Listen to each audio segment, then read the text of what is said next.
ಮೈಸೂರು ಯೋಗೀಸ್ ವತಿಯಿಂದ ಆಯೋಜಿಸಲಾದ ಇಂದಿನ ವಿಶೇಷ ಕಾರ್ಯಕ್ರಮಕ್ಕೆ ನಿಮ್ಮೆಲ್ಲರಿಗೂ, ಯೋಗ ಅಭ್ಯಾಸಿಗಳಿಗೆ, ಅತಿಥಿಗಳಿಗೆ ಮತ್ತು ನಮ್ಮೆಲ್ಲರ ಗುರುಗಳಾದ ಯೋಗ ಪ್ರಕಾಶ್ ಗುರೂಜಿಗಳಿಗೆ ಮತ್ತು ಮುಕುಂದನ್ ಗುರೂಜಿ ಅವರಿಗೂ ಸ್ವಾಗತ, ಸುಸ್ವಾಗತ.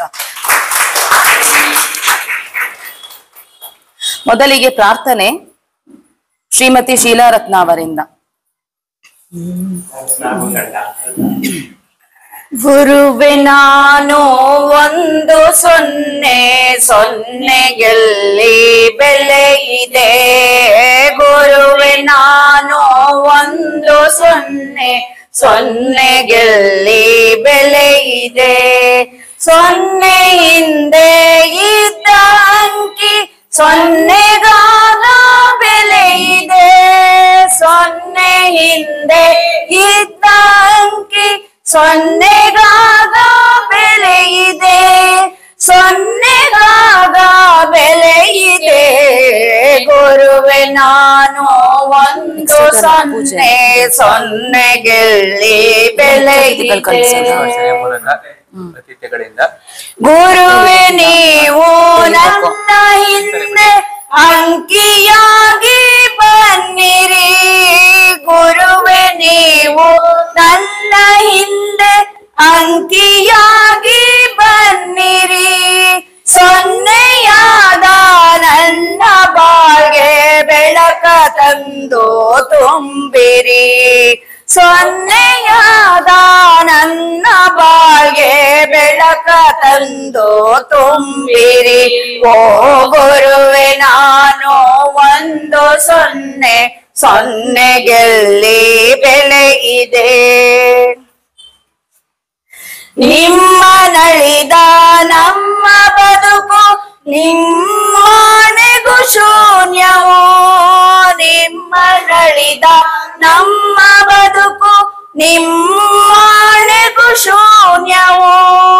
ಅಲ್ಪ ಬುದ್ಧಿ ಅತಿ ಆಸೆ ಅಹಂಕಾರ ಭರಿತವೋ. ಅಲ್ಪ ಬುದ್ಧಿ ಅತಿ ಆಸೆ ಅಹಂಕಾರ ಭರಿತವೋ. ಓ ಗುರುವೆ ನಾನು 1 0 0 ಬೆಲೆ ಇದೆ. ಅಂಕಿಗಿದ್ದರೇನೆ ಬೆಲೆಯುವುದು 0ಗೆ. ಅಂಕಿಗಿದ್ದರೇನೆ ಬೆಲೆಯುವುದು 0ಗೆ. ಹಿಂದೆ ಗುರುವು ಇದ್ದರೇನೆ ಬೆಲೆಯು ನನ್ನ ಇರುವಿಗೆ. ಹಿಂದೆ ಗುರುವು ಇದ್ದರೇನೆ ಬೆಲೆಯು ನನ್ನ ಇರುವಿಗೆ. ಓ ಗುರುವೆ ನಾನು 1 0 0 ಬೆಲೆ ಇದೆ. ಗುರುವೆ ನಾನು 1 0 0 ಬೆಲೆ ಇದೆ. 0 ಹಿಂದೆ ಇದ್ದ ಅಂಕಿ 0ಗಾಗ ಬೆಲೆ ಇದೆ. 0 ಹಿಂದೆ ಇದ್ದ ಅಂಕಿ 0ಗಾಗ ಬೆಲೆ ಇದೆ. 0ಗಾಗ ಬೆಲೆ ಇದೆ. ಗುರುವೆ ನಾನು 1 0 0 ಬೆಲೆ ಇದೆ. 0 ಬೆಲೆ ಇದೆ. 0 ಬೆಲೆ ಇದೆ. ಹರಿ ಓಂ.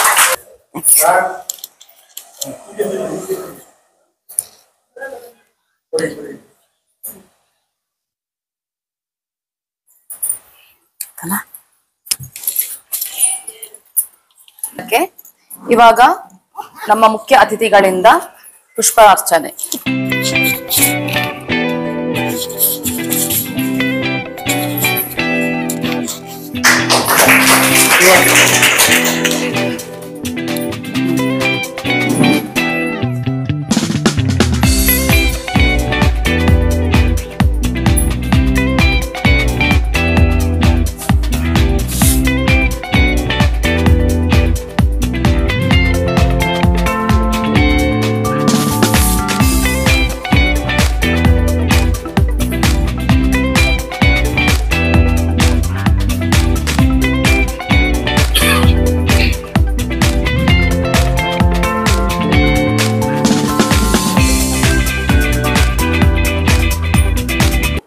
ಮಾನ್ಯ ಅತಿಥಿಗಳು ಆಗಮಿಸಿದ್ದಾರೆ. ಸೊ ಇವರಿಗೆ ನಮ್ಮೆಲ್ಲರ ಕಡೆಯಿಂದ ನಮ್ಮ ಹೃತ್ಪೂರ್ವಕವಾದ ಸ್ವಾಗತವನ್ನು ಕೋರುತ್ತೇನೆ.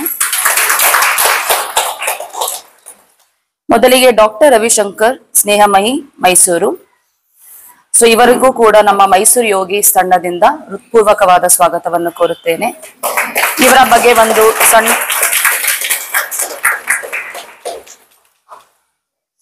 ಶ್ರೀಜಿ ರವಿಶಂಕರ್ ಅವರು ತಂದೆ ಹೆಸರು ಗುರುಮಲ್ಲಪ್ಪ ಎಂ ಮತ್ತು ತಾಯಿ ಹೆಸರು ಶ್ರೀಮತಿ ಎಸ್ ಪುಟ್ಟಮಣಿ. ಇವರು 1970ರಲ್ಲಿ ಉಮ್ಮತ್ತೂರು ಗ್ರಾಮ ಚಾಮರಾಜನಗರ ಜಿಲ್ಲೆ. ಇವರ ವಿದ್ಯಾರ್ಹತೆ ಡಿಪ್ಲೊಮಾ ಇಎನ್ಸಿ ಇಂಜಿನಿಯರಿಂಗ್, ಬಿಟೆಕ್ ಇನ್ ಇಎನ್ಸಿ, MBA HRM. ಸೊ ಇವರು ಶಿವಕಾರುಣ್ಯ 16ನೇ ಕ್ರಾಸ್ ರಾಮಾನುಜ ರಸ್ತೆ ಮೈಸೂರು ಇಲ್ಲಿ ವಾಸವಾಗಿದ್ದಾರೆ. ಇವರ ಹವ್ಯಾಸಗಳು ವೃತ್ತಿ ತರಬೇತಿ, ಸಾಮಾಜಿಕ ಸೇವೆ, ಜನಪದ ಕಲಾವಿದರನ್ನು ಮತ್ತು ವಿವಿಧ ಕಲಾ ಪೋಷಕರನ್ನು ಗುರುತಿಸಿ ಪ್ರತಿಭಾ ಪ್ರದರ್ಶನಕ್ಕೆ ವೇದಿಕೆ ಒದಗಿಸುವುದು, ವೃತ್ತಿ ಮಾರ್ಗದರ್ಶನ, ಕೌಶಲ್ಯ ತರಬೇತಿ, ಉದ್ಯೋಗ ಮಾರ್ಗದರ್ಶನ, ಉದ್ಯಮಶೀಲತೆ ಅಭಿವೃದ್ಧಿ, ಸ್ವ ಉದ್ಯೋಗಾವಕಾಶ, ಯುವ ಸಬಲೀಕರಣ, ಮಹಿಳಾ ಸಬಲೀಕರಣ, ರಕ್ತದಾನ ಶಿಬಿರ ಆಯೋಜನೆ, ಪ್ಲೇಟ್ಲೆಟ್ ದಾನ, ಅಂಗಾಂಗ ದಾನ ಮತ್ತು ಅರಿವು, ಸಾರ್ವಜನಿಕವಾಗಿ ಉಚಿತ ಯೋಗ, ಧ್ಯಾನ, ಪ್ರಾಣಾಯಾಮ ತರಬೇತಿ ಆಯೋಜನೆ ಇತ್ಯಾದಿ. ಇವರಿಗೆ ಲಭಿಸಿರುವ ಸೇವಾ ಪ್ರಶಸ್ತಿ ಪುರಸ್ಕಾರಗಳು: NSS ರಾಜ್ಯ ಪ್ರಶಸ್ತಿ, NSS ರಾಷ್ಟ್ರೀಯ ಯುವ ನಾಯಕತ್ವ ಪ್ರಶಸ್ತಿ, ಸರ್ವೋತ್ತಮ ಸೇವಾ ಪ್ರಶಸ್ತಿ, ಕಾಡಿನ ಮಿತ್ರ ರಾಜ್ಯ ಪರಿಸರ ಪ್ರಶಸ್ತಿ, ಕರ್ನಾಟಕ ರಾಜ್ಯ ಯುವ ಸಂರಕ್ಷಣೆ ಚೇತನಾ ಪ್ರಶಸ್ತಿ, ಮಾತೃಭೂಮಿ ಪ್ರಶಸ್ತಿ, ಕುವೆಂಪು ವಿಶ್ವಮಾನವ ಪ್ರಶಸ್ತಿ, ಅಂತಾರಾಷ್ಟ್ರೀಯ ನಿತ್ಯೋತ್ಸವ ಪರಿಸರ ಪ್ರಶಸ್ತಿ, ಶ್ರೇಷ್ಠ ಶಿಕ್ಷಕ ಮಿತ್ರ ಪ್ರಶಸ್ತಿ, ಹೆಮ್ಮೆಯ ಸುವರ್ಣ ಕನ್ನಡಿಗ ರಾಜ್ಯ ಪ್ರಶಸ್ತಿ, ನಾಡಪ್ರಭು ಕೆಂಪೇಗೌಡ ರಾಜ್ಯ ಪ್ರಶಸ್ತಿ, ಜಿಲ್ಲಾ ರಾಜ್ಯೋತ್ಸವ ಪ್ರಶಸ್ತಿ 2024, ಗೌರವ ಡಾಕ್ಟರೇಟ್, ಸಾಮಾಜಿಕ ಸೇವೆ ಮತ್ತು ಯುವ ಸಬಲೀಕರಣ, ಇನ್ನು ಹಲವಾರು ಗೌರವ ಸನ್ಮಾನಗಳಿಗೆ ಪುರಸ್ಕೃತರಾಗಿದ್ದಾರೆ. ಇವರಿಗೆ ಸ್ವಾಗತ.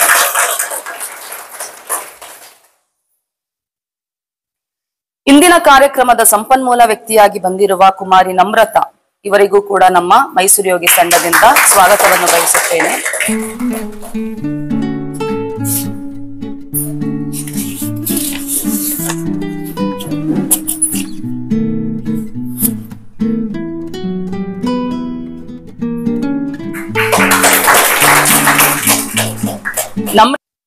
ಕುಮಾರಿ ನಮ್ರತಾ ಎಂ ಭಾರದ್ವಾಜ್ ಅವರು ಭಾರತೀಯ ಕಲಾ ಸಂಸ್ಕೃತಿ, ಸಂಸ್ಕಾರ ಹಾಗೂ ಅವುಗಳ ಪ್ರಚಾರಗಳ ಮೂಲಕ ಮೈಸೂರು ನಗರದಲ್ಲಿ ಚಿರಪರಿಚಿತ ಅತ್ಯಂತ ಕಿರಿ ವಯಸ್ಸಿನ ಸಂಪನ್ಮೂಲ ವ್ಯಕ್ತಿಯಾಗಿದ್ದಾರೆ.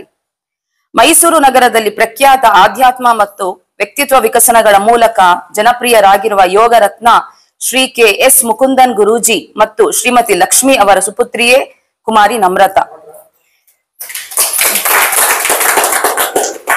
ಇವರ ಜನ್ಮ ದಿನಾಂಕ 22/3/1999. ಕುಮಾರಿ ನಮ್ರತಾ ಅವರು ಬಾಲ್ಯಾವಸ್ಥೆಯಲ್ಲಿ ಕಿಲ್ಲೆ ಮೊಹಲ್ಲಾದಲ್ಲಿರುವ ನಟರಾಜ ಪಬ್ಲಿಕ್ ಶಾಲೆಯಲ್ಲಿ 1ರಿಂದ 10ನೇ ತರಗತಿವರೆಗೆ ವ್ಯಾಸಂಗ ಮಾಡಿದ್ದಾರೆ. ಮೈಸೂರು ಲಕ್ಷ್ಮೀಪುರಂ ಬಡಾವಣೆಯಲ್ಲಿರುವ ಗೋಪಾಲಸ್ವಾಮಿ ಪದವಿ ಪೂರ್ವ ಕಾಲೇಜಿನಲ್ಲಿ ವಾಣಿಜ್ಯ ವಿಭಾಗದಲ್ಲಿ PUC ಓದಿರುವ ನಮ್ರತಾ ಅವರು ಮೈಸೂರು ಮಾನಂದವಾಡಿ ರಸ್ತೆಯಲ್ಲಿರುವ MIT ಕಾಲೇಜಿನಲ್ಲಿ ಅಭ್ಯಾಸ ಮಾಡಿರುವ BCom ಪದವೀಧರೆಯಾಗಿ ಹೊರಹೊಮ್ಮಿದ್ದಾರೆ. ಪ್ರಸ್ತುತ ಕುವೆಂಪು ನಗರದಲ್ಲಿ JSS ಲಾ ಕಾಲೇಜಿನಲ್ಲಿ ಕಾನೂನು ಪದವಿ ವ್ಯಾಸಂಗ ಮಾಡಿದ್ದಾರೆ. ಕುಮಾರಿ ನಮ್ರತಾ ಅವರು ಅವರ ಅಜ್ಜಿಯಿಂದ ಪ್ರಭಾವಿತರಾಗಿ 10 ಹಲವು ಸಮಾಜಮುಖಿ ಹವ್ಯಾಸಗಳನ್ನು ಜೀವನದಲ್ಲಿ ರೂಢಿಸಿಕೊಂಡಿದ್ದಾರೆ. ಅವುಗಳಲ್ಲಿ ಸಾರ್ವಜನಿಕ ಭಾಷಣ, ಸುಗಮ ಸಂಗೀತ, ಶಾಸ್ತ್ರೀಯ ಸಂಗೀತ, ಭಕ್ತಿಗೀತೆ, ದೇವರ ನಾಮ, ಭಜನೆ ಮತ್ತು ಭಾವಗೀತೆಗಳು ಅವರು ಅಡಕಗೊಂಡಿವೆ.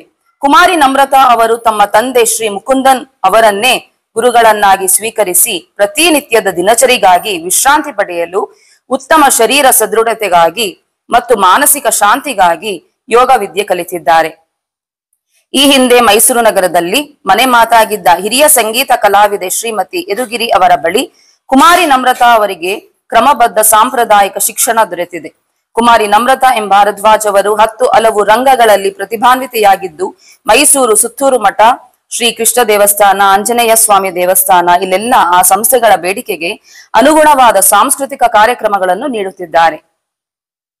ಉನ್ನತ ಮಟ್ಟದ ವಿದ್ಯಾಭ್ಯಾಸದೊಂದಿಗೆ ಬಿಡುವಿನ ಸಮಯದಲ್ಲಿ ಸಾರ್ವಜನಿಕರಿಗೆ ಉತ್ತಮ ಯೋಜನೆಗಳನ್ನು ರೂಪಿಸಿ ಆನ್ಲೈನ್ ಮೂಲಕ spoken English classes, vocabulary, hand writing class, singing ತರಗತಿ, ಜಾನಪದ ಮತ್ತು ದೇವರ ನಾಮ, basic mathematics, hand writing analysis, ವ್ಯಕ್ತಿತ್ವ ವಿಕಸನ ತರಗತಿಗಳನ್ನು ನಡೆಸುವ ಕಾಯಕದಲ್ಲಿ ತಮ್ಮನ್ನು ತೊಡಗಿಸಿಕೊಂಡಿದ್ದಾರೆ. ಕನ್ನಡ ನಾಡಿನ ಸುಪ್ರಸಿದ್ಧ ಕವಿ ಡಿವಿಜಿ ಅವರ ಮಂಕುತಿಮ್ಮನ ಕಗ್ಗಕ್ಕೆ ರಾಗ ರಚನೆಯೊಂದಿಗೆ ಸುಶ್ರಾವ್ಯ ಗಾಯನ ವಾಚನ ಮಾಡುವ ಕಲೆ ಇವರಿಗೆ ಕರಗತವಾಗಿದೆ. ಕರ್ನಾಟಕ ರಾಜ್ಯದಲ್ಲಿ ಚಿರಪರಿಚಿತ ಚಲನಚಿತ್ರ ನಿರ್ದೇಶಕರಾದ ವಿಕ್ರಮಾದಿತ್ಯ ಅವರ ಸದ್ಗುರು ಚಲನಚಿತ್ರದಲ್ಲಿ ಹಿನ್ನೆಲೆ ಗಾಯಕಿಯಾಗಿರುವುದು ಕುಮಾರಿ ನಮ್ರತಾ ಅವರ ವಿಶೇಷ ಸಾಧನೆ.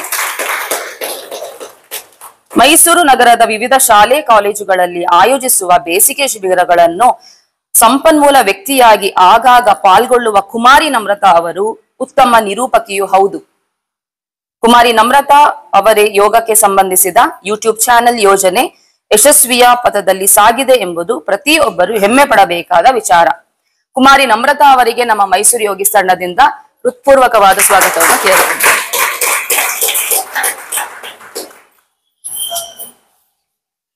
ಈಗ ಪ್ರಾಸ್ತಾವಿಕ ನೋಡಿ ನಮ್ಮ ಗುರುಗಳಾದ ಪ್ರಕಾಶ್ ಗುರೂಜಿ ಅವರಿಂದ. ಆಧ್ಯಾತ್ಮಿಕ ಯೋಗ ಶಿಬಿರದಲ್ಲಿ ಪಾಲ್ಗೊಂಡಿರುವ ಎಲ್ಲ ಶಿಬಿರಾರ್ಥಿಗಳಿಗೆ ಹೃದಯಪೂರ್ವಕವಾಗಿರ್ತಕ್ಕಂಥ ಅಭಿನಂದನೆಗಳು. ಈ ದಿನ ಈ ಸುಂದರವಾಗಿರುವ ಮೈಸೂರು ಯೋಗೇಶ್ ಸಭಾಂಗಣದಲ್ಲಿ ನಾವೆಲ್ಲ ಯೋಗದ ಶಿಕ್ಷಣವನ್ನ ಪಡಿತಾ ಇದ್ದೀವಿ ಅಂತಂದ್ರೆ ಅದಕ್ಕೆ ಮೂಲ ಕಾರಣೀಭೂತರಾಗಿರ್ತಕ್ಕಂತಹ ಭಾರತೀಯ ಜನತಾ ಪಕ್ಷದ ಮುಖಂಡರಾಗಿರುವ ಮಾಜಿ ನಗರ ಪಾಲಿಕೆ ಸದಸ್ಯರಾಗಿರುವ ಯೋಗದಲ್ಲಿ ಪ್ರವೀಣರಾಗಿರುವ ಹಾಗೂ ನಮ್ಮ ಶಿಷ್ಯಂದರಾಗಿರ್ತಕ್ಕಂತಹ ಶ್ರೀಯುತ ಬೇವೆ ಮಂಜುನಾಥ್ ಅವರೇ ಕಾರಣ. ಅವರಿಗೆ ಹೃದಯಪೂರ್ವಕವಾಗಿರ್ತಕ್ಕಂತಹ ಅಭಿನಂದನೆಗಳನ್ನ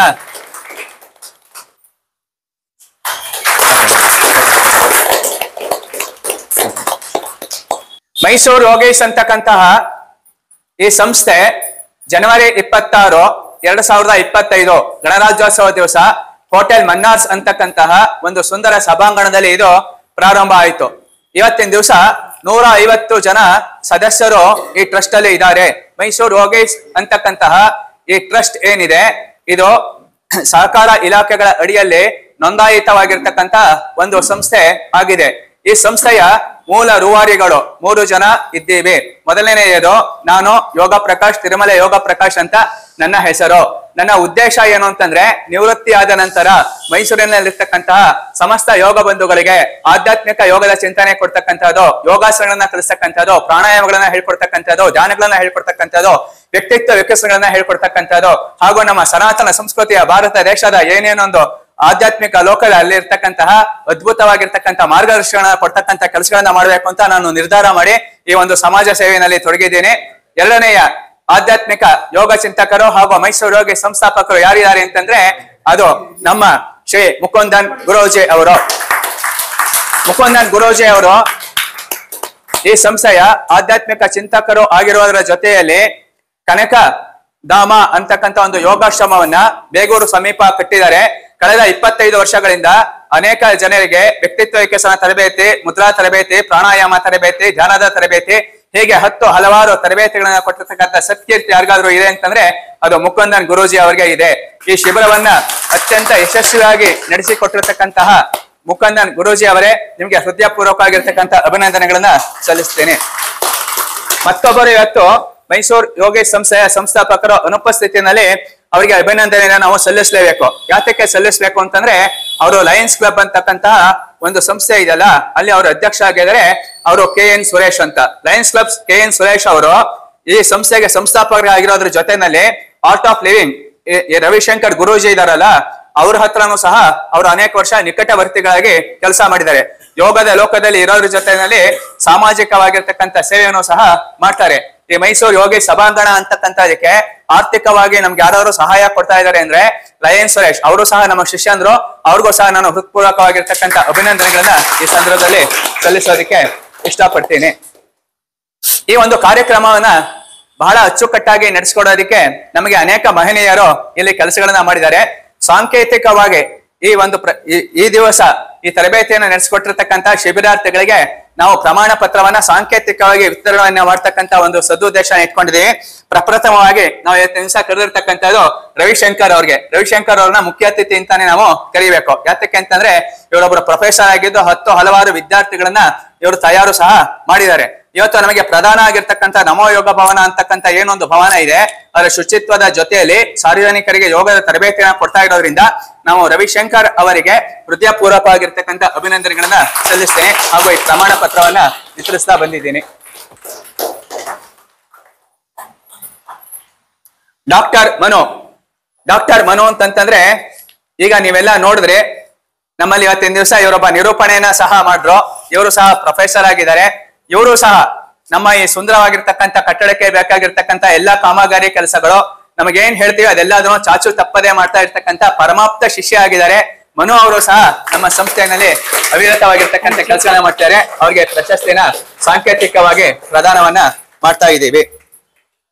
ಇವತ್ತಿನ ದಿವಸ ಅತ್ಯಂತ ಸುಂದರವಾಗಿ ನಮ್ಗೆಲ್ಲ ಏನ್ ಹೇಳಿದ್ರು ಪ್ರಾರ್ಥನೆಯನ್ನ ಮಾಡಿದ್ರು. ಶಿಲಾರತ್ನ ಅಂತ ವರಲಕ್ಷ್ಮಿ ಸುಗಮ ಸಂಗೀತ ತಂಡ ಅಂತಕ್ಕಂಥ ಒಂದು ತಂಡವನ್ನ ಕಟ್ಟಿ ಸಾಮಾಜಿಕ ಸೇವೆಯನ್ನ ಮಾಡ್ತಾ ಇದ್ದಾರೆ. ಇವರು ಸಹ ಹಲವಾರು ವರ್ಷಗಳಿಂದ ನಮ್ಮಲ್ಲಿ ವಿದ್ಯಾರ್ಥಿಯಾಗಿ ಕೆಲಸ ಮಾಡ್ತಿದ್ದಾರೆ. ಶಿಲಾರತ್ನ ಅವರೇ, ನಿಮಗೆ ಹೃದಯಪೂರ್ವಕವಾಗಿರ್ತಕ್ಕಂಥ ಅಭಿನಂದನೆಗಳನ್ನ ಸಲ್ಲಿಸ್ತಾ ಇದ್ದೀನಿ. ನೋಡಿ, ಈ ಸುಂದರವಾಗಿರ್ತಕ್ಕಂಥ ಸಭಾಂಗಣಕ್ಕೆ ನಾವು ಬಂದ್ವಿ. ಅಚ್ಚುಕಟ್ಟಾಗಿ ನಾವೆಲ್ಲೆಲ್ಲ ಕೂತಿದ್ದೀವಿ. ಹಾಲು ಭವ್ಯವಾಗಿ ಕಾಣ್ತಾ ಇದೆ. ಈಗ 15 ದಿವಸ ಹಿಂದೆ ಇದು ಪ್ರಧಾನ ಆಗಿದ್ದಾಗ ಇದ್ದಿದ್ದ ವ್ಯವಸ್ಥೆ ಬೇರೆ, ಇವತ್ತಿರ್ತಕ್ಕಂಥ ವ್ಯವಸ್ಥೆ ಬೇರೆ. ಅದು ಪ್ರತಿಯೊಬ್ಬರಿಗೂ ಸಹ ಗೊತ್ತಿದೆ. ಪ್ರತಿನಿತ್ಯ 3 ಗಂಟೆಗೆ ಬಂದು ಈ ಹಾಲನ್ನ ಶುಚಿತ್ವಗೊಳಿಸೋದ್ರ ಜೊತೆಯಲ್ಲಿ ಹೊರಗಡೆ ಇರ್ತಕ್ಕಂಥ ಪರಿಸರವನ್ನು ಚೆನ್ನಾಗಿ ಇಟ್ಕೊಳ್ಳೋದ್ರ ಜೊತೆಯಲ್ಲಿ ಶಿಬಿರಾರ್ಥಿ ಹಾಗೂ ಇಲ್ಲಿ ಆಗಮಿಸಿ ನಮ್ಮೆಲ್ಲರ ಮನಸ್ಸನ್ನ ಗೆದ್ದಿರತಕ್ಕಂಥವ್ರು ಯಾರು ಅಂತಂದ್ರೆ ಜಲಯೋಗಿ ರವಿ ಅಂತ. ಜಲಯೋಗಿ ರವಿ ಅವರೇ, ದಯವಿಟ್ಟು ವೇದಿಕೆಗೆ ಆಗಮಿಸಬೇಕಾಗಿ ಹೃದಯಪೂರ್ವಕವಾಗಿರ್ತಕ್ಕಂತಹ ಸ್ವಾಗತವನ್ನ ಬಯಸ್ತೀವಿ.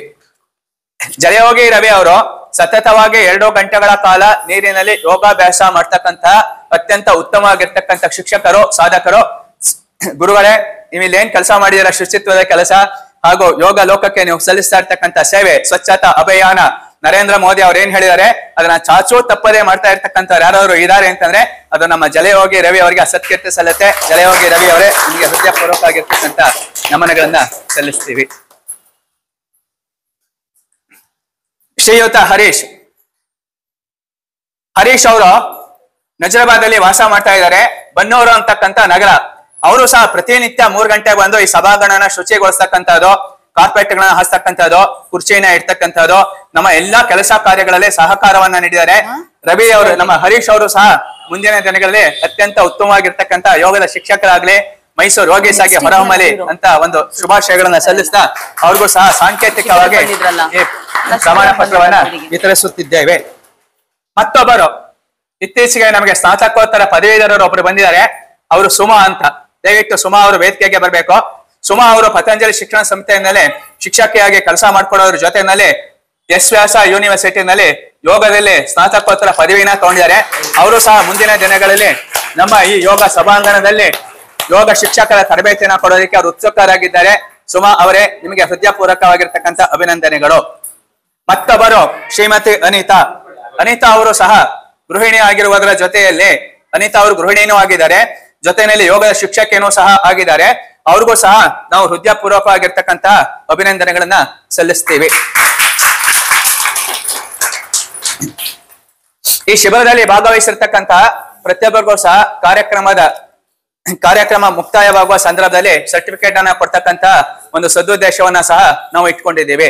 ಮೈಸೂರು ಯೋಗೀಸ್ ಅಂತಕ್ಕಂತಹ ಈ ಸಂಸ್ಥೆ ಏನ್ ಮಾಡ್ತಾ ಇದೆ ಅಂತಂದ್ರೆ, ಈ ಮೈಸೂರು ಯೋಗೀಸ್ ಅಂತಕ್ಕಂತಹ ಈ ಸುಂದರವಾಗಿರ್ತಕ್ಕಂಥ ಸಂಸ್ಥೆ ಏನ್ ಮಾಡ್ತಾ ಇದೆ ಅಂತಂದ್ರೆ, ಇಲ್ಲಿ ಅಂಗೀಕೃತವಾಗಿರ್ತಕ್ಕಂತಹ ಯೋಗದ ಶಿಕ್ಷಕರನ್ನ ಎಸ್ ವ್ಯಾಸ ಯೂನಿವರ್ಸಿಟಿ ಮೂಲಕ ಟ್ರೈನಿಂಗ್ ಅನ್ನ ಕೊಡ್ತಕ್ಕಂತ ಒಂದು ತರಬೇತಿ ಶಾಲೆ ಇದು ಯೋಗದ ಕೇಂದ್ರ ಅಲ್ಲ. ಯೋಗ ಟೀಚರ್ಸ್ ಅನ್ನ ತಯಾರು ಮಾಡ್ತಕ್ಕಂತಹ ಯೋಗದ ತರಬೇತಿ ಕೇಂದ್ರ. ಮೈಸೂರಿನ ಯೋಗ ಪರಂಪರೆಯಲ್ಲಿ ತಿರುಮಲೆ ಕೃಷ್ಣಮಾಚಾರ್ಯ ಅವರಿಂದ ಇಲ್ಲಿಯವರೆಗೂ ಒಟ್ಟು 35 ಜನ ಯೋಗ ಸಾಧಕರು ಕೆಲಸಗಳನ್ನ ಮಾಡಿದ್ದಾರೆ. ಅದಕ್ಕೆ ಸುಂದರವಾಗಿರ್ತಕ್ಕಂಥ ಈ ಮೈಸೂರು ನಗರವನ್ನ ನಾವು ಮೈಸೂರು ಯೋಗ ಪರಂಪರೆಯ ನಗರಿ ಅಂತ ಕರಿತೀವಿ, ಮೈಸೂರು ನಗರಿ ಅಂತ ಕರಿತೀವಿ. ಅಂತ ಮೈಸೂರು ನಗರಿನಲ್ಲಿರ್ತಕ್ಕಂಥ ಯೋಗ ಪರಂಪರೆಯ ಗುರುಗಳು ಯಾರು ಹಾಗೂ ಯಾವ ಶಾಲೆಗಳಲ್ಲಿ ಯೋಗವನ್ನ ಹೇಳ್ಕೊಡ್ತಿದ್ರು ಅಂತ ಒಂದು ಛಾಯಾಚಿತ್ರ ಪ್ರದರ್ಶನ ಮೈಸೂರು ಯೋಗೀಸ್ ಮ್ಯೂಸಿಯಂ ಅಂತಕ್ಕಂಥದ್ದು ವಸ್ತು ಸಂಗ್ರಹಾಲಯವನ್ನ ಮಾಡ್ತಕ್ಕಂಥ ಸದುದ್ದೇಶ ಹೊಂದಿದೆ. ಅಂತ ಎಲ್ಲಾ ಕೆಲಸಕ್ಕೆ ನಿಮ್ಮೆಲ್ಲರ ನಮಗೆ ಪ್ರೋತ್ಸಾಹ ಕೊಡ್ಬೇಕು. ಎಲ್ಲ ಅಭಿಮಾನಿ ವರ್ಗಕ್ಕೆ ಹೃದಯಪೂರ್ವಕ ಆಗಿರ್ತಕ್ಕಂಥ ನಮಸ್ಕಾರಗಳನ್ನ ತಿಳಿಸ್ತೇನೆ. ಈ ಮೈಸೂರು ಯೋಗೀಸ್ ಅಂತಕ್ಕಂಥ ಸಂಸ್ಥೆ ಪ್ರತಿ 2 ತಿಂಗಳಿಗೆ ಒಂದು ಬಾರಿ ಆಧ್ಯಾತ್ಮಿಕ ಶಿಬಿರಗಳನ್ನ ಕೊಡ್ತಕ್ಕಂಥ ಕೆಲಸಗಳನ್ನ ಮಾಡುತ್ತೆ. ಸಂಪನ್ಮೂಲ ವ್ಯಕ್ತಿಗಳಿಂದ ಮಾಡುತ್ತೆ. ಯಾರ್ಯಾರೋ ಹೇಗೋ ಶಿಬಿರಗಳನ್ನ ಕೊಡೋದಕ್ಕೆ ಬರೋದಿಲ್ಲ. ಯಾರು ಶಿಬಿರಗಳನ್ನ ಕೊಡಬಹುದು ಅಂತಂದ್ರೆ ಯೂನಿವರ್ಸಿಟಿನಲ್ಲಿ ಪ್ರೊಫೆಸರ್ ಆಗಿರ್ತಕ್ಕಂಥವ್ರು, ಅಸಿಸ್ಟೆಂಟ್ ಪ್ರೊಫೆಸರ್ ಆಗಿರ್ತಕ್ಕಂಥವ್ರು, ಮೈಸೂರಿನ ಯೋಗ ಪರಂಪರೆಯ ಮೂಲಕ ಬಂದಿರತಕ್ಕಂಥ ಯೋಗ ಸಾಧಕರು ಯಾರಿದ್ದಾರೆ ಅಂತವರಿಂದ ತರಬೇತಿನ ಕೊಟ್ಟು ಕ್ರಮಬದ್ಧವಾಗಿರ್ತಕ್ಕಂಥ ಯೋಗಾಸನ, ಪ್ರಾಣಾಯಾಮ, ಧ್ಯಾನ, ವ್ಯಕ್ತಿತ್ವ ವಿಕಾಸನ, ಆಹಾರದ ಕ್ರಮಗಳನ್ನ ಹೇಳ್ಕೊಡ್ತಕ್ಕಂಥ ಕೆಲಸಗಳನ್ನ ಪ್ರತಿ 2 ತಿಂಗಳ ಒಂದ್ಸಲ ಸಾರ್ವಜನಿಕರಿಗೆ ಉಚಿತವಾಗಿ ಮಾಡ್ಕೊಡ್ತಕ್ಕಂಥ ಒಂದು ಯೋಜನೆ ಹಮ್ಮಿಕೊಂಡಿದೆ. ಅದಕ್ಕೆ ನಿಮ್ಮೆಲ್ಲರ ಸಹಕಾರ ನಮಗೆ ಅತ್ಯಗತ್ಯವಾಗಿದೆ. ಈ ಮೈಸೂರು ಅಂತಕ್ಕಂಥ ಒಂದು ನಗರಕ್ಕೆ ದಸರಾ ಸಂದರ್ಭದಲ್ಲಿ ಅನೇಕ ಜನ ವಿದೇಶಿ ಪ್ರವಾಸಿಗರು ಸಹ ಬರ್ತಾರೆ.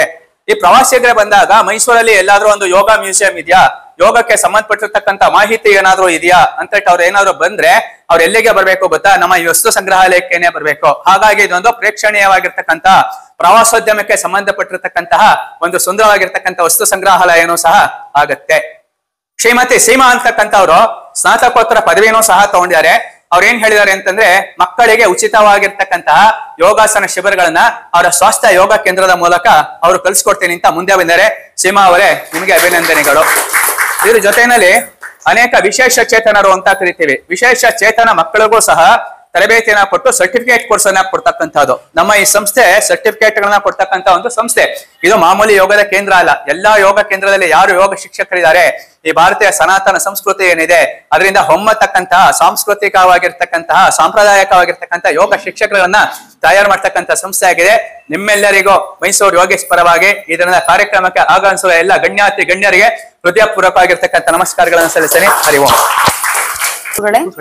ಈಗ ಮಧುರವಾದ ಸುವಚನಗಳನ್ನು ಹಂಚಿಕೊಳ್ಳಲು ಮತ್ತು ಸುಭಾಷಿತ ಮಂಜರಿ ಕುಮಾರಿ ನಮ್ರತಾ ಅವರಿಂದ ಎಲ್ಲ ಕ್ರಮಬದ್ಧವಾಗಿ ಯೋಜನೆ. ಎಲ್ರಿಗೂ ಶುಭೋದಯ. ನಾವ್ ಬಂದಿದ್ ಕೆಲ್ಸ ಆಗಿದೆ. ಆಕ್ಚುಲಿ ನಾವ್ ಬರೀ ತಿಂಡಿ ತಿನ್ನಕ್ ಬಂದಿದ್ದು. ಸುಮ್ನೆ ಅಂದೆ ನನ್ಗೆ ಇಡ್ಲಿ ಏನಷ್ಟು ಇಷ್ಟ ಇಲ್ಲ, ಆದ್ರೂ ತಿಂದೆ, ಏನಾರು ತಿನ್ಬೇಕಲ್ಲ ಅಂತ. ಓಕೆ, ಸುಭಾಷಿತ ಮಂಜರಿ ಅಂತ ಹೇಳಿದ್ರು. ಅವ್ರು ನಾನು ಇಂಟ್ರೊಡಕ್ಷನ್ ಕೊಡುವಾಗ ನಿಮ್ಗೆ ಎಷ್ಟೊಂದು ಎಕ್ಸ್ಪೆಕ್ಟೇಷನ್ ಇರುತ್ತೆ, ಎಷ್ಟೊಂದಿದೆಯಲ್ಲ ಇಂಟ್ರೊಡಕ್ಷನ್ ಅಲ್ಲಿ ಅಂತ. ನನಗೆ ಇವಾಗ ಕೇಳಿದಾಗ ಅನಿಸ್ತು ಇಷ್ಟೆಲ್ಲಾನು ನಾನು ಮಾಡಿದೀನ ಅಂತ.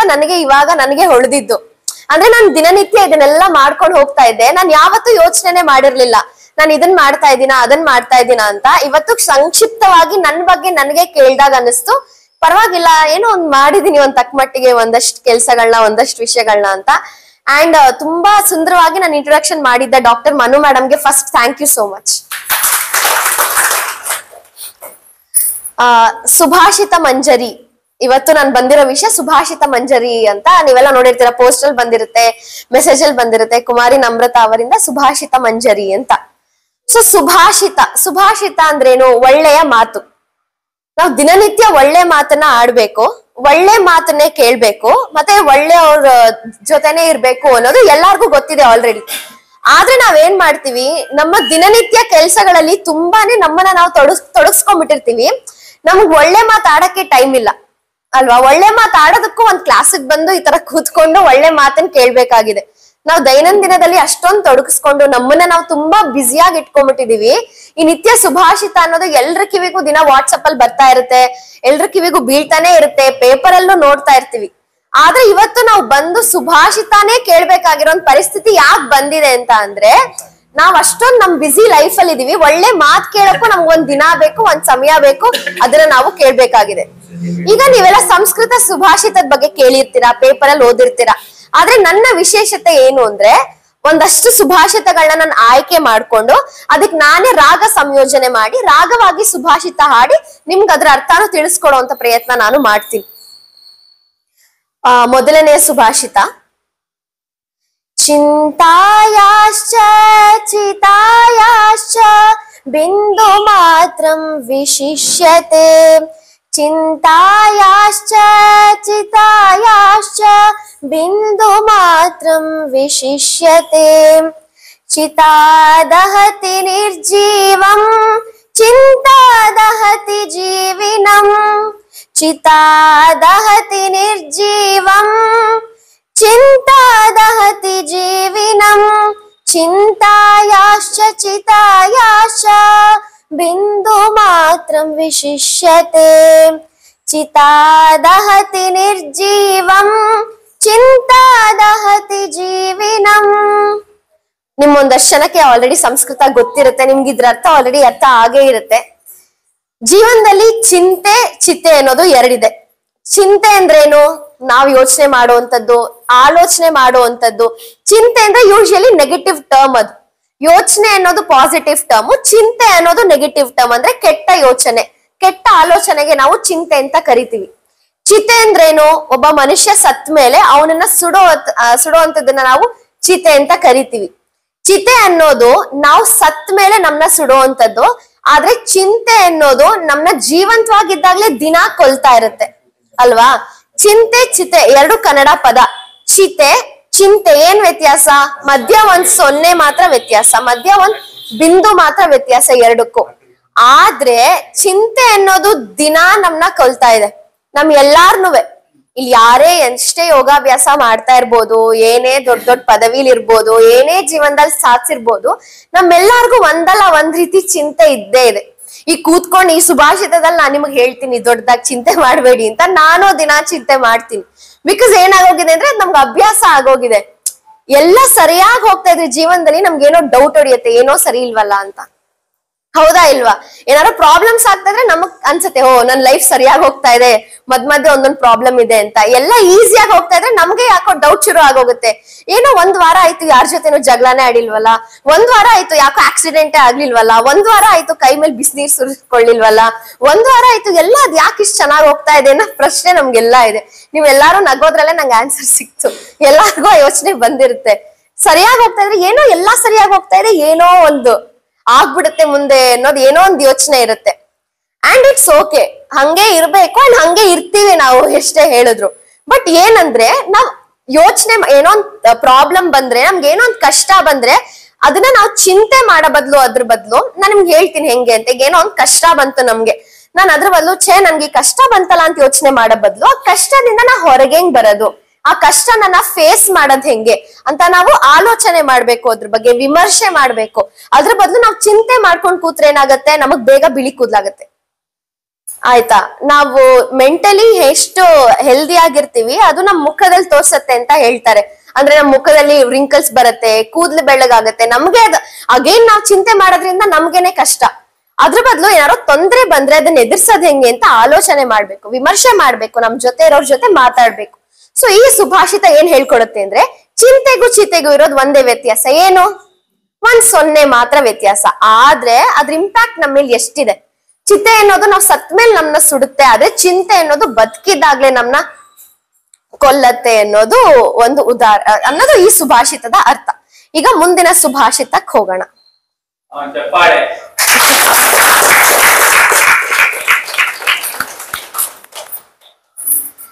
ಅನ್ನದಾನಂ ಪರಂ ದಾನಂ ವಿದ್ಯಾದಾನಂ ಅತಃ ಪರಂ. ಅನ್ನದಾನಂ ಪರಂ ದಾನಂ ವಿದ್ಯಾದಾನಂ ಅತಃ ಪರಂ. ಅನ್ನೇನ ಕ್ಷಣಿಕಾ ತೃಪ್ತಿಃ ಯಾವ ಜೀವಂಚ ವಿದ್ಯಯಾತ್. ಅನ್ನದಾನಂ ಪರಂ ದಾನಂ ವಿದ್ಯಾದಾನಂ ಅತಃ ಪರಂ. ಅನ್ನೇನ ಕ್ಷಣಿಕಾ ತೃಪ್ತಿಃ ಯಾವ ಜೀವಂ ಚ ವಿದ್ಯಯಾತ್. ಇದು ತುಂಬಾ ಪಾಪ್ಯುಲರ್ ಆಗಿರುವಂತ ಸುಭಾಷಿತ, ಎಲ್ಲಾರ್ಗು ತುಂಬಾ ಗೊತ್ತಿರುವಂತ ಸುಭಾಷಿತ. ಇದು ದಿನನಿತ್ಯದಲ್ಲಿ ನಾವು ಇದನ್ನೆಲ್ಲ ಯೂಸ್ ಮಾಡ್ತಾ ಇರ್ತೀವಿ. ಆದ್ರೆ ಇದರ ಅರ್ಥ ಏನಿದೆ ತುಂಬಾ ಆಳವಾಗಿದೆ, ತುಂಬಾ ಚೆನ್ನಾಗಿದೆ, ತುಂಬಾ ಮೌಲ್ಯಗಳಿರುವಂತ ಒಂದು ಅರ್ಥನ ಕೊಡುತ್ತೆ. ಈಗ ನಾವ್ ಎಲ್ಲಾರ್ಗು ಗೊತ್ತು, ನಾವ್ ಅನ್ನದಾನ ಮಾಡೋದಕ್ಕೆ ಎಲ್ಲಾರು ತುಂಬಾ ಇಷ್ಟ ಪಡ್ತೀವಿ. ಈಗ ದೇವಸ್ಥಾನಗಳಲ್ಲಿ ಒಂದೊಂದ್ಸತಿ ಪ್ರಸಾದಕ್ಕೆ ದುಡ್ಡು ಕೊಡ್ತೀವಿ, ಅಂದ್ರೆ ನಮ್ ಕಡೆಯಿಂದ ಒಂದ್ ಪ್ರಸಾದ ಹೋಗ್ಲಿ ಜನಕ್ಕೆ ಅಂತ. ಅಥವಾ ಮನೆ ಮುಂದೆ ಯಾರಾದ್ರೂ ಬಂದ್ರೆ ಅವ್ರಿಗೆ ಊಟ ಕೊಡೋ ಅಂತದ್ದು, ಅಥವಾ ಇನ್ನೇನೋ ಎಲ್ಲೋ ಹೋಗಿ ಅನ್ನದಾನ ಮಾಡುವಂತ ತುಂಬಾ. ಈಗ ಗಣೇಶ ಹಬ್ಬ ಎಷ್ಟೊಂದ್ ಕಡೆ ನಡೀತು ಅಲ್ವಾ, ಎಷ್ಟೊಂದ್ ಜನ ಅನ್ನದಾನ ಮಾಡಿಸ್ತಾರೆ ಅವ್ರ ಕಡೆಯಿಂದ. ಗಣೇಶ ಕೂರ್ಸಿರ್ತಾರಲ್ಲ ಬೀದಿಗಳಲ್ಲಿ, ಅವ್ರ ಕಡೆಯಿಂದ ಅನ್ನದಾನ ಮಾಡಿಸ್ತಾರೆ. ಸೊ ಅನ್ನದಾನ ಅನ್ನೋದಕ್ಕೆ ತುಂಬಾ ವ್ಯಾಲ್ಯೂ ಇದೆ, ತುಂಬಾ ಪ್ರಾಮುಖ್ಯತೆ ಇದೆ. ಆದ್ರೆ ಅನ್ನದಾನಕ್ಕಿಂತ ಇನ್ನೊಂದು ಶ್ರೇಷ್ಠವಾದ ದಾನ ಅಂದ್ರೆ ವಿದ್ಯಾದಾನ ಅಂತ ಹೇಳ್ತಾರೆ. ಅನ್ನದಾನಕ್ಕಿಂತ ಶ್ರೇಷ್ಠವಾದ ದಾನ ಅಂದ್ರೆ ವಿದ್ಯಾದಾನ. ಯಾಕೆ ಅಂದ್ರೆ ನಾವ್ ಯಾರಿಗೋ ಒಬ್ಬ ಮನೆ ಮುಂದೆ ಬರ್ತಾರೆ, ಹಸ್ಕೊಂಡ್ ಬರ್ತಾರೆ, ನಾವು ಅವ್ರಿಗೊಂದು ತುತ್ ಅನ್ನ ಕೊಟ್ರೆ ಆ ನಿಮಿಷದಲ್ಲಿ ಮಾತ್ರ ಅವ್ರಿಗೆ ಹೊಟ್ಟೆ ತುಂಬತ್ತೆ, ಆ ಕ್ಷಣದಲ್ಲಿ ಮಾತ್ರ ಅವ್ರಿಗೆ ತೃಪ್ತಿ ಆಗತ್ತೆ. ಆದ್ರೆ ಅದೇ ಮನುಷ್ಯನಿಗೆ ಅವರೇ ಅನ್ನ ಗಳಿಸ್ಕೊಳ್ಳುವಂತ ಶಕ್ತಿ ನಾವು ಕೊಟ್ರೆ ಲೈಫ್ ಲಾಂಗ್ ಅವ್ರ ದುಡ್ಡಲ್ಲಿ ಅವ್ರು ದುಡ್ಕೊಂಡು ಊಟ ಮಾಡ್ಕೊಂಡು ತಿಂತಾರೆ. ಸೊ ಅನ್ನದಾನ ಯಾವತ್ತಿದ್ರು ಆ ನಿಮಿಷಕ್ಕೆ ಅವ್ರಿಗೆ ಖುಷಿ ಕೊಡತ್ತೆ, ಆ ನಿಮಿಷಕ್ಕೆ ಅವ್ರಿಗೆ ಸಮಾಧಾನ ಆಗತ್ತೆ. ಆದ್ರೆ ಅದೇ ವ್ಯಕ್ತಿಗೆ ನಾವು ವಿದ್ಯೆ ಕೊಡೋದು, ಇನ್ನೇನೋ ಮಾಡೋದು, ಅವ್ರ ಜೀವನ ರೂಪಿಸಕ್ಕೆ ಏನಾದ್ರು ಸಹಾಯ ಮಾಡಿದ್ರೆ ಲೈಫ್ ಲಾಂಗ್ ಅವರು ಯಾರನ್ನೂ ಕೇಳ್ದೆ, ಯಾರ ಮೇಲೂ ಅವಲಂಬಿತವಾಗದೆ ಅವರೇ ದುಡ್ಕೊಂಡು ಅವ್ರ ಅಡಿಗೆ ಮಾಡ್ಕೊಂಡು ತಿನ್ನೋ ಅಂತ ಪರಿಸ್ಥಿತಿ ಬರುತ್ತೆ. ಸೊ ಅನ್ನದಾನಕ್ಕೆ ತುಂಬಾ ಡಿಸ್ಟರ್ಬೆನ್ಸ್ ಗುರುಜಿ. ಸೊ ಅನ್ನದಾನಕ್ಕೆ ಎಷ್ಟು ಪ್ರಾಮುಖ್ಯತೆ ಇದೆಯೋ ಅದಕ್ಕಿಂತ ಹೆಚ್ಚು ಪ್ರಾಮುಖ್ಯತೆ ವಿದ್ಯಾದಾನಕ್ಕಿದೆ. ಇಂಗ್ಲಿಷ್ ಅಲ್ಲಿ ಇದಕ್ಕೆ ಒಂದು ಕೋಟ್ ಇದೆ ಅಲ್ವಾ, don't give a fish to a person, instead help them, teach him how to catch a fish. Don't give a fish to a person, instead teach him how to catch a fish. ಅಂದ್ರೆ ಕನ್ನಡದಲ್ಲಿ ಇದನ್ನ translate ಮಾಡ್ತೀನಿ. ಯಾರಿಗೋ ಒಬ್ಬನಿಗೆ ನೀನೊಂದ್ ಮೀನ್ ಕೊಡೋಕ್ಕಿಂತ ಅವ್ನಿಗೆ ಮೀನ್ ಹಿಡ್ಕೊಡೋದು ಹೆಂಗೆ ಅಂತ ಹೇಳ್ಕೊಡು. ಅವಾಗ ಒಂದ್ ದಿನ ಹಿಡ್ಕೊಂಡು ಅವನದನ್ನ ಮಾರ್ಕೋತಾನೋ ತಿನ್ಕೋತಾನೋ ಅದು ಅವ್ರ ಇಷ್ಟ. ಸೊ ಈ ಸುಭಾಷಿತ ಏನ್ ಹೇಳುತ್ತೆ ಅಂದ್ರೆ, ಯಾರಿಗೋ ಒಬ್ರಿಗೆ ನೀವು ಒಂದ್ ಹೊತ್ತು ಅನ್ನ ಕೊಡೋ ಬದ್ಲು ಅವ್ರ ಜೀವನನ ರೂಪಿಸುವಂತ ವಿದ್ಯೆ ಏನಾದ್ರು ಕಲಿಸ್ಕೊಡಿ. ಆಗ ಅವ್ರ ಜೀವನ ತುಂಬಾನೇ ಮುಂದಕ್ಕೆ ಬರುತ್ತೆ, ತುಂಬಾ ಬೆಳೆಯುತ್ತೆ ಅನ್ನೋದು ಈ ಸುಭಾಷಿತದ ಅರ್ಥ. ಇದು 2ನೇ ಸುಭಾಷಿತ. ಈಗ ವಿದ್ಯೆ ಬಗ್ಗೆ ಮಾತಾಡಿದ್ವಿ, ವಿದ್ಯೆ ಎಷ್ಟು ಶ್ರೇಷ್ಠ ಅಂತ ಹೇಳಿದ್ವಿ. ಅದೇ ವಿದ್ಯೆ ಇದ್ರೆ ನಮ್ಮ ಜೀವನದಲ್ಲಿ ವಿದ್ಯೆಯಿಂದ ನಮ್ಗೆ ಏನೆಲ್ಲ ಲಾಭ ಅನ್ನೋದನ್ನ 3ನೇ ಸುಭಾಷಿತದಲ್ಲಿ ತಿಳ್ಕೊಳ್ಳೋಣ. ವಿದ್ಯಾ ದದಾತಿ ವಿನಯಂ ವಿನಯಾದ್ಯಾತಿ ಪಾತ್ರತಾಂ, ವಿದ್ಯಾ ದದಾತಿ ವಿನಯಂ ವಿನಯಾದ್ಯಾತಿ ಪಾತ್ರತಾಂ, ಪಾತ್ರತ್ವಾದನಮಾಪ್ನೋತಿ ಧನಾಧರ್ಮ ತದಾ ಸುಖಂ, ವಿದ್ಯಾ ದದಾತಿ ವಿನಯಂ ವಿನಯಾದ್ಯಾತಿ ಪಾತ್ರತಾಂ, ಪಾತ್ರತ್ವಾದನಮಾಪ್ನೋತಿ ಧನಾಧರ್ಮ ತದಾ ಸುಖಂ, ಧನಾಧರ್ಮ ತದಾ ಸುಖಂ. ಇದು 3ನೇ ಸುಭಾಷಿತ. ಈಗ ಹಿಂದಿನ ಸುಭಾಷಿತದಲ್ಲಿ ನಾವು ತಿಳ್ಕೊಂಡ್ವಿ ಬೇರೆಯವ್ರಿಗೆ ವಿದ್ಯಾದಾನ ಮಾಡಿದ್ರೆ ಅವ್ರ ಜೀವನನ ಅವರು ರೂಪಿಸ್ಕೊಳಕ್ಕೆ ಸಹಾಯ ಆಗುತ್ತೆ ಅಂತ. ಈ ಸುಭಾಷಿತದಲ್ಲಿ ನಾವು ತಿಳ್ಕೊಳ್ಳೋಣ ವಿದ್ಯೆಯಿಂದ ನಮ್ಮ ಜೀವನದಲ್ಲಿ ನಮ್ಗೇನ್ ಲಾಭ ಅಂತ. ಈಗ ನಾನ್ ನಿಮ್ ಮುಂದೆ ಬಂದ್ ಕೂತಿದ್ದೀನಿ, ನಾನು ಒಂದಷ್ಟು ವಿದ್ಯೆಗಳನ್ನ ಕಲ್ತ್ಕೊಂಡಿದೀನಿ. ಐದರ್ ಅಕಾಡೆಮಿಕಲ್ ಆಗಿರ್ಬೋದು, ನಾನ್ ಅಕಾಡೆಮಿಕಲ್ ಆಗಿರ್ಬೋದು. ಅಂದ್ರೆ ಸ್ಕೂಲು ಕಾಲೇಜ್ ಹೋಗಿ ಕಲಿಯುವಂತ ವಿದ್ಯೆ ಬೇರೆ, ಅಥವಾ ಬೇರೆ ಬೇರೆ ವಿದ್ಯೆ, ಇವಾಗ ಸಂಗೀತ ಇರ್ಬೋದು, ಅದೆಲ್ಲ ಬೇರೆ ವಿದ್ಯೆ ಬೇರೆ. ಈಗ ಈ ಶ್ಲೋಕ ಏನ್ ಹೇಳತ್ತೆ ಅಂದ್ರೆ, ವಿದ್ಯೆ ಅನ್ನೋದು ಕಲ್ತ ಮೇಲೆ ವಿದ್ಯೆಯಿಂದ ನಮ್ಗೆ ವಿನಯತೆ ಬರುತ್ತೆ ಅಂತ. ಈಗ ನಾವ್ ಎಷ್ಟೊಂದ್ ಜನನ್ನ ನೋಡಿದೀವಿ. ಈ ಸುಭಾಷಿತ ಸ್ವಲ್ಪ ಕಾಂಟ್ರಡಿಕ್ಟರಿ ಆಗಿದೆ. ಈಗ ವಿದ್ಯೆಯಿಂದ ವಿನಯತೆ ಬರುತ್ತೆ ಅಂತ ಹೇಳ್ತಾರೆ. ಯಾರು ಏನೇನಾದ್ರು ವಿದ್ಯೆ ಕಲ್ತಿರ್ತಾರೋ, ಯಾರು ವಿದ್ಯಾವಂತರಾಗಿರ್ತಾರೋ ಅವ್ರಿಗೆ ವಿದ್ಯೆಯಿಂದ ವಿನಯತೆಯನ್ನು ಕಲಿತಾರೆ ಅಂತ. ಈಗ ನನ್ನ ಇಲ್ಲಿ ಕರೆದಿದ್ದಾರೆ ಸುಭಾಷಿತ ಮಾತಾಡಕ್ಕೆ. ನಿಮ್ ಒಂದಷ್ಟು ಜನದ ಮಧ್ಯೆ ಇದ್ದೀನಿ. ನಮ್ಮ ಮನೇಲಿ ಇರೋ ರೀತಿನೇ ಬೇರೆ, ಒಂದಷ್ಟು ಜನ ಮುಂದೆ ಬಂದಾಗ ನಾನ್ ನಡ್ಕೊಳ್ಳೋ ರೀತಿನೇ ಬೇರೆ. ಎಲ್ಲಾರ ಜೊತೆ ಹೊರಗಡೆ ಬಂದಾಗ ನಾವ್ ವಿನಯತೆಯಿಂದ ನಡ್ಕೋಬೇಕಾಗತ್ತೆ, ಬೇರೆ ರೀತಿ ಮಾತಾಡ್ಬೇಕಾಗತ್ತೆ. ವಿದ್ಯೆಯಿಂದ ಅದು ನನಗೆ ಗೊತ್ತು, ಯಾರ ಜೊತೆ ಹೆಂಗ್ ಬಿಹೇವ್ ಮಾಡ್ಬೇಕು ಅಂತ. ಅದು ನನಗೆ ವಿದ್ಯೆ ಅನ್ನೋದು ಹೇಳ್ಕೊಟ್ಟಿದೆ. ಅಂದ್ರೆ ಒಂದ್ ಕಾಮನ್ ಸೆನ್ಸ್ ಅನ್ನೋದು ಬರುತ್ತೆ ನಮ್ಗೆ ಎಜುಕೇಶನ್ ಜೊತೆ. ಅಂದ್ರೆ ಎಜುಕೇಶನ್ ಅದ್ರ ಜೊತೆ ಅಸೋಸಿಯೇಟ್ ಮಾಡ್ತಾ ಇಲ್ಲ ನಾನು, ಬಟ್ ನಾವ್ ವಿದ್ಯೆಯನ್ನ ತಿಳ್ಕೊಂಡಿದ್ರೆ ಅದರಿಂದ ತುಂಬಾ ವಿಷಯಗಳನ್ನ ತಿಳ್ಕೊತೀವಿ. ಅಂಡ್ ನಾವು ಜಾಸ್ತಿ ಕಲ್ತಷ್ಟು ಜಾಸ್ತಿ ವಿನಯತೆಯಿಂದ ಇರ್ತೀವಿ. ಯಾವಾಗ್ಲೂ ಹೇಳ್ತಾರೆ ತುಂಬಿದ್ ಕೊಡ ತುಳ್ಕಲ್ಲ, ಖಾಲಿ ಕೊಡ ತುಂಬಾ ಸದ್ ಮಾಡತ್ತೆ ಅಂತ. ಸೊ ಅದನ್ನ ಈ ಸುಭಾಷಿತಕ್ಕೆ ನಾವ್ ರಿಲೇಟ್ ಮಾಡ್ಕೋಬಹುದು. ನಾವು ತುಂಬಾ ಕಲ್ತಷ್ಟು, ತುಂಬಾ ತಿಳ್ಕೊಂಡಷ್ಟು, ಬರೀ ಎಜುಕೇಶನ್ ಅಂತ ಹೇಳ್ತಾ ಇಲ್ಲ, ಎಲ್ಲಾ ವಿಷಯದ ಬಗ್ಗೆ ನಮಗ್ ಸ್ವಲ್ಪ ಆದ್ರೂ ಏನಾರೋ ಗೊತ್ತಿರ್ಬೇಕು ಅಂತ ಅಂತಾರೆ. ಅದ್ ನಮ್ ಜೀವನದಲ್ಲಿ ತುಂಬಾ ಉಪಯೋಗ ಆಗತ್ತೆ. ಅದ್ ನಾನು ಪರ್ಸನಲ್ ಆಗಿ ತುಂಬಾನೇ ಅನುಭವಿಸಿದೀನಿ. ಅಂದ್ರೆ ನಾನು ಅದನ್ನ ಫೇಸ್ ಮಾಡಿದೀನಿ. ನಾವ್ ಎಲ್ಲಾ ವಿಷಯದ ಬಗ್ಗೆನೂ ಸ್ವಲ್ಪ ಏನಾರೋ ತಿಳ್ಕೊಂಡಿದ್ರೆ ನಾವ್ ಜೀವನ ತುಂಬಾ ಈಸಿ ಆಗುತ್ತೆ, ಲೈಫ್ ಸಖತ್ ಈಸಿ ಆಗುತ್ತೆ. ಬಟ್ ಲಿಟಲ್ ಕಾಮನ್ ಸೆನ್ಸ್ ಅದ್ರ ಜೊತೆ ಇದ್ರೆ ನಮ್ ಜೀವನ ತುಂಬಾನೇ ಈಸಿ ಆಗಿರುತ್ತೆ. ಸೊ ನಾವು ವಿದ್ಯೆಯಿಂದ ವಿನಯತೆಯನ್ನ ಕಲ್ತ್ಕೋತೀವಿ. ವಿನಯಾಧ್ಯಾತಿ ಪಾತ್ರತ ಅಂದ್ರೆ ಈಗ ನಾವು ತುಂಬಾ ವಿನಯತೆಯಿಂದ ಇದ್ರೆ ಜನ ನಮ್ನ ಗುರುತಿಸ್ತಾರೆ. ಓ ಇವ್ರು ಎಷ್ಟು ವಿನಯತೆಯಿಂದ ಇದ್ದಾರೆ, ಓ ಇವ್ರು ಎಲ್ಲಾರ್ನು ಎಷ್ಟ್ ಚೆನ್ನಾಗ್ ಮಾತಾಡ್ಸ್ತಾರಪ್ಪ, ಓ ಎಷ್ಟ್ ಚೆನ್ನಾಗ್ ನೋಡ್ಕೋತಾರೆ ಎಲ್ಲಾರ್ನು, ಅವತ್ ಬಂದಿದ್ರು ಎಷ್ಟ್ ಚೆನ್ನಾಗ್ ಮಾತಾಡ್ಸಿದ್ರು, ಅವ್ರ ಅಹಂಕಾರ ಎಲ್ಲ ತುಂಬಾ ಡೌನ್ ಟು ಅರ್ತ್ ಇದಾರೆ ಅಂತ. ಸೊ ನಮಗ್ ವಿನಯತೆ ಇದ್ರೆ ಜನ ನಮ್ನ ಎಲ್ಲೋದ್ರು ಗುರುತಿಸ್ತಾರೆ, ಜನ ನಮ್ನ ಅರ್ಥ ಮಾಡ್ಕೊಳಕ್ ಪ್ರಯತ್ನ ಪಡ್ತಾರೆ, ಎಲ್ಲಾರು ನಮ್ನ ಇಷ್ಟ ಪಡ್ತಾರೆ. ಮತ್ತೆ ನಾವ್ ಯಾವಾಗ ಸಮಾಜದಲ್ಲಿ ಒಂದು ಸ್ಟೇಜ್ ಅಲ್ಲಿ ಬರ್ತೀವಿ, ಒಂದು ಲೆವೆಲ್ ಬರ್ತೀವಿ, ಅದರಿಂದ ಆಟೋಮೆಟಿಕಲಿ ನಮ್ಗೆ ದುಡ್ಡು ಕೂಡ ಬರುತ್ತೆ. ಇದ್ ಹೆಂಗೆ ಅಂತ ಹೇಳಿದ್ರೆ, ಈಗ ನನ್ಗೇನೋ ಒಂದು ವಿದ್ಯೆ ಗೊತ್ತಿದೆ, ನನಗ್ ವಿನಯತೆನೂ ಇದೆ, ಎಲ್ಲಿ ಹೋದ್ರು ಜನ ನನ್ನ ಇಷ್ಟ ಪಡ್ತಾರೆ. ಆಗ ನನಗ್ ಗೊತ್ತಿರೋ ಅಂತ ವಿದ್ಯೆಯನ್ನ ಬಳಸ್ಕೊಂಡು ಸಮಾಜದಲ್ಲಿ ಒಂದ್ ಹೆಸರನ್ನು ಗಳಿಸಿರ್ತೀನಿ. ಅದ್ರ ಜೊತೆ ನನಗ್ ಗೊತ್ತಿರೋ ವಿದ್ಯೆಯನ್ನ ಬಳಸ್ಕೊಂಡು ನಾನು ದುಡ್ಡು ಕೂಡ ಮಾಡ್ತಾ ಇರ್ತೀನಿ. ಪಾತ್ರತ್ವ ಧನ ಮಾಪ್ನೋತಿ, ಧನ ಧರ್ಮ ತದಾ ಸುಖ. ಸೊ ದುಡ್ಡು ಇರತ್ತೆ ನನ್ನ ಹತ್ರ, ಜನನು ನನ್ನ ಇಷ್ಟ ಪಡ್ತಾ ಇರ್ತಾರೆ, ಎಲ್ಲೋದ್ರೂ ಒಳ್ಳೆ ಕೆಲಸ ಮಾಡ್ಕೊಂಡು ಹೋಗ್ತಾ ಇರ್ತೀನಿ. ನನ್ ಜೀವನದಲ್ಲಿ ಇನ್ನೇನ್ ಬೇಕು ಒಬ್ರಿಗೆ ಅಲ್ವಾ? ಎಲ್ಲಾರ್ಗು ಹಣ ಬೇಕು. ಹಣ ಅಂದ್ರೆ ತುಂಬಾ ಆಸ್ತಿ ಮಾಡಿ ಕೂಡಿಡಿ ಅಂತ ಹೇಳ್ತಾ ಇಲ್ಲ. ದಿನನಿತ್ಯ ನಮ್ಮ 100% ನಮ್ಮ ನೀಡ್ಸ್ ಸ್ಯಾಟಿಸ್ಫೈ ಮಾಡಕ್ಕೆ, 120% ನಮ್ಮ ವಾಂಟ್ಸ್ ಕೂಡ ಸ್ಯಾಟಿಸ್ಫೈ ಮಾಡಕ್ಕೆ ಅಷ್ಟು ದುಡ್ಡು ಇರ್ಬೇಕು ನಮ್ ಜೊತೆ. ಮತ್ತೆ ಜನಾನು ನನ್ನ ಹತ್ರ ಈಗ ದುಡ್ಡು ಇದೆ, ಜನಾನು ನಮ್ನ ಪ್ರೀತಿಸ್ತಾ ಇದ್ದಾರೆ, ಎಲ್ಲಿ ಹೋದ್ರು ನನಗ್ ಬೆಲೆ ಕೊಡ್ತಾ ಇದ್ದಾರೆ, ಅಂಡ್ ನಾನು ಖುಷಿಯಾಗಿದ್ದೀನಿ. ಇನ್ನೇನ್ ಬೇಕು? ಇಷ್ಟೇ ಸಿಂಪಲ್ ಲೈಫ್. ಈ 4 ಇಂಗ್ರೀಡಿಯೆಂಟ್ಸ್ ಇದ್ರೆ ಎಲ್ಲಾರ ಲೈಫು ಈಸಿ ಆಗಿ ಹೋಗುತ್ತೆ. ಇದು ಯಾವ್ದ್ರಿಂದ ಸಿಗುತ್ತೆ? ವಿದ್ಯೆ ಅಂದ್ರೆ again it's not only about education. 10th ಓದಿದ್ರ, PUC ಓದಿದ್ರ, ಡಿಗ್ರಿ ಓದಿದ್ರ, ಇಂಜಿನಿಯರಿಂಗ್ ಮಾಡಿದ್ರ, ಡಾಕ್ಟರೇಟ್ ತಗೊಂಡ್ರ, ಅದಲ್ಲ. ಒಂದು ಆ ವಿದ್ಯೆನೂ ಮುಖ್ಯ. ಇನ್ನೊಂದು ಸಮಾಜದಲ್ಲಿರೋ ಸಣ್ಣ ಸಣ್ಣ ವಿದ್ಯೆಗಳು, ಕಲೆಗಳು ನಮಗ್ ಗೊತ್ತಿದ್ರೆ ನಮ್ ಜೀವನ ತುಂಬಾ ಈಸಿ ಆಗತ್ತೆ. ಇದು ಈ ಸುಭಾಷಿತದ ಅರ್ಥ. ಅಂಡ್ ಇದಕ್ಕೆ ಒಂದು ಎಕ್ಸಾಂಪಲ್ ಕೂಡ ಇದೆ. ನನ್ನ ತಂದೆ ಅಂತ ಹೇಳ್ತಾ ಇಲ್ಲ ನಾನು, ಮುಕುಂದನ್ ಗುರುಜಿ ಇದ್ದಾರೆ, ಅವರೇ ಇದಕ್ಕೆ ಎಕ್ಸಾಂಪಲ್. ಅವರು ಫೇಲು 10th 3 ಸತಿ ಫೇಲು.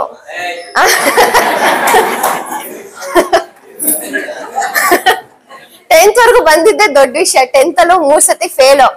ಆಮೇಲೆ ITI ಏನೋ ಸೇರ್ಕೊಂಡ್ರು. ನಂಗೆ ಗೊತ್ತೂ ಇಲ್ಲ ಅವ್ರು ಏನ್ ಎಜುಕೇಶನ್ ಕ್ವಾಲಿಫಿಕೇಶನ್ ಅಂತ, ನಾನು ಕೇಳಕ್ಕೂ ಹೋಗಿಲ್ಲ. ಆಮೇಲೆ ಅದನ್ನ ಕೇಳ್ಬಿಟ್ಟು ನಾನು ಓದೋದ್ ನಿಲ್ಸ್ಬಿಟ್ರೆ ಅಂತ ನಾನು ಕೇಳಕ್ಕೆ ಹೋಗಿಲ್ಲ ಏನು ಅಂತ. ITI ಏನೋ ಓದಿದಾರಂತೆ, ಅದು ಫೇಲ್ ಪಾಸೋ ಗೊತ್ತಿಲ್ಲ. ಬಟ್ ಅವ್ರು ಇವಾಗ ಲೈಫಲ್ಲಿ ಹೆಂಗಿದ್ದಾರೆ? ಈ 4 ಇಂಗ್ರೀಡಿಯೆಂಟ್ಸ್ ಅವರಲ್ಲಿ ಇರೋದನ್ನ ನಾನ್ ನೋಡಿದೀನಿ. ನಮಗ್ ಜೀವನ ನಡ್ಸಕ್ ಎಷ್ಟು ಬೇಕೋ ಅಷ್ಟು ಬರ್ತಾ ಇದೆ ನಾವು ಮಾಡೋ ಕ್ಲಾಸ್ಗಳಿಂದ. ಮತ್ತೆ ನಾವ್ 3 ಜನ, ನಾನು ನನ್ನ ತಂಗಿ ನಮ್ ತಂದೆ 3 ಜನ ಇದೀವಿ. ನಾವು ಖುಷಿಯಾಗಿರ್ತೀವಿ. ನಮ್ದೇ ಒಂದ್ ಸಣ್ಣದಾದ ಮನೆ ಇದೆ, ಅದ್ರಲ್ಲಿ ಖುಷಿಯಾಗಿದ್ದೀವಿ.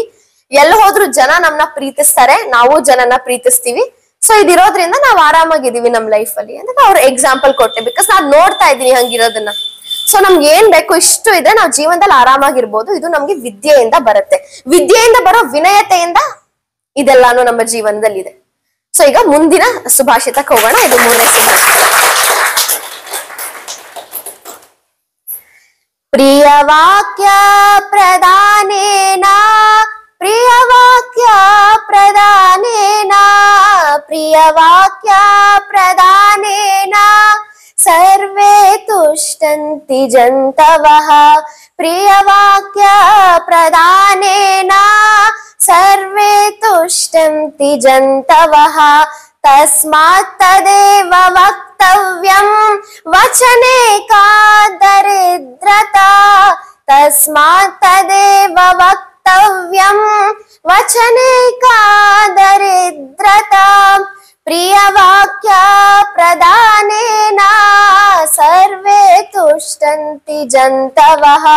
ತಸ್ಮಾತ್ ತದೇವ ವಕ್ತವ್ಯಂ ವಚನೆ ಕಾ ದರಿದ್ರತಾ. ಇದು ನನಗೆ ಪರ್ಸನಲಿ ತುಂಬಾ ಇಷ್ಟ ಇರುವಂತ ಸುಭಾಷಿತ. ಈಗ ನಾವಿಲ್ಲೆಲ್ಲ ಬಂದಿದೀವಿ, ಒಂದ್ ಪರ್ಪಸ್ ಇಂದ ಬಂದಿದೀವಿ. ಈಗ ತುಂಬಾ ಸತ್ಸಂಗಗಳು ಅಂತ ನಡೆಯತ್ತೆ ಎಲ್ಲಾ ಕಡೆ. ಏನಕ್ಕೆ ಸತ್ಸಂಗ ಅನ್ನೋದ್ ಮಾಡ್ತಾರೆ? ಇವಾಗ ಸಜ್ಜನರ ಸಂಘ ಹೆಜ್ಜೆನು ಸವಿದಂತೆ ಅಂತ ಇದೆ. ಅಂದ್ರೆ ಸತ್ಸಂಗ ಅನ್ನೋದ್ ಮಾಡೋದು ಏಕೆ ಅಂದ್ರೆ, ಒಳ್ಳೆ ಜನಗಳು ಬಂದು, ಒಳ್ಳೆ ಮನಸ್ಥಿತಿ ಇರೋ ಜನಗಳು ಒಟ್ಟಿಗೆ ಬಂದು ಅವರವರ ಒಳ್ಳೆ ವಿಚಾರನ ಬೇರೆಯವ್ರ ಹತ್ರ ಶೇರ್ ಮಾಡ್ತಾರೆ. ಆಗ ಸುತ್ತ ಪಾಸಿಟಿವಿಟಿನೇ ಇರುತ್ತೆ. ಇವತ್ತು ನಾವಿಲ್ಲಿ ಒಂದು ಉದ್ದೇಶದಿಂದ ಬಂದಿದೀವಿ. ಯೋಗ ಪ್ರಕಾಶ್ ಗುರುಗಳು ತುಂಬಾ ಚೆನ್ನಾಗಿರೋ ಪ್ರೋಗ್ರಾಮ್ ನ ಮೈಸೂರು ಯೋಗೀಸ್ ಕಡೆಯಿಂದ ಆಯೋಜನೆ ಮಾಡ್ತಾನೆ ಇದ್ದಾರೆ. ನಾನು ಯಾವ್ದಕ್ಕೂ ಬರ್ತಾ ಇರ್ಲಿಲ್ಲ. ಈಗ 5 ದಿನದ ಮುಂದೆ ಒಂದು 5 ದಿನದ ತುಂಬಾ ಚೆನ್ನಾಗಿರುವಂತ ಪ್ರಾಣಾಯಾಮ ಕ್ಲಾಸು ಇಲ್ಲಿ ನಡೆದಿದೆ. ನೀವ್ ಎಲ್ಲಾರು ಬಂದಿದ್ದೀರಾ. ನಾ ಬಂದು ಅಲ್ಲಿ ಕಿಟಕಿಯಿಂದ ಹಿಂಗ್ ನೋಡ್ಕೊಂಡು ವಾಪಸ್ ಹೋಗಿದ್ದೀನಿ. ಸೊ ತುಂಬಾ ಚೆನ್ನಾಗಿ ನಡೆದಿದೆ. ನೀವೆಲ್ಲ ಸಜ್ಜನರು, ನೀವೆಲ್ಲ ಒಂದು ಸಂಘವಾಗಿ ಇಲ್ಲಿ ಕೂತಿದ್ದೀರಾ. ಆ ಪ್ರೋಗ್ರಾಮ್ ನಡೆದಿರೋದಕ್ಕೆ ನೀವೆಲ್ಲಾರು ಇಲ್ಲಿ ಬಂದು ಕೂತಿದ್ದೀರಾ. ನಿಮ್ಗೆ ಅದ್ರಿಂದ ಏನೋ ಒಂದು ಪ್ರಯೋಜನ ಆಗೇ ಇರುತ್ತೆ, ನನಗೆ ಖಂಡಿತವಾಗ್ಲೂ ಗೊತ್ತು. ಆ ಕ್ಲಾಸ್ ಎಷ್ಟು ಎಫೆಕ್ಟಿವ್ ಆಗಿದೆ, ಆ ಕ್ಲಾಸ್ ಎಷ್ಟು ಎಫೆಕ್ಟಿವ್ ಆಗಿರುತ್ತೆ ಅಂತ ಮುಂಚೆಯಿಂದ ನೋಡ್ಕೊಂಡ್ ಬಂದಿರೋದ್ರಿಂದ ನಿಮ್ಗೆ ಹೇಳ್ತಾ ಇದ್ದೀನಿ. ಸೊ ಸಜ್ಜನರ ಸಂಘ ಅನ್ನೋದು ನಮ್ಗೆ ತುಂಬಾ ಮ್ಯಾಟರ್ ಆಗುತ್ತೆ. ಇವಾಗ ನೀವು ಬಂದು ಹೋಗ್ತಾ ಇದ್ರಿ ಇಲ್ವಾ, ಸಂಜೆ 1 hour 1.5 hour ಇಲ್ಲಿ ಸ್ಪೆಂಡ್ ಮಾಡ್ತಾ ಇದ್ರಿ. ಬರಕ್ ಮುಂಚೆ ನಿಮ್ ಮನಸ್ಥಿತಿ ಹೆಂಗಿರ್ತಿತ್ತೋ, ಹೋದಾದ್ಮೇಲೆ ನಿಮ್ಮ ಮನಸ್ಥಿತಿ ಹೆಂಗಿರ್ತಿತ್ತು ನಿಮ್ಗೆ ಗೊತ್ತಿರುತ್ತೆ. ನಾ ಜಸ್ಟ್ ಒಂದಿನ ಬಂದಿಲ್ಲ ಆಚೆ ನಿಂತಿದ್ದೆ, ಎಲ್ರು ಮುಖ ಹೋಗುವಾಗ ನಾ ಅಬ್ಸರ್ವ್ ಮಾಡ್ತಾ ಇದ್ದೆ. ಏನೋ ಒಂದ್ ಖುಷಿಯಿಂದ ಆಚೆ ಹೋಗ್ತಾ ಇದ್ರಿ, ಏನೋ ಒಂದ್ ಪಡ್ಕೊಂಡಿದೀನಿ ಏನೋ ಒಂದು ಉತ್ಸಾಹ ನಿಮ್ ಮುಖದ ಮೇಲೆ ಇರ್ತಾ ಇತ್ತು. ಸೊ ನಾವ್ ಒಳ್ಳೆ ಜನದ ಜೊತೆ ಒಳ್ಳೆ ಮಾತ್ ಕೇಳ್ತಾ ಒಂದಷ್ಟು ಟೈಮ್ ಸ್ಪೆಂಡ್ ಮಾಡಿದ್ರೆ ನಮ್ ಇಡೀ ದಿನ ಚೆನ್ನಾಗಾಗೋಗುತ್ತೆ. ಇಡೀ ದಿನ ಬೆಳಗಿನ ಸಂಜೆ ಎಷ್ಟು ಕೆಟ್ಟದಾಗಿದ್ರು ಒಂದಷ್ಟು ಒಳ್ಳೆ ಜನ ಜೊತೆ ಸೇರ್ಕೊಂಡು ಒಂದಷ್ಟು ಒಳ್ಳೆ ಮಾತನ್ನ ಕೇಳಿದ್ರೆ ನಮ್ ದಿನಾನೇ ಚೇಂಜ್ ಆಗೋಗುತ್ತೆ, ನಮ್ ಮೂಡ್ ಚೇಂಜ್ ಆಗೋಗುತ್ತೆ, ನಮ್ ಮನಸ್ಥಿತಿನೇ ಚೇಂಜ್ ಆಗೋಗುತ್ತೆ. ಸೊ ಪ್ರಿಯವಾಕ್ಯ ಪ್ರಧಾನೇನ ಅಂದ್ರೆ ಮಾತಾಡೋದಕ್ಕೆ ತುಂಬಾ ಒಳ್ಳೆಯ ಮಾತುಗಳಿದೆ. ಆದ್ರೆ ನಾವೆಲ್ಲ ಏನ್ ಮಾಡ್ತೀವಿ, ಕೆಟ್ಟ ಮಾತನ್ನೇ ಆಡ್ತೀವಿ. ಅವಾಗ ಎಷ್ಟೊಂದ್ ಜನ ಅದೊಂದಿದೆ, ಬೈಯೋ ಅಂತ ಒಂದ್ ಅಭ್ಯಾಸ ಇರುತ್ತೆ ಬೇರೆಯವ್ರಿಗೆ. ಇಂಟೆನ್ಷನಲಿ ಕೆಟ್ಟ ಮಾತಲ್ಲಿ ಬೈತೀವಿ ಅಂತ ಅಲ್ಲ, ಅದೊಂದು ಅಭ್ಯಾಸ ಇರುತ್ತೆ. ಒಂದ್ ಪ್ರಾಣಿಗಳ ಹೆಸರಿಟ್ಕೊಂಡೇ ಬೈತೀವಿ. ನಾಯಿ, ಕತ್ತೆ, ಗೂಬೆ, ಹಂದಿ, ಅದು ಎಲ್ಲಾರು ಮಾಡ್ತೀವಿ. ನಾನು ನನ್ನ ತಂಗಿ ಜಗಳ ಆದಾಗೆಲ್ಲ ನಾವ್ ಎಲ್ಲಾ ಪ್ರಾಣಿಗಳನ್ನ ಹೆಸರು ಹೇಳಿರ್ತೀವಿ, ಒಂದು ಬಿಟ್ಟಿರಲ್ಲ. ಸೊ ನಾವೆಲ್ಲಾ ಮನುಷ್ಯರು ಹಂಗೇನೆ. ಒಂದ್ ಮಗುಗ್ ದೇವ್ರ ಹೆಸರಿಟ್ಬಿಟ್ಟು ರಾಮ ಅಂತ ಹೆಸರಿಟ್ಬಿಟ್ಟು ನಾಯಿ ರಾಮ ಅಂತ ತಾಯಿ ಮಗುಗ್ ಬೈತಾ ಇರ್ತಾಳೆ, ಕೃಷ್ಣ ಅಂತ ಹೆಸರಿಟ್ಬಿಟ್ಟು ಗೂಬೆ ಕೃಷ್ಣ ಅಂತ ಬೈತಾ ಇರ್ತಾಳೆ. ಅಂದ್ರೆ ಇದೆಲ್ಲ ನಮಗ್ ಗೊತ್ತಿಲ್ಲದೆ ನಾವ್ ಮಾಡ್ತಾ ಇದೀವಿ. ನಾವ್ ಯಾರಿಗೂ ದೇವ್ರನ್ನ ಬೈಯೋ ಉದ್ದೇಶ ಇಲ್ಲ. ನಾವ್ ಮಕ್ಳ ಪ್ರೀತಿಯಿಂದ ದೇವ್ರ ಹೆಸರಿಟ್ಬಿಟ್ಟು ಅದೇ ಮಗು ಒಂಚೂರು ದೊಡ್ಡದಾದ್ಮೇಲೆ ನಾವ್ ಆ ಮಗುಗ್ ಬಾಯಿಗೆ ಬಂದಂಗ್ ದೇವ್ರ ಹೆಸರು ಇಟ್ಕೊಂಡು ಬೈತಾ ಇರ್ತೀವಿ. ಹಾಳಾಗ್ ಹೋಗ್ತೀನಿ ರಾಮ ಅಂತೆಲ್ಲ ಬೈತಾ ಇರ್ತೀವಿ. ಸೊ ನಾವ್ ಏನ್ ತಿಳ್ಕೊಬೇಕಿದ್ರಲ್ಲಿ ಅಂದ್ರೆ ನಾವ್ ಬಾಯಿಂದ ಉಪಯೋಗಿಸೋ ಪದಗಳು ತುಂಬಾನೇ ನಮ್ ಜೀವನನ ಬದಲಾಯಿಸತ್ತೆ. ನಾವ್ ಏನ್ ಮಾತಾಡ್ತೀವೋ ನಾವ್ ಅದೇ. What we speak is what I am. ನಾನ್ ಏನ್ ಮಾತಾಡ್ತೀನೋ ನಾ ಅದೇ ಆಗಿರ್ತೀನಿ. ನಾನ್ ಬೇರೆಯವ್ರಿಗೆ ನನ್ ಬಾಯಿಂದ ಏನ್ ಪದ ಬರುತ್ತೋ, ನನ್ಗೆ ಕೆಲವ್ರು ಇರ್ತಾರೆ, ಅವ್ರಿಗೆ ಎಲ್ರು ಕೆಟ್ಟವ್ರ ತರ ಕಾಣಿಸ್ತಾ ಇರ್ತಾರೆ. ಎಲ್ರ ಮೇಲೂ ಅನುಮಾನನೇ ಇರುತ್ತೆ, ಎಲ್ರ ಮೇಲೂ ಡೌಟ್ ಇರುತ್ತೆ, ಯಾರ್ ಮಾತು ಕೇಳ್ತಾ ಇರಲ್ಲ. ಅವ್ರಿಗೆ ಅವ್ರೇನೋ ಮಾಡ್ಬಿಟ್ರೆ, ಅವ್ರೇನೋ ಇನ್ನೇನ್ ಮಾಡ್ಬಿಟ್ರೆ, ಅವ್ರಿಗ್ ಬಿಟ್ರೆ ಅವ್ರೇ ನನಗಿಂತ ಮುಂದೆ ಹೊರಟೋಗ್ಬಿಟ್ರೆ ಅಂತ. ಯಾಕೆ ಅಂದ್ರೆ ಅವ್ರ ಮನ್ಸಲ್ಲಿ ಅವ್ರಿಗೆ ಇನ್ಸೆಕ್ಯೂರಿಟಿ ಇರತ್ತೆ. ಅದಕ್ಕೆ ಅವರು ಬೇರೆಯವ್ರ ಮುಂದೆ ಹೋಗೋದನ್ನ ಸಹಿಸ್ತಾ ಇರಲ್ಲ. ಅಂಡ್ ಅವ್ರು ಬೇರೆಯವ್ರನ್ನ ತುಂಬಾ ಡೌಟ್ ಇಂದ ನೋಡ್ತಾ ಇರ್ತಾರೆ. ಯಾಕೆ ಅಂದ್ರೆ ಅವರೇ ಎಲ್ಲಾ ಕಡೆನೂ ಆ ತರದ್ ಏನೋ ಮಾಡ್ಕೊಂಡ್ ಬಂದಿರ್ತಾರೆ. ಅದಕ್ಕೆ ನಂತರದವರೇ ಯಾರಾದ್ರೂ ಇಲ್ಲಿದಾರ ಅಂತ ಅವ್ರಿಗೆ ಭಯ ಇರುತ್ತೆ. ಅವ್ರಿಗೆ ಗೊತ್ತಿರಲ್ಲ. ನನಗ್ ಒಂದೇ ಒಂದ್ ಪಾಪ ಅನ್ಸತ್ತೆ ಅಂತವ್ರ ಬಗ್ಗೆ ಅಂದ್ರೆ ಅವ್ರ ಹಂಗೆ ಅಂತ ಅವ್ರಿಗೆ ಗೊತ್ತಿರಲ್ಲ. ನಮಗ್ ಗೊತ್ತಿರುತ್ತೆ ಅವ್ರ ಹಂಗೆ ಅಂತ, ನಾವ್ ಹೇಳಕ್ಕೂ ಆಗಲ್ಲ. ಸೊ ಕೆಲವ್ರು ಆತರ ಇರ್ತಾರೆ, ಅವ್ರ ಹಂಗೆ ಅಂತ ಅವ್ರಿಗೆ ಪಾಪ ಗೊತ್ತೇ ಇರಲ್ಲ, ಆದ್ರೆ ನಾವ್ ಅಂತವ್ರಿಗೆ ಹೇಳಕ್ಕೂ ಆಗಲ್ಲ. ಸೊ ಅದಕ್ಕೆ ನಾವ್ ಏನಾಗಿರ್ತೀವೋ ಅದು ನಾವ್ ಬೇರೆಯವರಲ್ಲಿ ಕಾಣ್ತಾ ಇರ್ತೀವಿ ಅಂತಾರೆ. ಈಗ ನನ್ಗೆಲ್ರು ಒಳ್ಳೆಯವ್ರ ತರ ಕಾಣಿಸ್ತಾರೆ, ಬರ್ಲಿ ಬಿಡು, ಅವ್ರೇ ಇರ್ಲಿ ಬಿಡು, ಅವ್ರು ಮಾಡ್ಲಿ ಬಿಡು, ಅವ್ರು ಬರ್ಲಿ ಬಿಡು ನನ್ ಜೊತೆ, ಒಂದಿಬ್ರು ಹಿಂಗ್ ಕೈ ಇಟ್ಕೊಂಡ್ ಮುಂದೆ ಕರ್ಕೊಂಡ್ ಹೋಗೋದ್ರಲ್ಲಿ ಇರೋ ಖುಷಿ ಒಬ್ರೇ ಹೋಗೋದ್ರಲ್ಲಿ ಯಾವತ್ತೂ ಇರಲ್ಲ. ಅದ್ ಕೆಲವ್ರಿಗೆ ಅರ್ಥ ಆಗಲ್ಲ. ಬಟ್ ನಾವ್ ಏನ್ ಮಾಡ್ಬೇಕಾದ್ರೆ ನಮ್ ಜೀವನದಲ್ಲಿ ನಾವ್ ಖುಷಿಯಾಗಿರ್ಬೇಕಾದ್ರೆ ಫಸ್ಟ್ ನಮ್ ಸುತ್ತಮುತ್ತ ಇರೋ 4-5 ಜನ ಖುಷಿಯಾಗಿದ್ರೆ ಮಾತ್ರ ನಾವ್ ಖುಷಿಯಾಗಿರಕ್ ಸಾಧ್ಯ. ಅವ್ರನ್ನ ಖುಷಿಯಾಗಿ ಹೆಂಗಿಡ್ಬೋದು ಅಂದ್ರೆ ನೀವ್ ಅವ್ರಿಗೇನೋ ತಂದ್ಕೊಡ್ಬೇಕು, ಮಾಡ್ಬೇಕು ಅಂತಾರೆ. ಅವ್ರ ಬಗ್ಗೆ 4 ಒಳ್ಳೆ ಮಾತಾಡಿ. ಪ್ರಿಯವಾಕ್ಯ ಪ್ರಧಾನೇನ, ಯಾವತ್ತು ಒಳ್ಳೆ ಮಾತು ಎಲ್ಲದಕ್ಕಿಂತ ಶ್ರೇಷ್ಠ. ಯಾವತ್ತು ಒಳ್ಳೆ ನಡೆನುಡಿ ಬರೋದು ಅಥವಾ ಜನ ನಮ್ನ ಅಳಿಯೋದು ಒಳ್ಳೆ ಮಾತಿನಿಂದ. ಇವಾಗ ನಿಮ್ಗೆ ಯಾರಿಗೂ ನನ್ ಬಗ್ಗೆ ಒಂದಷ್ಟು ಜನಕ್ ಬಿಟ್ರೆ ಪರ್ಸನಲಿ ಏನು ಗೊತ್ತಿಲ್ಲ, ನಾನ್ ಹೆಂಗೆ, ನಾ ಎಂತ ವ್ಯಕ್ತಿ ಅಂತ ಗೊತ್ತಿಲ್ಲ. ಇಲ್ಲಿ ನಾನು ಕುತ್ಕೊಂಡು ಏನ್ ಮಾತಾಡ್ತೀನಿ, ನೀವು ಇದ್ರ ಮೇಲೆ ನನ್ನ ನೀವು ಆಲ್ರೆಡಿ ಜಡ್ಜ್ ಮಾಡ್ತಾ ಇರ್ತೀರಾ. ಇವ್ರು ಈ ತರ ಇರ್ಬೋದು, ಇವ್ರು ಆ ತರ ಇರ್ಬೋದು, ಇವ್ರು ಹಂಗಿರ್ಬೋದು ಅಂತ. ಸೊ ನನ್ ಮಾತಿನ ಮೇಲೆ ಮಾತ್ರ ಇವಾಗ ರೈಟ್ ನಾವು ನೀವು ನನ್ ಜಡ್ಜ್ ಮಾಡಕ್ ಸಾಧ್ಯ ಅಲ್ವಾ? ಸೊ ಮಾತು ಅನ್ನೋದು ಬೇರೆಯವ್ರಿಗೆ ಒಂದು ಅಳತೆಗೋಲು, ನಮ್ಮ ಮಾತು ಅನ್ನೋದು ನಮ್ಮ ಎದುರುಗಡೆ ಇರೋರ್ಗೆ ಒಂದು ಅಳತೆಗೋಲು, ನಾವ್ ಹೆಂಗೆ ಅಂತ ಅಳಿಯಕ್ಕೆ. ಸೊ ಮಾತು ಅನ್ನೋದು ತುಂಬಾ ಮುಖ್ಯ ಆಗತ್ತೆ. ಅದೇ ಒಳ್ಳೆ ಮಾತೆ 150 ಎಷ್ಟು ವ್ಯಾಕರಣ ಪದ ಇದೆ ಕನ್ನಡ ವ್ಯಾಕರಣದಲ್ಲಿ? ಎಷ್ಟು ಅಕ್ಷರ ಇದೆ ಕನ್ನಡ ವರ್ಣಮಾಲೆಯಲ್ಲಿ? 49. ಮೊದ್ಲು 52 ಇತ್ತು, ತೆಗೆದ್ಬಿಟ್ಟಿದ್ದಾರೆ, ಯಾಕೋ ಗೊತ್ತಿಲ್ಲ. ಈಗ 49. ಯಾಕೆ ತೆಗ್ದಿರೋದು? ಯಾವ ಪದಗಳು? ರು, ಕ್ಷತ್ರಜ್ಞ ಅಂತೆಲ್ಲ ಇತ್ತು, ಯಾಶಾಕ್ ಕ್ಷತ್ರಜ್ಞ ಅಂತೆಲ್ಲ ಇತ್ತು, ಅದೆಲ್ಲ ತೆಗ್ದಿದ್ದಾರೆ. 49 ಪದಗಳು, 49 ಅಕ್ಷರಗಳಿದೆ ವರ್ಣಮಾಲೆಯಲ್ಲಿ. ಆ 49 ಅಕ್ಷರದಲ್ಲಿ ಅಷ್ಟು ಕೋಟಿ ಪದಗಳಿದೆ. ಆದ್ರೂ ಕೆಟ್ಟ ಮಾತೆ ನಾವ್ ಯಾಕೆ ಚೂಸ್ ಮಾಡ್ತೀವಿ? ಒಂಚೂರ್ ಕೋಪ ಬರಂಗಿಲ್ಲ ಕೆಟ್ಟ ಮಾತು, ಒಂಚೂರ್ ಕೋಪ ಬರಂಗಿಲ್ಲ. ಆದ್ರೆ ನಾವ್ ಏನ್ ಬೇರೆಯವ್ರಿಗೆ ಬೈಯೋ ಇದ್ರಲ್ಲಿ ನಮಗ್ ನಾವೇ ಆ ಶಾಪ ಹಾಕೋತಾ ಇದೀವಿ. ನೀ ಹಾಳಾಗೋಗ್ಲಿ, ನೀ ಕೊಟ್ಟೋಗ್ಲಿ, ಅವ್ರ ಬಿಸ್ನೆಸ್ ನಡಿಬಾರ್ದು, ನಮ್ ಮನೆ ಪಕ್ಕದವ್ರು ಯಾರೋ ನಮ್ಗಿಂತ ಒಂಚೂರು ದೊಡ್ಡ ಮನೆ ಕಟ್ಬಿಟ್ರೆ ನಾನು ಅವ್ರಿಗಿಂತ ದೊಡ್ಡ ಮನೆ ಕಟ್ಬಿಡ್ಬೇಕು. ಇದೆಲ್ಲ ಯೋಚನೆಗಳಿದೆಯಲ್ಲ, ಇದೆಲ್ಲ ನಮಗ್ ಗೊತ್ತಿಲ್ದೇನೆ ಕೆಳಗಿಳಿತಾ ಇದೆ. ಅದು ಹೆಂಗೆ ಅಂತ ನಿಮ್ಗೆ ಎಕ್ಸ್ಪ್ಲೈನ್ ಮಾಡ್ಬೇಕಾದ್ರೆ ತುಂಬಾ ಟೈಮ್ ಹಿಡಿಯುತ್ತೆ. ಅದಕ್ಕೆಲ್ಲ ಒಂದು ಥಿಯರಿನೇ ಇದೆ. ಬಟ್ ನಾವ್ ಬೇರೆಯವ್ರ ಬಗ್ಗೆ ಏನ್ ಬಯಸ್ತೀವೋ ಅದೇ ನಮ್ಗಾಗತ್ತೆ, ಬೇರೆಯವ್ರಿಗೆ ನಾವ್ ಏನ್ ಪದ ಬಳಸ್ತೀವೋ ಅದೇ ನಮ್ಗಾಗತ್ತೆ. ನೀವ್ ಯಾರೋ ಒಬ್ರಿಗೆ ಬಿಡೋ ಒಂದೇನೋ 10,000 ಸಿಗ್ಲಿ ಅನ್ಕೊಡ್ರಿ, ನಿಮ್ಗೆ 10 ಲಕ್ಷ ಸಿಗತ್ತೆ ವಾಪಸ್. ತುಂಬಾ ಅದಕ್ಕೆಲ್ಲ ಒಂದ್ ಸೈನ್ಸೇ ಇದೆ, ಅದರಿಂದ ಹೆಂಗ್ ವರ್ಕ್ ಆಗತ್ತೆ ಇದೆಲ್ಲ ಅಂತ.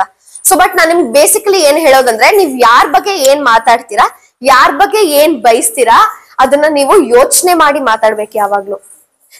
ಕೆಲವ್ರು ತುಂಬಾ ಸ್ಟ್ರೈಟ್ ಫಾರ್ವರ್ಡ್ ಇರ್ತಾರೆ. ನಾನ್ ತುಂಬಾ ಸ್ಟ್ರೈಟ್ ಫಾರ್ವರ್ಡ್, ನಾನ್ ಏನೋ ಅಂತೀನಿ ಅಂತ ಅನ್ನಕ್ ಹೋಗಿ ನಾವ್ ಇನ್ನೊಬ್ರಿಗೆ ಹರ್ಟ್ ಮಾಡ್ತಾ ಇರ್ತೀವಿ ಇಂಡೈರೆಕ್ಟ್ ಆಗಿ. ಸ್ಟ್ರೈಟ್ ಫಾರ್ವರ್ಡ್ನೆಸ್ ತುಂಬಾ ಒಳ್ಳೇದು, ಯಾವತ್ತು ಯಾರ ಹಿಂದೆನೂ ನಾಟಕ ಮಾಡಬಾರ್ದು, ಅದನ್ನ ಹೇಳ್ತಾ ಇಲ್ಲ ನಾನು. ಬಟ್ ಕೆಲವು ಸತಿ ಏನಾಗತ್ತೆ, ತುಂಬಾ ಡಿಪ್ಲೊಮ್ಯಾಟಿಕ್ ಆಗು ಮಾತಾಡ್ಬೇಕಾಗತ್ತೆ. ಒಂದು ಬೇರೆಯವ್ರಿಗೆ ಒಳ್ಳೇದ್ ಬಯಸೋದ್ರಿಂದ ನನಗ್ ಒಳ್ಳೇದಾಗತ್ತೆ, ಅದೇನೋ ಒಂದಿದೆ. ಇನ್ನೊಂದು, ಒಂದ್ ಸಭೆಯಲ್ಲಿ ಮಾತಾಡುವಾಗ, ಒಂದ್ 5 ಜನದಲ್ಲಿ ಜೊತೆ ಮಾತಾಡುವಾಗ ನಾವು ತುಂಬಾ ಯೋಚನೆ ಮಾಡಿ ಮಾತಾಡ್ಬೇಕಾಗತ್ತೆ. ಅವ್ರು ನಿಮ್ ಫ್ರೆಂಡ್ಸೇ ಇರ್ಬೋದು, ನಿಮ್ಗೆ ಎಷ್ಟೇ ಕ್ಲೋಸ್ ಆಗಿರ್ಬೋದು, ಯಾವಾಗ್ಲೂ ಜನಕ್ಕೆ ಖುಷಿಗಿಂತ ಬೇಜಾರ್ ಬೇಗ ಆಗತ್ತೆ. ನೀವ್ ಅವ್ರ ಬಗ್ಗೆ 100 ಒಳ್ಳೇದ್ ಹೇಳಿ, ನೀವ್ 1 ಕೆಟ್ಟದ್ ಹೇಳಿದ್ರೆ ಆ 1 ಕೆಟ್ಟದೇ ಅವ್ರಿಗೆ 100 ಒಳ್ಳೇದ್ ಕೊಟ್ಟಿರೋ ಖುಷಿಗಿಂತ ಜಾಸ್ತಿ ದುಃಖ ಕೊಡತ್ತೆ. ಸೊ ಅದಕ್ಕೆ ಮಾತಾಡುವಾಗ ಯೋಚನೆ ಮಾಡಿ ಮಾತಾಡ್ಬೇಕು. ನಮ್ಮ ಪದ ಬಳಕೆ ಏನಿದೆ ಅದು ತುಂಬಾ ಚೆನ್ನಾಗಿರ್ಬೇಕು. ಹಂಗಂತ ಯಾವಾಗ್ಲೂ ನಾಟಕೀಯವಾಗಿ ಮಾತಾಡಿ ಅಂತ ನಾ ಹೇಳ್ತಾ ಇಲ್ಲ. ಇವಾಗ ನಾನು ಈ ಕನ್ನಡ ಏನ್ ಮಾತಾಡ್ತಾ ಇರ್ತೀನಿ, ನಮ್ಮ ಮನೇಲಿ ಈ ತರ ಎಲ್ಲ ಹಿಂಗ್ ಕೂತ್ಕೊಂಡ್ ಮಾತಾಡಲ್ಲ. ಹೋಗೇ ಬಾರೆ ಅಂತಾನೆ ನಾವು ಮಾತಾಡೋದು, ನನ್ನ ಅಪ್ಪಂಗ್ ಹೋಗೋ ಬಾರೋ ಅಂತಾನೆ ಕರೆಯೋದು. ಬಟ್ ನಮ್ ಇಂಟೆನ್ಷನ್ ಮ್ಯಾಟರ್ ಆಗುತ್ತೆ, ನಾವ್ ಏನ್ ಅನ್ಕೋತೀವಿ ನಮ್ ಮನ್ಸಲ್ಲಿ ಮ್ಯಾಟರ್ ಆಗುತ್ತೆ. ಅಂಡ್ ಸಭೆಯಲ್ಲಿ ಇರುವಾಗ, ಒಂದ್ 4 ಜನದ ಮಧ್ಯ ಇರುವಾಗ ನಮ್ ಇಂಟೆನ್ಷನ್ ಜೊತೆ ಏನ್ ಮ್ಯಾಟರ್ ಆಗುತ್ತೆ, ನಾವು ಮಾತಾಡೋ ಪದಗಳು, ನಾವು ಬಳಕೆ ಮಾಡೋ ಪದಗಳು ಮ್ಯಾಟರ್ ಆಗುತ್ತೆ. ಸೊ ಎಲ್ಲಾರ್ಗು ಒಳ್ಳೆ ಮಾತೆ ಇಷ್ಟ ಆಗುತ್ತೆ, ಎಲ್ರಿಗೂ ಒಳ್ಳೇದೇ ಕೇಳಕ್ ಇಷ್ಟ ಆಗತ್ತೆ. ಅದಕ್ಕೆ ಒಳ್ಳೆ ಮಾತೆ ಮಾತಾಡಿ. ವಚನೇಕ ದರಿದ್ರತ, ಪದಗಳಿಗೆ ಬರ ಇಲ್ಲ, ಒಳ್ಳೆ ಪದಗಳಿಗೆ ಬರ ಇಲ್ಲ. ತುಂಬಾ ಒಳ್ಳೆ ಪದಗಳಿದೆ, ತುಂಬಾ ಒಳ್ಳೆ ಮಾತಿದೆ. ಅಂಡ್ ಎಲ್ಲಾರು ಒಳ್ಳೆಯವರೇ, ತುಂಬಾ ಒಳ್ಳೆ ಜನಾನೇ ಇರೋದ್ರಿಂದ ಒಳ್ಳೆ ಮಾತೆ ಮಾತಾಡಿ, ಎಲ್ಲಾರ್ಗು ಒಳ್ಳೇದೇ ಇದಾಗ್ಲಿ. ಅಂಡ್ ಇನ್ನೊಂದು, ಸತ್ಸಂಗದ ಬಗ್ಗೆ ಹೇಳ್ಬೇಕಂದ್ರೆ, ಸತ್ಸಂಗದ ಬಗ್ಗೆ ಮಾತಾಡ್ತಾ ಇದ್ದೆ ನಾನು. ಸತ್ಸಂಗ ಯಾಕೆ ಮುಖ್ಯ ಅಂತ. ಬೇಗೂರಲ್ಲಿ ನಿಮ್ಗೆ ಆಲ್ರೆಡಿ ಹೇಳಿರ್ತಾರೆ, ನಮ್ದು ಒಂದು ಯೋಗಾಶ್ರಮ ಇದೆ ಕನಕಧಾಮ ಅಂತ. ಬೇಗೂರಲ್ಲಿ ಇರೋ ತಗ್ಗಳೂರು ಎಂಬ ಒಂದು ಹಳ್ಳಿ, ಸಣ್ಣ ಗ್ರಾಮ. ಅಲ್ಲಿ ನಮ್ಮ ಕನಕಧಾಮ ಅನ್ನೋ ಒಂದು ಸಣ್ಣ ಯೋಗಾಶ್ರಮನ ಮಾಡಿದೀವಿ. ಆ ಯೋಗಾಶ್ರಮದಲ್ಲಿ ಇತ್ತೀಚೆಗೆ ನಾವು ಸಮೃದ್ಧ ಜೀವನ ಅಂತ ಒಂದು 3 days ರೆಸಿಡೆನ್ಷಿಯಲ್ ಕ್ಯಾಂಪ್ ನ ಮಾಡಿದ್ವಿ. ರೆಸಿಡೆನ್ಷಿಯಲ್ ಕ್ಯಾಂಪ್ ಅಂದ್ರೆ ನಮ್ಮ ಒಂದಷ್ಟು ಜನ ಸ್ಟೂಡೆಂಟ್ಸ್ ಬಂದು ನಮ್ ಜೊತೆನೆ ಉಳ್ಕೊಂಡು 3 ದಿನ ತುಂಬಾ ಚೆನ್ನಾಗಿ ಕಾಲ ಕಳೆಯುವಂತ ಒಂದು ಕ್ಯಾಂಪ್, ರೆಸಿಡೆನ್ಷಿಯಲ್ ಕ್ಯಾಂಪ್, ಸಮೃದ್ಧ ಜೀವನ ಅಂತ ಹೇಳಿ ಒಂದ್ 3 ದಿವಸ ಕ್ಯಾಂಪ್ ಮಾಡಿದ್ವಿ. ಅವರೆಲ್ಲ ಅಲ್ಲಿ ಬಂದ್ರವರೆಗೂ ಅವ್ರಿಗೆ ಇದ್ದಿದ್ ಮನಸ್ಥಿತಿ, ಅಲ್ಲಿಂದ ಹೋಗುವಾಗ ಇದ್ದಿದ್ ಮನಸ್ಥಿತಿ ತುಂಬಾ ಡಿಫ್ರೆಂಟ್ ಆಗಿತ್ತು. ಯೋಗ ಪ್ರಕಾಶ್ ಗುರುಗಳು ಒಂದಿನ ಬಂದಿದ್ರು, ಡಾಕ್ಟರ್ ಗಣೇಶ್ ರಾವ್ ಅಂತಿದ್ದಾರೆ, ಅವರು ಒಂದಿನ ಬಂದಿದ್ರು ನಮ್ಮ ಕ್ಯಾಂಪ್ಗೆ. ಜನ ಬರುವಾಗ ಫಸ್ಟ್ ಡೇ ಎಲ್ಲಾರು ಇಂಡಿಸಿಪ್ಲಿನ್ ಆಸ್ ಯೂಶುವಲ್ ಲೇಟ್ ಆಗಿ ಬಂದ್ರು. ಅದ್ ಲೇಟ್ ಆಗೋಯ್ತು, ಇದ್ ಲೇಟ್ ಆಗೋಯ್ತು, ಟ್ರಾಫಿಕ್ ಆಗೋಯ್ತು ಅನ್ಕೊಂಡ್ ಏನೋ ಒಂದ್ ಮೂಡಲ್ ಬಂದ್ರು. ಹೋಗುವಾಗ ಯಾರಿಗೂ ನಮ್ನ ಬಿಟ್ಟು ಹೋಗಕ್ ಮನ್ಸಿರ್ಲಿಲ್ಲ, ಆಶ್ರಮ ಬಿಟ್ಟು ಹೋಗಕ್ ಮನ್ಸಿರ್ಲಿಲ್ಲ, ವಾತಾವರಣ ಬಿಟ್ಟು ಹೋಗಕ್ ಮನ್ಸಿರ್ಲಿಲ್ಲ. ಎಲ್ಲಾರು ಕಣ್ಣಲ್ಲಿ ನೀರ್ ಹಾಕೊಂಡ್ ಹೋಗಿದ್ದಾರೆ ಎಷ್ಟೊಂದ್ ಜನ. ನಾವು ಮೈಸೂರ್ ಹೋಗ್ಬೇಕಲ್ಪ, ಎಲ್ಲರೂ ಹೊರಡಿ ಅಂತ ಎಲ್ಲಾರು ಹೊರಡಿಸ್ಬಿಟ್ಟು ನಾವು ಬಂದಿದ್ದಾಯ್ತು. ಯಾಕೆ ಅಂದ್ರೆ ಸತ್ಸಂಗ ಅನ್ನೋದು ಅಷ್ಟು ತುಂಬಾ ಮುಖ್ಯ. ಅಂಡ್ ನಮ್ಮ ಆಶ್ರಮದಲ್ಲಿ ನಮ್ಮ ಮೇನ್ ಉದ್ದೇಶ ಇದ್ದಿದ್ದೆ, ಆದಷ್ಟು ಬರೋ ಜನಕ್ಕೆ 3 ದಿನದಲ್ಲಿ ಏನೇನ್ ಆಗುತ್ತೋ ನಮ್ ಕೈಲಿ, ನಮ್ಮಲ್ಲಿರೋ ಎಲ್ಲಾ ರಿಸೋರ್ಸಸ್ ಅವ್ರಿಗೆ ಹಂಚ್ಕೊಂಡಿದೀವಿ. ಏನೇನ್ ಗೊತ್ತಿದ್ಯೋ ನಮಗ್ ಒಳ್ಳೇದು, ಏನೇನ್ ಗೊತ್ತಿದ್ಯೋ ಅವ್ರ ಜೀವನಕ್ ಬೇಕಾಗಿದ್ದು ಎಲ್ಲಾನು ನಾವು ಅವ್ರಿಗೆ ಕೊಟ್ಟಿದೀವಿ. ಎಲ್ಲಾನು 3 ದಿನದಲ್ಲಿ ಅವ್ರಿಗೆ ಹೇಳ್ಕೊಟ್ಟಿದೀವಿ. ಎಲ್ಲಾನು 3 ದಿನದಲ್ಲಿ ಅವರು ಕರ್ಕೊಂಡು ಹೋಗಿದ್ದಾರೆ.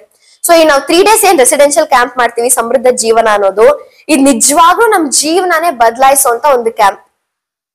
ಅದರಿಂದ ಬಂದು ಒಂದ್ 15 ಜನ ಬಂದಿದ್ರು. ಬಂದ್ ನಮ್ ಜೊತೆನೆ ಉಳ್ಕೊಂಡು, ಆಟ ಆಡ್ಕೊಂಡು, ಪಾಠ ಕಲ್ತ್ಕೊಂಡು 3 ದಿನ ನೇಚರ್ ಮಧ್ಯ ಇದ್ದು ಆ ವಾತಾವರಣದಲ್ಲಿ ಇರೋದು ತುಂಬಾ ಚೆನ್ನಾಗಿತ್ತು.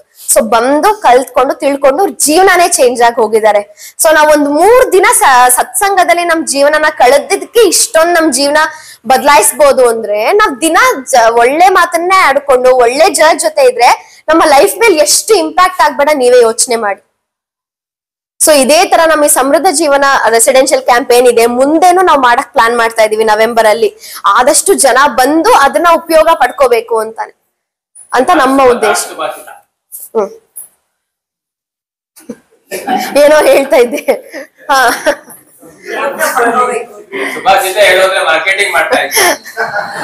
ಇಲ್ಲ, ನಾನು ಈ ಸತ್ಸಂಗ ಅಂತ ಹೇಳಿದ್ನಲ್ಲ, ನನಗದು ನೆನ್ಪಾಯ್ತು. ಬಿಕಾಸ್ ನಾವು ರೀಸೆಂಟ್ ಆಗಿ ನಾನ್ ಇದ್ದಿದ್ದ ಆ ಒಳ್ಳೆ ಸತ್ಸಂಗ ಅಂದ್ರೆ ಅದೇನೆ. ನಾ ರೀಸೆಂಟ್ ಆಗಿ ಇದ್ ಬಿಟ್ಟು ಇದ್ರಿಂದಕ್ಕಿಂತ ಮುಂಚೆ ಒಂದ್ 3 ದಿನ ನನ್ನ ಜೀವನದಲ್ಲೂ ತುಂಬಾ ಬದಲಾವಣೆ ಬಂತು. ನಾವು ಈ ಕಡೆ ಸ್ಟೇಜ್ ಇಂದಾನೇ ಇರ್ತೀವಿ, ನಾವು ರಿಸೋರ್ಸ್ ಪರ್ಸನ್ ಆಗಿರ್ತೀವಿ ಅಥವಾ ಏನೋ ಹಿಂದೆ ಕೆಲಸ ಮಾಡ್ತಾ ಇರ್ತೀವಿ. ಆದ್ರೆ ಜನದ ಮುಖದಲ್ಲಿರೋ ಖುಷಿ ನೋಡಿ ನನ್ನ ಜೀವನದಲ್ಲೂ ತುಂಬಾ ಚೇಂಜ್ ಬಂದಿದೆ. ಸೊ ಅದ್ರ ಬಗ್ಗೆ ನಿಮ್ಗೆ ಹೇಳ್ಬೇಕಿತ್ತು. ಮುಂದೆ ನವೆಂಬರ್ ಅಲ್ಲಿ ನಡೆಯುತ್ತೆ, ನೀವೆಲ್ಲರೂ ಬನ್ನಿ. ನೆಕ್ಸ್ಟ್ ಒಂದು ಬಾಣ ಇದೆ, ಸರ್ಪಾಸ್ತ್ರ ಬಿಡ್ಲಾ ಬ್ರಹ್ಮಾಸ್ತ್ರ ಬಿಡ್ಲಾ ಗೊತ್ತಾಗ್ತಾ ಇಲ್ಲ. ಓಕೆ, ಒಂದ್ ಸುಭಾಷಿತ ಎಲ್ಲಾರ್ಗು ಸೂಟ್ ಆಗುತ್ತೆ. ನಿಮ್ಗೆಲ್ಲ ಒಂದ್ ತಪ್ಪು ಕಲ್ಪನೆ ಇದೆ, ಸುಭಾಷಿತದಿಂದ ಅದನ್ನ ಚೇಂಜ್ ಮಾಡ್ಬೋದಾ ನೋಡೋಣ. ಅವಿಶ್ರಾಮಂ ವಹೇದ್ಭಾರಂ ಶೀತೋಷ್ಣಂ ಚ ನ ವಿಂದತಿ. ಅವಿಶ್ರಾಮಂ ವಹೇದ್ಭಾರಂ ಶೀತೋಷ್ಣಂ ಚ ನ ವಿಂದತಿ. ಸಸಂತೋಷಂ ತಥಾ ನಿತ್ಯಂ ತ್ರೀಣಿ ಶಿಕ್ಷೇತ ಗರ್ಧಭಾತ್. ಸಸಂತೋಷಂ ತಥಾ ನಿತ್ಯಂ ತ್ರೀಣಿ ಶಿಕ್ಷೇತ ಗರ್ದಭಾತ್. ಕತ್ತೆ ಎಷ್ಟು ಜನ ನೋಡಿದ್ದೀರಾ? ಕತ್ತೆ ಎಲ್ರು ನೋಡಿದ್ದೀರಾ? ಕತ್ತೆ ಕತ್ತೆ ಅಂತ ಯೋಚನೆ ಮಾಡಿದ ತಕ್ಷಣ ನಮ್ಮ ಮನ್ಸಲ್ಲಿ ಬೇರೆ ಮನುಷ್ಯರು ಬಿಟ್ಟು ಇನ್ನೇನ್ ಮನ್ಸಿಗೆ ಬರುತ್ತೆ? ಯಾವ್ದಾರೋ ಒಂದು ಇಮೇಜ್ ಬಂದಿರುತ್ತಲ್ಲ ಎಲ್ಲರಿಗೂ. ತುಂಬಾ ಹಾರ್ಡ್ ವರ್ಕ್ ಮಾಡತ್ತೆ ಅನ್ನೋದು ಒಂದು. ಮತ್ತೆ ಕತ್ತೆ ಅಂತ ಇನ್ನೇನ್ ಅನ್ಸುತ್ತೆ? ಸೋಮಾರಿನ. ನಾನು ಎಲ್ಲೋ ಹಿಂಗ್ ಹೋಗುವಾಗ ಒಂದ್ ನೋಡಿರ್ತೀನಿ, ಆದ್ರೂ ಕತ್ತೆ ಅಂದ್ರೆ ನಮ್ಗೆ ಏನೋ ಒಂದು ಪಾಯಿಂಟ್ ಆಫ್ ವ್ಯೂ ಮೈಂಡ್ ಅಲ್ಲಿ ಸೆಟ್ ಆಗೋಗಿದೆ. ನಮ್ಮ ಮನೇಲಿ ಯಾರು ನಾವು ಕತ್ತೆ ಸಾಕಿಲ್ಲ, ಕತ್ತೆ ತುಂಬಾ ಹತ್ರದಿಂದ ನೋಡಿಲ್ಲ. ಆದ್ರೆ ಕತ್ತೆ ಅಂದ್ರೆ ಒಂದಿದೆ, ಏನು ಒಂದು ತುಂಬಾ ಹಾರ್ಡ್ ವರ್ಕ್ ಮಾಡತ್ತೆ ಅನ್ನೋದಿದೆ. ಒಂದು ಕತ್ತೆ ಅಂದ್ರೆ ತುಂಬಾ ಕೂತಿದ್ರೆ ಸುಮ್ನೆ ಕತ್ತೆ ತರ ಕೂತಿದ್ಯಾ ಅನ್ನತ್ತೆ. ಏನೊಂದು ದೊಡ್ಡವರಾಗಿ ಸುಮ್ನೆ ಮಾತ್ರ ಏನೋ 2 ಕತ್ತೆ ವಯಸ್ಸಾಯ್ತು ಸುಮ್ನೆ ಕೂತಿದ್ಯಾ ಅಂತಾರೆ. ಸೊ ಕತ್ತೆನ ತುಂಬಾ ಒಂಥರ ನೋಡ್ತೀವಿ ನಾವು ಅಲ್ವಾ? ಅಂದ್ರೆ ಕತ್ತೆ ಬಗ್ಗೆ ಒಂದ್ ಪಾಯಿಂಟ್ ಆಫ್ ವ್ಯೂ ಇದೆ ನಮ್ಗೆ. ಕತ್ತೆಯನ್ನು ಅವಿಶ್ರಾಮಂ ವಹೇದ್ ಭಾರಂ ಶೀತೋಷ್ಣಂ ಚನ ವಿಂದತಿ. ಗರ್ಧಬಾತ್ ಅಂತ ಬರುತ್ತೆ. ಗರ್ಧಬಾತ್ ಅಂದ್ರೆ ಕತ್ತೆ ಅಂತ ಸಂಸ್ಕೃತದಲ್ಲಿ. ಈಗ ಒಂದ್ ಚೂರು ವಿಶ್ರಾಂತಿ ತಗೊಳ್ದೆ, ಚಳಿ ಇರ್ಲಿ ಮಳೆ ಇರ್ಲಿ, ಕತ್ತೆ ತಾನ್ ಮಾಡೋ ಕೆಲ್ಸನ ಮಾಡ್ತಾನೆ ಹೋಗುತ್ತೆ ಅಲ್ವಾ? ಇವಾಗ ನಾವ್ ಯಾರೋ ಹಳೆ ಕಾಲದಲ್ಲಿ ಕತ್ತೆ ತುಂಬಾನೇ ಯೂಸ್ ಮಾಡ್ತಾ ಇದ್ರು. ಒಂದ್ ಕಡೆಯಿಂದ ಒಂದ್ ಕಡೆ ಏನೇ ಸರಕುಗಳ ಸಾಗಾಣಿಕೆ ಮಾಡ್ಬೇಕಂದ್ರೂ ಕತ್ತೆ ತುಂಬಾ ಯೂಸ್ ಆಗ್ತಿತ್ತು. ಕತ್ತೆ ಮೇಲೆಲ್ಲ ಭಾರ ಹಾಕ್ಬಿಟ್ಟು ಜನ ಅದ್ರ ಪಕ್ಕ ನಡ್ಕೊಂಡು ಹೋಗೋರು. ಕತ್ತೆ ಸುಮ್ನೆ ತಲೆ ಬಗ್ಸ್ಕೊಂಡು ಎಲ್ಲಾ ಭಾರನು ತಗೊಂಡ್ ತಾನ್ ಹೋಗ್ತಾ ಇತ್ತು. ಆದ್ರೆ ಕತ್ತೆ ಯಾವತ್ತು ಜೀವನದಲ್ಲಿ ತಾನ್ ಮಾಡಿದ ಕೆಲ್ಸಕ್ಕೆ ವ್ಯಾಲಿಡೇಷನ್ ನ ಕೇಳೇ ಇಲ್ಲ. ನಾನ್ ನಿಮ್ ಸಾಮಾನ್ ತಗೊಂಡ್ ಅದಕ್ಕೆ ಊಟ ಕೊಡ್ತಿದ್ರೋ ಇಲ್ವೋ ಅಂತಾನೂ ಗೊತ್ತಿಲ್ಲ, ಸರಿಯಾಗಿ ಮೇವ್ ಹಾಕ್ತಿದ್ರೋ ಇಲ್ವೋ ಅಂತಾನೂ ಗೊತ್ತಿಲ್ಲ. ಕತ್ತೆ ಕೆಲ್ಸ ಏನಾಗ್ತಿತ್ತು, ಅವ್ರ ಮಾಸ್ಟರ್ ಅಥವಾ ಅದ್ರ ಓನರ್ ಯಾರಿದ್ದಾರೆ ಅವ್ರು ಹೇಳಿದಂಗೆ ತನ್ನ ಮೇಲೆ ಭಾರತ್ ಸಾಮಾನ್ ಹಾಕೊಂಡು ಸುಮ್ನೆ ಹೋಗೋದು, ತಲೆ ಬಗ್ಸ್ಕೊಂಡು ಸುಮ್ನೆ ಬರೋದು ಕತ್ತೆ ಕೆಲ್ಸ ಆಗಿತ್ತು. ಶೀತ ಇರ್ಲಿ ಶೀತೋಷ್ಣ ಚನ ವಿಂದತಿ ಅಂದ್ರೆ ಮಳೆ ಇರ್ಲಿ, ಬಿಸಿಲು ಇರ್ಲಿ, ಚಳಿ ಇರ್ಲಿ, ಬಿರುಗಾಳಿ ಇರ್ಲಿ, ಕತ್ತೆ ತನ್ನ ಕೆಲ್ಸನ ತಾನ್ ಮಾಡ್ಕೊಂಡು ಹೋಗ್ತಾ ಇತ್ತು. ಸಸಂತೋಷಂ ತಥಾ ನಿತ್ಯಂ ಅಂದ್ರೆ ತನ್ ಕೆಲ್ಸ ತಾನು ಯಾರಿಂದಾನು ಏನು ಎಕ್ಸ್ಪೆಕ್ಟ್ ಮಾಡದೆ ತನ್ ಖುಷಿಯಾಗಿ ಮಾಡ್ಕೊಂಡು ಹೋಗ್ತಾ ಇತ್ತು ಅಂತ ಸುಭಾಷಿತ ಹೇಳುತ್ತೆ. ಬಟ್ ಕತ್ತೆ ಮನ್ಸಲ್ಲಿ ಏನಿತ್ತು ಯಾರಿಗ್ ಗೊತ್ತು? ತೀನಿ ಶಿಕ್ಷೇತ ಗರ್ಧಬಾತ್ ಇದನ್ನ ನಾವು ಕತ್ತೆಯಿಂದ ಕಲ್ತ್ಕೋಬೇಕು ಅಂತ ಈ ಸುಭಾಷಿತ ಹೇಳುತ್ತೆ. ಆದ್ರೆ ಈ ಸುಭಾಷಿತಕ್ಕೆ ನನ್ನ ಒಪ್ಪಿಗೆ 50% ಮಾತ್ರ ಇದೆ. 50% ನನ್ನ ಪರ್ಸನಲ್ ಒಪ್ಪಿಗೆ ಇಲ್ಲ. ಅಂದ್ರೆ ನೀವು ಕತ್ತೆ ತರ ಹಗ್ಲು ರಾತ್ರಿ ಚಳಿ ಬಿಸಿಲು ಮಳೆ ಅಂತ ಹೇಳ್ದೆ ಹಾರ್ಡ್ ವರ್ಕ್ ಮಾಡ್ಕೊಂಡು ಹೋಗಿ ದುಡ್ಕೊಂಡು ಹೋಗಿ ನಿಮ್ಗೆ ವ್ಯಾಲಿಡೇಷನ್ ಸಿಗ್ಲಿ ಬಿಡ್ಲಿ ನಿಮ್ ಪಾಡ್ ನೀವ್ ಮಾಡ್ಕೊಂಡು ಹೋಗಿ ಕತ್ತೆ ತರ ಇರಿ ಅಂತ ಸುಭಾಷಿತ ಹೇಳುತ್ತೆ. ಈ ಸುಭಾಷಿತಕ್ಕೆ ನನ್ನ ಒಪ್ಪಿಗೆ ಬರೀ 50% ಮಾತ್ರ. 50% ನಾನು ಈ ಸುಭಾಷಿತನ ಒಪ್ಪಲ್ಲ. ಅಂದ್ರೆ ಒಂದ್ ಕ್ರಿಟಿಕಲ್ ಥಿಂಕಿಂಗ್ ಅನ್ನೋದಿರತ್ತಲ್ವ ಎಲ್ಲ ಸುಭಾಷಿತ. ನಾನ್ ಸ್ವಲ್ಪ ಜಾಸ್ತಿ ನಾನು ಯೋಚನೆ ಮಾಡ್ತೀನಿ ಅದನ್ನ. ದುಡಿಬೇಕು ಹೌದು, ಹಾರ್ಡ್ ವರ್ಕ್ ಮಾಡ್ಬೇಕು ಹೌದು, ಆದ್ರೆ ನಾವ್ ಏನೇ ಕೆಲ್ಸ ಮಾಡಿದ್ರು ಅದಕ್ ವ್ಯಾಲಿಡೇಷನ್ ಎಕ್ಸ್ಪೆಕ್ಟೇ ಮಾಡದೇ ಇರೋದು ನನ್ಗನ್ಸುತ್ತೆ ಮೂರ್ಖತನ ಅಂತ ಅಲ್ವಾ? ಇವಾಗ ಎಷ್ಟೊಂದ್ ಜನ ಹೋಮ್ ಮೇಕರ್ಸ್ ಇರ್ತೀರಾ, ಮನೇಲಿ ಬೆಳಗ್ಗೆ ಎದ್ದು ಕೆಲ್ಸ 4 ಗಂಟೆಗೆ ಎದ್ದು ಬಿಸಿನೀರ್ ಸ್ವಿಚ್ ಆನ್ ಮಾಡಿ, ಈ ಕಡೆ ಕಾಫಿ ಮಾಡಿ, ಟೀ ಮಾಡಿ, ಎಲ್ಲಾರ್ಗು ತಿಂಡಿ ರೆಡಿ ಮಾಡಿ, ಎಲ್ಲಾರ್ಗು ಡಬ್ಬಿಗೆ ಹಾಕಿ ಕಳಿಸಿ ಮಾಡ್ಕೊಂಡು ನೀವು ಕೊನೆಯಲ್ಲಿ ಎಲ್ಲೋ 10 ಗಂಟೆ 11 ಗಂಟೆಗೆ ನಿಧಾನ ಕುತ್ಕೊಂಡು ತಿಂಡಿ ತಿಂತಿರ್ತೀರಾ. ಅಥವಾ ಒಂದ್ ದಿವಸ ಬರೀ ಕಾಫಿಲೇ ನಡೆದೋಗಿರುತ್ತೆ, ತಿಂಡಿನೂ ತಿಂದಿರಲ್ಲ. ಇನ್ನೇನ್ 11 ಗಂಟೆ ಆಯ್ತಲ್ಲ ಒಟ್ಟಿಗೆ ಊಟ ಮಾಡೋಣ ಬಿಡು ಅಂತ ದೊಡ್ಡ ಲೋಟ ಕಾಫಿ. ಎಷ್ಟ್ ಜನ ಆತರ ಇಲ್ಲ, ನಾನ್ ನೋಡಿದೀನಿ ಆತರ ಇರೋರ್ನ. ಒಂದ್ ದೊಡ್ಡ ಲೋಟ ಕಾಫಿ ಕುಡ್ಕೊಂಡು ಊಟನು ಒಂದ್ 3 ಗಂಟೆಗೆ ಯಾವಾಗ್ಲೂ ಊಟ ಮಾಡ್ತೀರಾ. ಆಮೇಲೆ ಪುನಃ ಎಲ್ಲಾರು ಬರೋಷ್ಟೊತ್ತಿಗೆ ಬರ್ತಾರೆ, ಹಾಗೇನ್ ರಾತ್ರಿ ಡಿನ್ನರ್ ಮಾಡ್ಬೇಕು. ಸೊ ಎಷ್ಟೊಂದ್ ಜನ ಜೀವನ ಇದೆ ಆಗೋಗಿರುತ್ತೆ ಅಲ್ವಾ? ಎಷ್ಟೊಂದ್ ಜನ ಹಂಗೆ ಇರ್ತೀವಿ ರಿಯಲ್ ಲೈಫ್ ಅಲ್ಲಿ, ನಿಮ್ಗೆ ಗೊತ್ತು. ಆದ್ರೆ ನಮಗ್ ವ್ಯಾಲಿಡೇಷನ್ ಅನ್ನೋದು ಸ್ವಲ್ಪ ಇಂಪಾರ್ಟೆಂಟ್ ಅಂತ ನನ್ಗನ್ಸುತ್ತೆ. ಹೌದು, ಕತ್ತೆ ತರನೇ ಕೆಲ್ಸ ಮಾಡೋಣ, ನಮ್ದೇನೇನಿದೆ ನಾವ್ ದಿನಚರಿ ಮಾಡ್ಕೊಂಡು ಹೋಗ್ಲೇಬೇಕು. ಜ್ವರ ಇರುತ್ತೆ, ಎಷ್ಟೊಂದ್ ಜನ ಮಾಡ್ಕೊಂಡು ಹೋಗ್ತಾನೆ ಇರ್ತೀವಿ. ಏನೇ ಆದ್ರೂ ನಮ್ಮಣ್ಣ ಒಂದ್ ದಿವಸ ಮಲ್ಕೋತೀವಿ, ಎದ್ ರೆಡಿ ಆಗ್ತೀವಿ, ನಮ್ಮಣ್ಣ ಮಾಡ್ಕೊಂಡು ಹೋಗ್ತೀವಿ. ಈಗ ನನಗ್ ಮೊನ್ನೆ ಬಿದ್ದು ಕಾಲು ಉಳ್ಕೋಗಿ ಇಷ್ಟ ದಪ್ಪ ಆಗಿತ್ತು ಕಾಲು. ಸೊ ಇವತ್ತು ನನ್ಪಣ್ಣ 2 ದಿನ ನನ್ಗೆ ಗೊತ್ತಿತ್ತು ಸಂಡೇ ನಾ ಬರ್ಬೇಕು, ಸಂಡೇ ನಾ ಒಪ್ಕೊಂಡಿದೀನಿ, ನಾ ಪ್ರೋಗ್ರಾಮ್ ಮಾಡ್ಬೇಕು. ನನ್ ಕಾಲ್ ನೋವಿದ್ಯೋ ಕೈ ನೋವಿದ್ಯೋ ಜ್ವರನೋ, it's a commitment and it is a commitment. ನಾನ್ ಮಾಡ್ಲೇಬೇಕು. 2 ದಿನ ಎಕ್ಸ್ಟೆನ್ಸಿವ್ ಟ್ರೀಟ್ಮೆಂಟ್ ತಗೊಂಡು today I am completely fine. So ನನಗೆ ಗೊತ್ತಿತ್ತು ನಾ ಈ ತರ ಕಮಿಟ್ಮೆಂಟ್ ಒಪ್ಕೊಂಡಿದೀನಿ, ನಾ ಮಾಡ್ಬೇಕು. ಅಂಡ್ ಅದರಿಂದ ನನಗೂ ಸ್ವಲ್ಪ ರಿಲ್ಯಾಕ್ಸೇಷನ್ ಸಿಕ್ತು. ಮೇ ಬಿ ನನ್ ಬಾಡಿ ಆಲ್ಸೋ ಗೇವ್ ಮಿ ಅ ಸಿಗ್ನಲ್. ತುಂಬಾ ಓಡಾಡ್ತಾನೆ ಇದೀವಿ, ಒಂದ್ ಸ್ವಲ್ಪ ರೆಸ್ಟ್ ಮಾಡು ಅಂತ ನಮ್ ಬಾಡಿನೂ ನಮ್ಗೊಂದ್ ಸಿಗ್ನಲ್ ಕೊಡುತ್ತೆ. ಈ ತರದೇನೋ ಆದಾಗ ರೆಸ್ಟ್ ಮಾಡ್ತೀವಿ, ಮುಂದೆ ನಾವು ಮೂವ್ ಆನ್ ಆಗ್ತೀವಿ. ಆದ್ರೆ ನಮ್ ಸುತ್ತಮುತ್ತ ಇರೋರು ನಮ್ಗೆ ಪ್ರಶಂಸೆ ಮಾಡ್ಬೇಕು ಅಂತ ನಾ ಹೇಳ್ತಾ ಇಲ್ಲ. At least once in a while ನೀನ್ ಇಷ್ಟೊಂದು ಮಾಡ್ತಿದ್ಯಾ ನಮ್ಗೋಸ್ಕರ, ನೀನ್ ಇಷ್ಟೊಂದು ನಮ್ಗೋಸ್ಕರ ಮಾಡ್ತಿದ್ಯಾ ಅಂತ ನಿಮ್ಗೊಂದ್ ಮಾತಾಡಿದ್ರೆ ನಿಮ್ ಎಲ್ಲಾರ್ಗು ಖುಷಿ ಆಗತ್ತಲ್ವಾ? ಕತ್ತೆ ತರನೇ ಕೆಲಸ ಮಾಡೋಣ, ಎಲ್ಲಾನು ಮಾಡ್ಕೊಂಡು ಹೋಗೋಣ. ಆದ್ರೆ ಅವಾಗ ನಮ್ ಮನೆಯವ್ರು ಇರ್ಬೋದು, ನಾವ್ ವರ್ಕ್ ಮಾಡ್ತಿರೋ ಫ್ಯಾಕ್ಟ್ರಿಲಿ ಇರ್ಬೋದು, ಅಥವಾ ನಾವ್ ವರ್ಕ್ ಮಾಡ್ತಿರೋ IT ಕಂಪನಿ ಆಫೀಸಲ್ಲಿ ಇರ್ಬೋದು, ಅಥವಾ ಎಷ್ಟೊಂದ್ ಜನ ಟೀಚರ್ಸ್ ಆಗಿರ್ತೀವಿ, ಸ್ಕೂಲಲ್ಲಿ ಇರ್ಬೋದು. ನಮಗ ಒಂದ್ ವ್ಯಾಲಿಡೇಷನ್, ಒಂದ್ ಅಪ್ರಿಸಿಯೇಷನ್ ಬಂದ್ರೆ ಅದು ಮೋಟಿವೇಶನ್ ತರ ಅಲ್ವಾ. ನಮ್ ದಿನ ಹೋಗ್ತಾನೆ ಇರ್ತೀವಿ, ಯಾವಾಗ್ಲೂ ಒಂದ್ ದಿವಸ ಯಾರೋ ಓಡ್ತಾನೆ ಇರ್ತೀವಿ, ಒಂದ್ ಸ್ಟಾಪ್ ಅಂತ ಹಿಂಗ್ ನಿಲ್ಲಿಸ್ಬಿಟ್ಟು ಒಂದ್ ಎರಡ್ ಚೆನ್ನಾಗಿರೋ ಮಾತಾಡಿದ್ರೆ ನಮಗ್ ಖುಷಿ ಆಗತ್ತೆ. ಸೊ ಇದು ನನ್ನ ಈ ಸುಭಾಷಿತ ಆದ್ಮೇಲೆ ನಂದ ಒಂದು small critical thinking. Of course hard work ಎಲ್ಲ ಮಾಡೋಣ, ವ್ಯಾಲಿಡೇಷನ್ ಬೇಡ, everything is okay, but I feel ಒಂದ್ ಸ್ವಲ್ಪ ವ್ಯಾಲಿಡೇಷನ್ ನಮಗ್ ಜೀವನದಲ್ಲಿ ಬೇಕು. ನಿಮ್ಗೆ ಅನ್ಸುತ್ತೆ, ಬೇಕಾ ಬೇಡವಾ? ಬೇಕಾ? ಏನಂತ ಹೇಳಿ, ನಿಮ್ಗೆ ಏನಾರೋ ಹೇಳ್ಬೇಕು ಅಂತ ನೀವು ಇಷ್ಟಪಡ್ತೀರಾ? ಒಳ್ಳೆ ಮಾತುಗಳಾಗಿ ಇನ್ನೂ ಒಂದು 20-30% ಜಾಸ್ತಿ ಆಗುತ್ತೆ. ನೀವ್ ಇದನ್ನ ಹೇಳ್ಕೊಂಡಿದ್ದೀರಾ ಯಾವತ್ತಾದ್ರೂ? ಹೇಳ್ಬೇಕು. You ask and it is given ಅಲ್ಲ. ನಾವ್ ಕೇಳದೆ ನಮಗ್ ಏನೂ ಸಿಗಲ್ಲ ಈ ಕಾಲದಲ್ಲಿ. ನಾವ್ ಕೇಳ್ಬೇಕು. ಇಲ್ಲ ಕೇಳಿ ಅವಾಗ ನೀವ್ ವೇಟ್ ಮಾಡ್ತಾನೆ ಇರ್ಬೇಕಾಗತ್ತೆ. ಇಲ್ಲ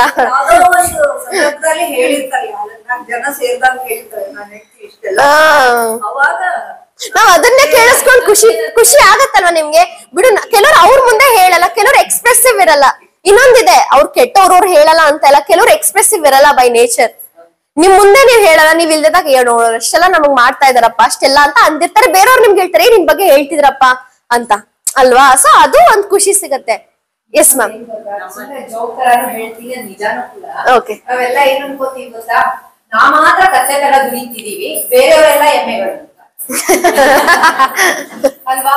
ಮನೆಯಲ್ಲಿ ಎಷ್ಟು ಕೆಲಸ ಮಾಡ್ತೀವಿ, ನಾನ್ ಮಾತ್ರ ನಾವೇನ್ ಕತ್ತೆ ಅನ್ಕೊಂಡಿದೀರಾ ನೀವು? ಅನ್ಕೊಂಡಿರೋದನ್ನ ಹೇಳ್ತೀವಿ, ಹೌದು. ಬಟ್ ಬೇರೆಯವರೆಲ್ಲ ಎಮ್ಮೆಗಳು. ಅವ್ರು ಹಂಗೆ ಹೇಳ್ತಾರೆ, ನನ್ನೇನ್ ಕತ್ತೆ ಅನ್ಕೊಂಡಿದ್ಯಾ, 10 ಸತಿ ಕೊತ್ತಂಬರಿ ಸೊಪ್ಪು ತೊಗೊಂಬರಕ್ ಹೇಳಿ, ಹಾಲ್ ತರಕ್ ಹೇಳಿ, ಕೆಲಸ ಮಾಡ್ತೀನಿ ನಾನು, ನೀವ್ ಮನೆ ಕೂತ್ಕೊಳ್ತೀಯಾ? ನನ್ ತಂಗಿ ಅದ್ ಹೇಳ್ತಾ ಇರ್ತಾಳೆ.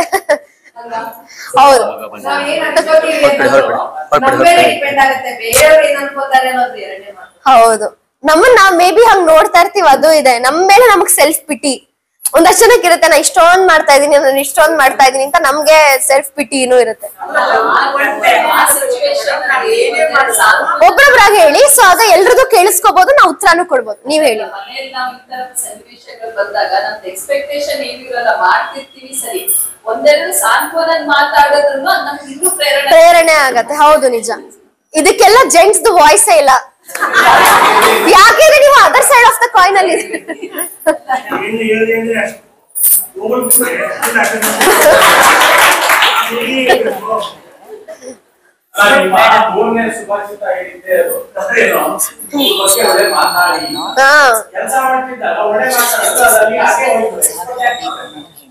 ಇಲ್ಲ ಇಲ್ಲ ಮಾಡ್ಬೇಕು.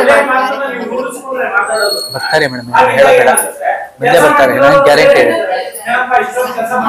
ಬಟ್ ಇದ್ರಲ್ಲಿ ಒಂದ್ ಅರ್ಥ ಆಗ್ತಾ ಇದೆ ಅಂದ್ರೆ, ಲೇಡೀಸ್ ಎಲ್ಲ ಈ ಸೈಡ್ ಆಫ್ ದ ಸುಭಾಷಿತಗೆ ಸೂಟ್ ಆಗ್ತೀರಾ, ಜೆಂಟ್ಸ್ ಎಲ್ಲ ಸೆಕೆಂಡ್ ಪಾರ್ಟ್ ಆಫ್ ದ ಸುಭಾಷಿತ. ಅಂದ್ರೆ ನೋಡಿ, ಇದ್ರಲ್ಲೂ like it is a classy, ಒಂದ್ ನೀಟ್ ಕ್ಲಾಸಿಫಿಕೇಶನ್ ಇದೆ.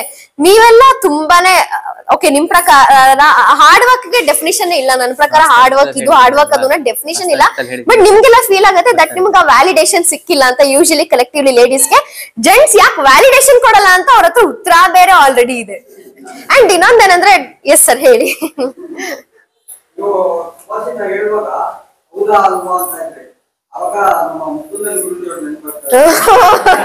ಹೌದಾ?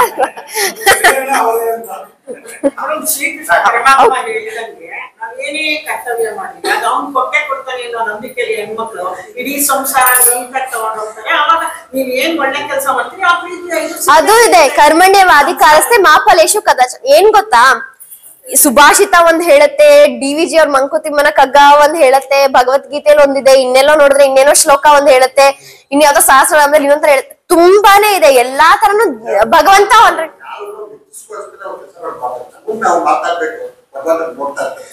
ಅದೇನೆ. ನಾವ್ ಭಗವಂತನಿಗೆ ಹೊಗಳಿತೀವಿ ಸರ್ ಸಹಸ್ರನಾಮದಲ್ಲಿ, ನೀನದು ನೀನಿದು ನೀನಿದು. ಅವ್ರಿಗೆ 1000 ರೀತಿ ಹೊಗಳಿ ನಾವ್ ಮೆಚ್ಚಿಸ್ಬೇಕಾದ್ರೆ ನಾವೆಲ್ಲ ಮಿಯರ್ ಹ್ಯೂಮನ್ಸ್. ನಮಗ್ ಒಂದ್ ಒಳ್ಳೆ ಮಾತ್ ಬೇಕೇ ಬೇಕು, ಒಂದ್ ವ್ಯಾಲಿಡೇಷನ್ ಬೇಕು. ನನ್ ಸಮಯ ಆಗಿದೆ, ಅದಕ್ಕಿಂತ ಮುಂಚೆ ಒಂದ್ ಹೇಳಿ ಮುಗಿಸ್ತೀನಿ.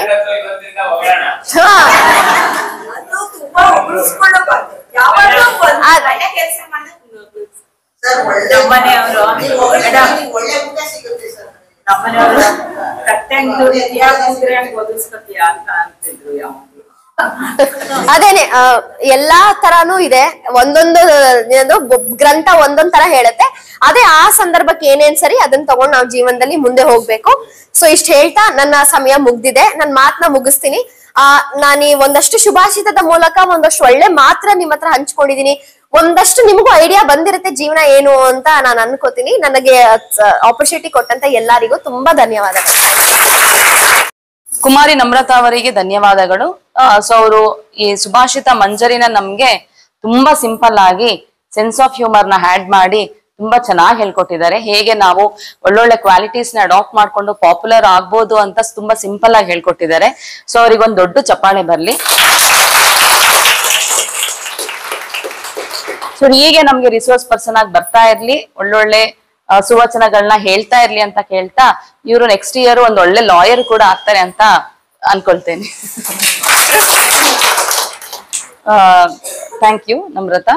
ಕುಮಾರಿ ನಮ್ರತಾ ಅವರು ಭಾರತೀಯ ಸನಾತನ ಸಂಸ್ಕೃತಿಯ ಪ್ರತೀಕ ಅಂತ ಹೇಳೋದಕ್ಕೆ ಇಷ್ಟಪಡ್ತೀನಿ.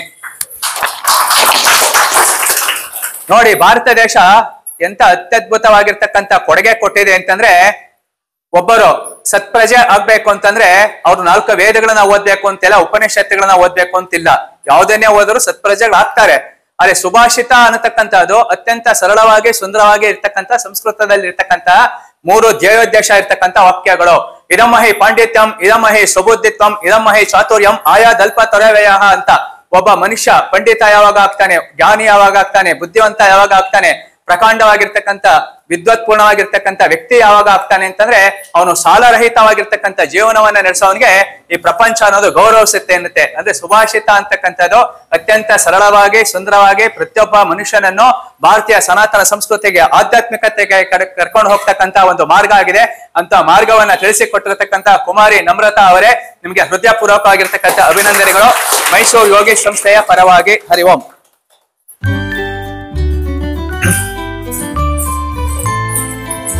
ಮೈಸೂರು ಯೋಗೇಶ್ ಪರವಾಗಿ ಒಂದು ಕಿರು ಕಾಣಿಕೆಯನ್ನು ಸಮರ್ಪಿಸುತ್ತಿದ್ದೇವೆ.